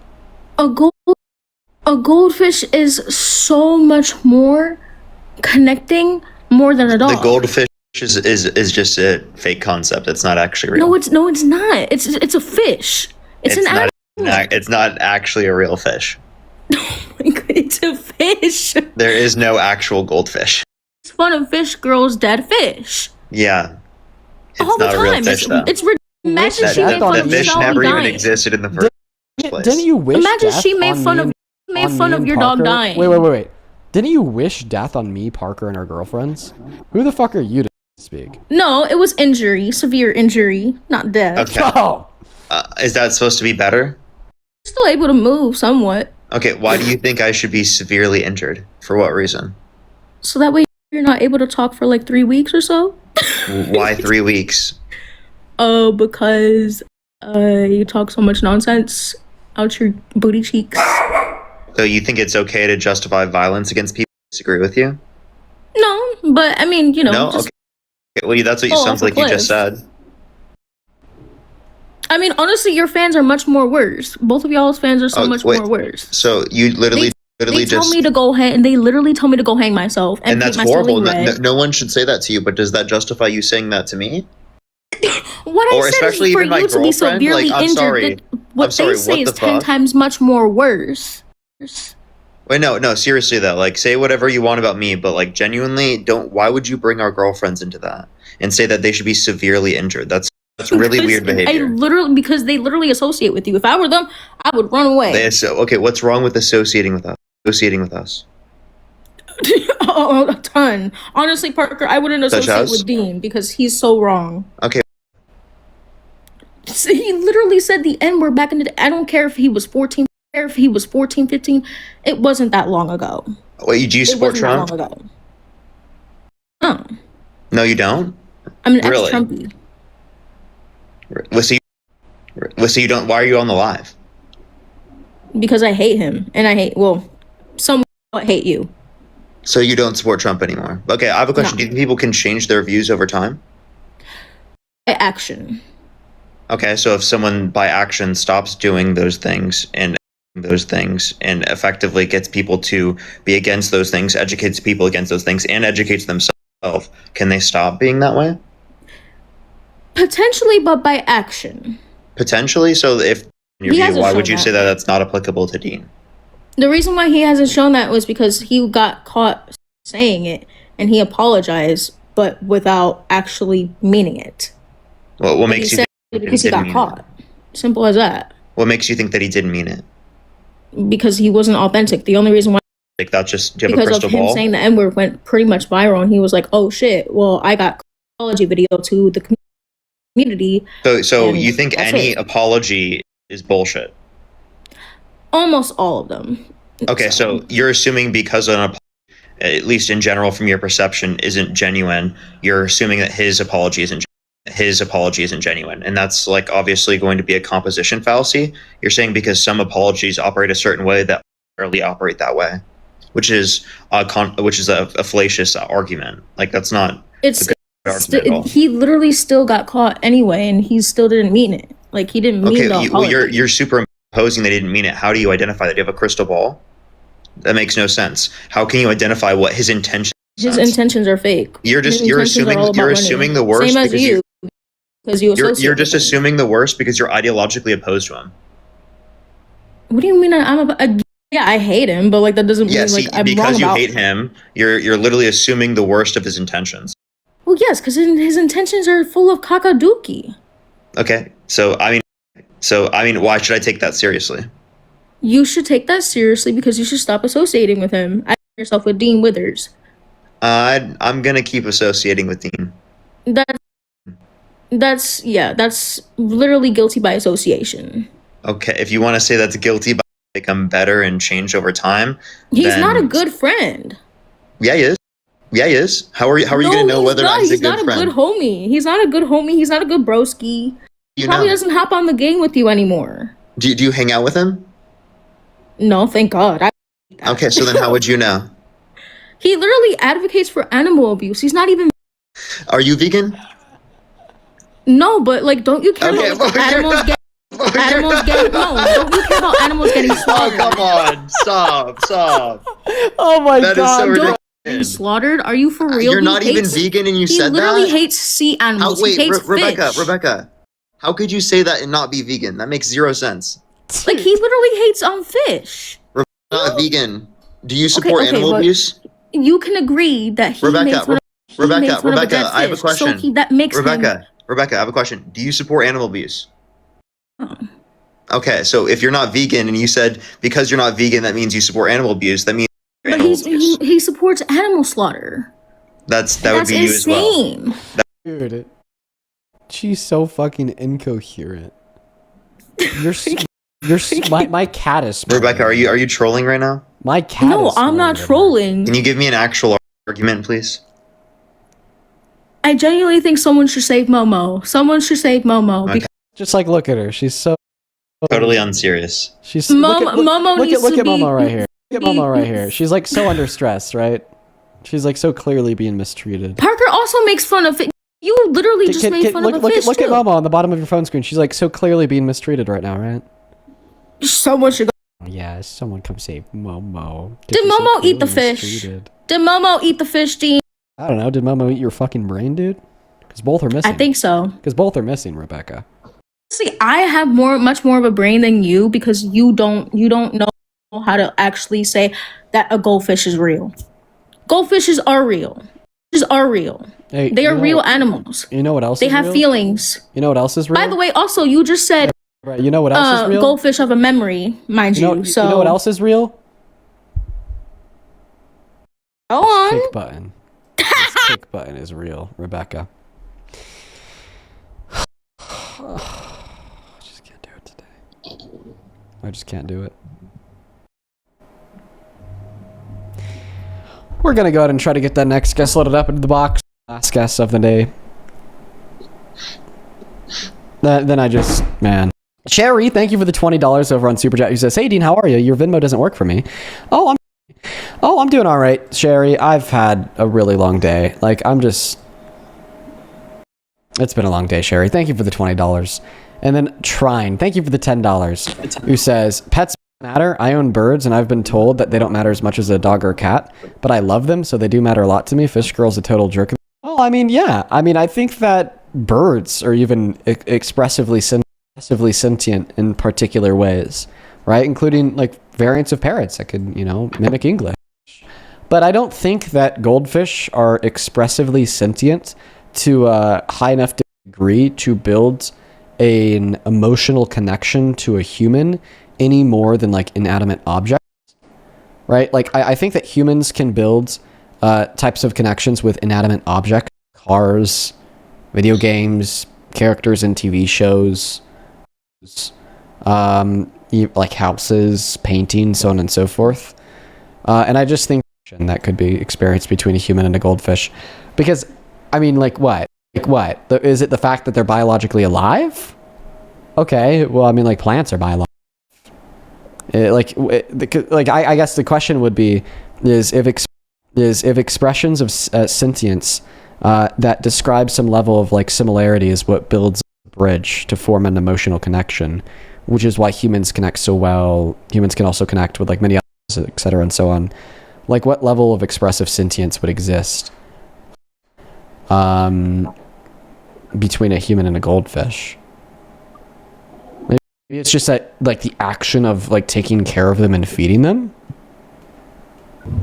You take care of something? Okay, like, my girlfriend takes care of the plants that we have around our house. We have a shit ton of plants.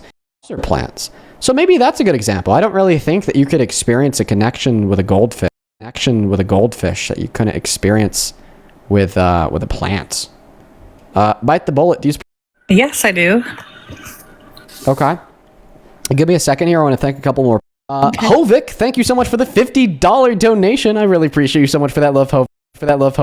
That is Hovik. Thank you so much for the love. Thank you so much, Hovik.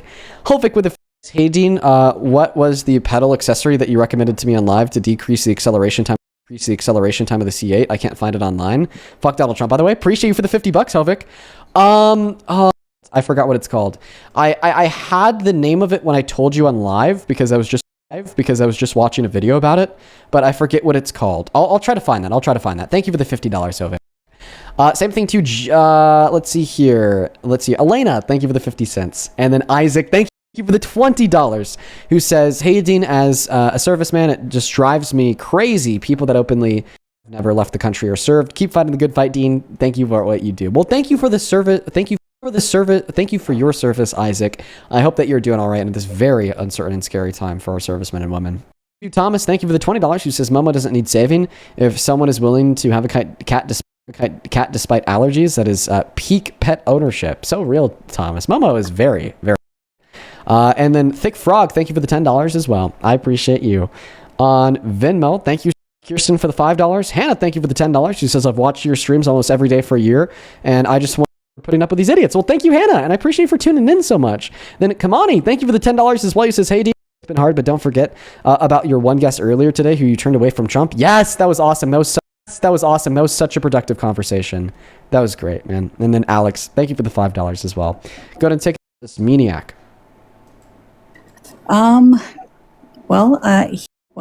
He's been doing a lot of, I want to say, chess moves, and that's what a lot of other people are saying. Okay, so what are the chess moves with, like, Iran? I got a quick question. I just want to ask you about the chess moves with Iran, because he said that we're starting the war over an imminent nuclear threat that was proven to have been a lie, okay, by Tulsi Gabbard. So what was the chess move and line about the reason why we started the war? Okay, then Then he went to war with him. He claimed that he wanted regime change and that we're going to send them back to the Stone Ages. But now he's saying that we changed and we've achieved all of our military objectives, but they're certainly not in the Stone Ages, and the RGC still exists. So with like falsely claiming to have regime changed the RGC. And then he brokered a ceasefire agreement with Iran and Israel that left Lebanon out. That ceasefire to be broken by Israel in like the first 3 seconds, which then led to the Strait of Hormuz being shut down by Iran for another 2 weeks. Okay, but then he included Lebanon in the ceasefire agreement. They reopened the strait, but then he imposed a naval blockade on Iranian ports that then caused them to re-implement the strait. Like, what's the chess move there? Like, what's the chess move with like any of these things? So are you saying that there is no uranium over there? Am I saying that there's no uranium over there? I think there is. I think there's well, that's the biggest part you say of nuclear. That's what we're going after over there, is the uranium. They're 50% of it. But quick question for you. You said you were allergic to cats. Yeah. How are you able to be around the cat? I'm asking this for a very personal reason. Via allergy exposure and a special type of cat food that has a protein that helps to reduce.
That we stole from them, and then we were going to pay them back for what we stole from them plus interest, and that was specifically established a nuclear enrichment facilities where again, we've met more objectives under the JCPOA through that negotiation we've met under Trump's war so far. And we're in a war circumstance where the Strait of Hormuz is closed again. I feel like social media has definitely controlled all of this information on myself. I can try and research and look it up, but like the stuff that you're telling me, I haven't actually heard before.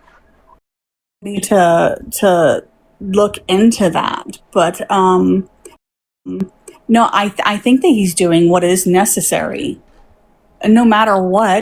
Even if somebody did something that was, so what is he even doing if he that's necessary, did, though? Tell he has us. to get the uranium. Okay, so then you think that Donald Trump is a shitty president because he pulled us outside of a deal the necessary of Iran not enriching uranium to weapons grade, right?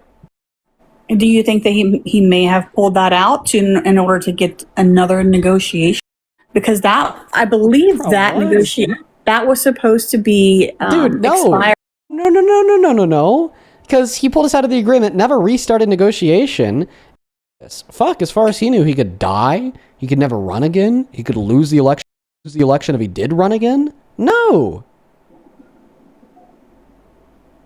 Kind of goes under the whole thing of like, what if a bomb falls on your head? As he said, that's what it shows is that he wasn't looking to renegotiate the JCPOA because he pulled us out in his first term, then he never started renegotiation attempt. He immediately started renegotiation with Iran. Show me that. But along with the entire prove that to me. Well, I can't really change my screen phone, my phone. So then tell me, what did he want to renegotiate? What was so bad about that he had to pull us out and renegotiate it? It's a good question. I'm not quite sure. Probably because he's wanting to achieve a lot of the not being able to enrich uranium. Bro, so then what was under the JCPOA? I think it was 5 years left. I know that's false because the JCPOA still would have been in place today. Also, if you want to make an agreement last longer, you don't pull out of the agreement. Yeah, you extend that agreement. You extend the agreement. Contract. So I'm actually going to leave the team that I'm playing for and completely get rid of the contract. Yeah. Like what? By the way, Parker, you want to? Yeah, I can hop on. Here. Batman, I'll send you right here. Alrighty, bro. Alrighty, I'll see you. Of course. Thank you for being up here. Of course. My heart's not in it anymore, chat. Like specifically for tonight, after all of the very crazy guests that we've talked to today. My heart's not in it right now. And usually when my heart's not in it, I just end so I don't get burnout. I'm unfortunately probably going to do that here soon. It's just like the people that we talked today, guys. They were just too crazy. Fuck, dude. You seem burnt out all the time. Like, not in a bad way, just exhausted, because I'm always a little bit exhausted, bad headaches. but like, you know, well, it's because of you fuckers. You still support a maniac who raped a woman, admitted to sexual exploitation, threatened a woman. He was never proved. charged with rape. It's what a court proved that he raped Eugene Carroll. No, that doesn't prove anything. The fact that a court prove anything? Okay, no, she sued him. Yeah. For defamation. She sued him for defamation and for defamation, and that's what you guys are pulling out of it. No, I'm pulling your claim that the only thing the jury found him guilty of was defamation. So, I'm not saying that's okay. So then you know that the jury also found him guilty of sexual abuse. Tell me the evidence that they had on that. Well, why are we just acting like Roman believing that it had nothing to do with sexual abuse whatsoever? But now that you know that I know my shit about that court case, now you're just no, you don't. Trying to work around the fact. Please tell me what the evidence was. This is what exhausts me. You made a bullshit claim. I'm trying to respond to it, and then you try to shift the goalpost. No. You tried to posit that she only sued him for defamation. Nothing to do with sexual abuse, nothing to do with rape, nothing to do with sexual violence or misconduct. That was a claim that you tried to make. But then I quickly responded to you by correcting you, then noting the fact that yes, he was able to hold him liable and sue him and find him guilty for sexual abuse or rape. And then you just said, oh, well, what's the evidence? You were wrong when you posited that she only sued him for defamation. So no, she is for other charges, not and charges. What was he found you can't guilty charge of? Someone on a lawsuit. What was he found guilty of on top of defamation? You're not found guilty in a lawsuit, first of all. I think you are. The colloquial usage of the word found guilty just means to be found, well, I guess I can't use the word guilty in the definition of guilty. Liable. The colloquial definition of the term, okay? And when you're held liable for something inside of a civil court, that is synonymous to being found guilty of something because you're found to have done it. So, do you agree? In other words, I'm sorry, no. I mean, I want to talk about the evidence. If you case so well, what was the evidence? Wait, if I'm guilty of, I don't know, eating chocolate cake for breakfast, am I just telling you I ate chocolate cake for breakfast? I'm responsible for eating chocolate cake for breakfast. What if somebody is telling you that you ate vanilla cake for breakfast? Yeah, and then they're going to sue you for lying. I don't... Listen, if I tell you that I'm guilty of eating chocolate cake for breakfast, I'm communicating to you the proposition that I'm responsible for eating chocolate cake for breakfast. Yeah, you would be saying that you are, but you can't refer that. But you can't refer that to Trump. Perfect. You cannot. So you we cannot just agree associate my answer we just agreed with that responsibility. Answer. Yeah. Okay, if responsibility is a synonym for guilt, well, being held liable means to be found responsible for. In other words, it means to be found guilty for. Under what evidence? Before we talk about the evidence, I just agree with you. To the semantic I agree dispute. with you. So that you do agree that they found him guilty of sexually abusing Miss Carroll, right? No one found him guilty. Yes, they did by holding him liable and finding him responsible. Because he settled. You did not settle. That's a lie. Why are you lying? What do you much money do you want to bet? I think it was like 8 million. How much money do you want to bet? Oh God, not this again. How much? I'm not betting anything right now. Damn it! I wanted to get rich. Okay, give me the evidence. Gas is too high right now. Because of Trump. Give me the evidence that he settled with E. Jean Carroll. The evidence that he settled. I mean, it's everywhere on the internet. First Okay, of so all. then it should be really easy for you to find. So find it. I can't talk whenever I switch my screen. Okay, that's fine. I don't really want to hear your voice too much, so just take a moment, Google it, and find the evidence. But okay, well, I tried to ask you what evidence there was before you moved on. No, because now you're making the claim that he settled, and that's false. Give me the evidence.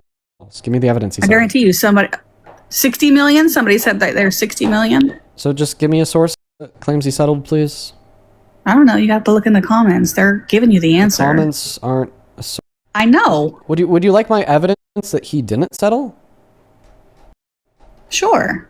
The jury verdict form is evidence that he didn't settle, because from a jury's verdict, when you settle, When you sue someone, when you're suing someone, dude, you don't settle with money. Do you agree?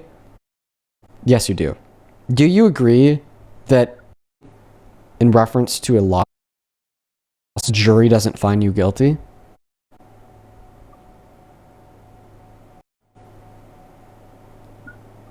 Then why was he being sued instead of press charges?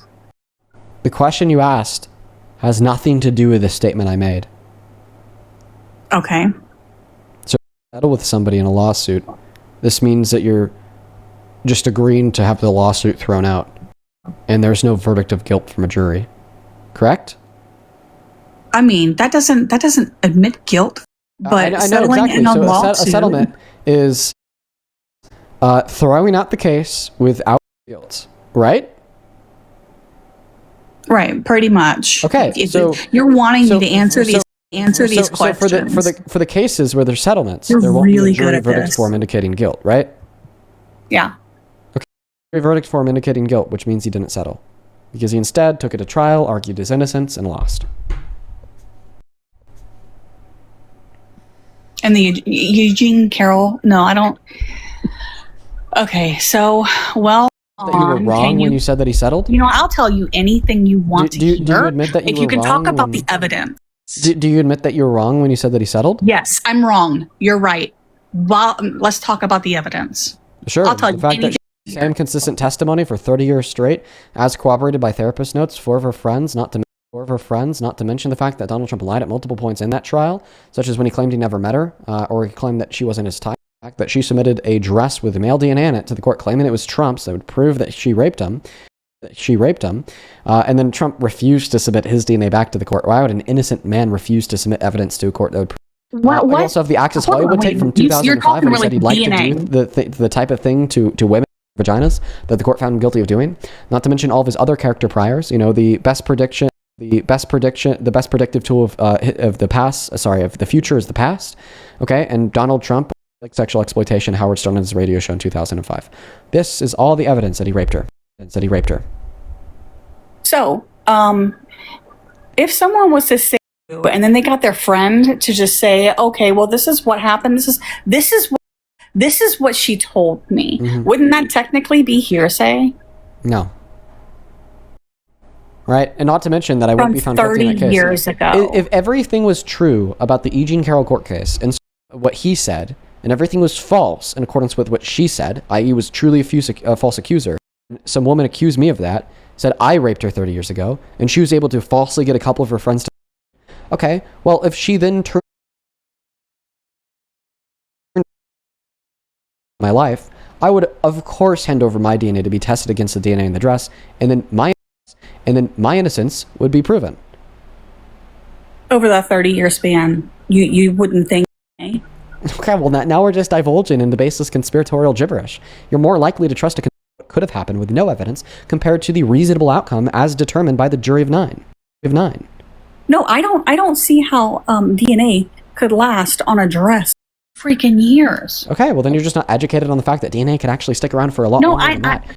No, there's cold first cases. of all, I do know they're the last, but There's cold cases. who saves their dress There's cold that way? cases from the early 20th century that are solved with DNA today. And also, you said who saves their dress at clothes in which they're raped in. Same way you see people from the Columbine high school shooting saving the backpack day too. In fact, I actually saw a TikTok about that on my For You page. Some lady that was 15 years old, was a freshman during the Columbine high school shooting in the 90s. Actually saved the backpack in the same state with all of the same contents inside. And she was opening it close to 30 years later. And the reason why I mentioned this to you is just to show when people go through very traumatic experiences, okay, they will save something related to that traumatic experience, either because they see it as a very notable occurrence in their life, or because they save it in case there's anything they could do with it later. Like prosecution, i.e. submitting the dress to a court to prove that this man raped her, which is what she did. And if that is what the courts are actually able to go by over a 30-year span to find someone liable for something like that, then we're not living in a whole system. Well, you are because arguing that we don't live under a justice make system. That claim. No, not anyone. Anyone. Okay, listen. Yes, anyone can make that if you claim. accuse me of raping you with the same evidence I had, would you be able to find me guilty in a court of law? No, I don't think that I would. Okay. Think that I would. Okay, so then not anybody can make that claim. With the same stuff.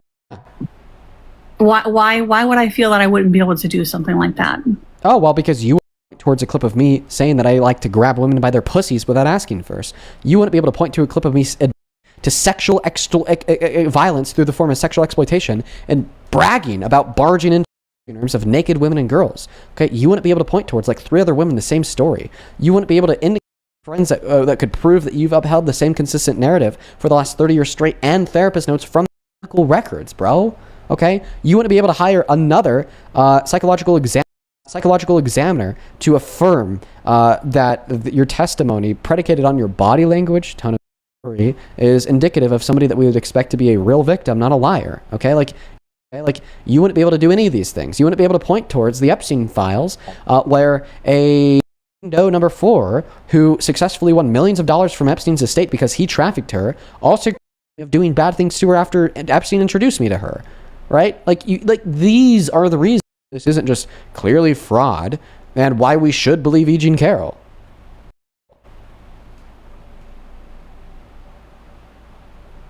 Okay. No counter argument. You know I'm right. You always put up a very good argument. Thank you. But so, that point made. As for abortions, I don't know if you want that. Oh, I'm actually pro it, but anytime I just kind of give you a little bite for this, but anytime that another human or another, let's say a pregnancy, violates the mother's rights. Okay. All right, kicking you. Strange. Thank you for the $20 over on Super Chat. Who says, thought Slime had an excellent video. Fascists use to waste your time and wear you down. Ooh, I'll have to look into that. Thank you, Strange, for the $20. Alexis, thank you for the $5. It's called High Something Diet. Oh, about the cat food. Yeah, it's really useful. Thank you for the $15 TAS. And Sarah, thank you so much for the $22. Who says, love Momo. My dog is the best. My first pet. They could be trained to do tricks too. Wow, really impressive. I didn't know that. Thank you so much, Sarah.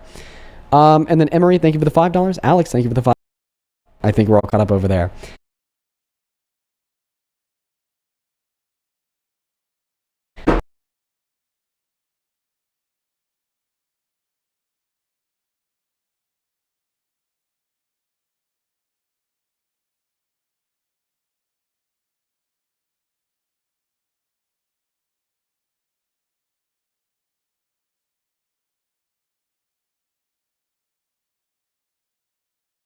Thank you so much for asking me. You are very, very kind. Thank you so much.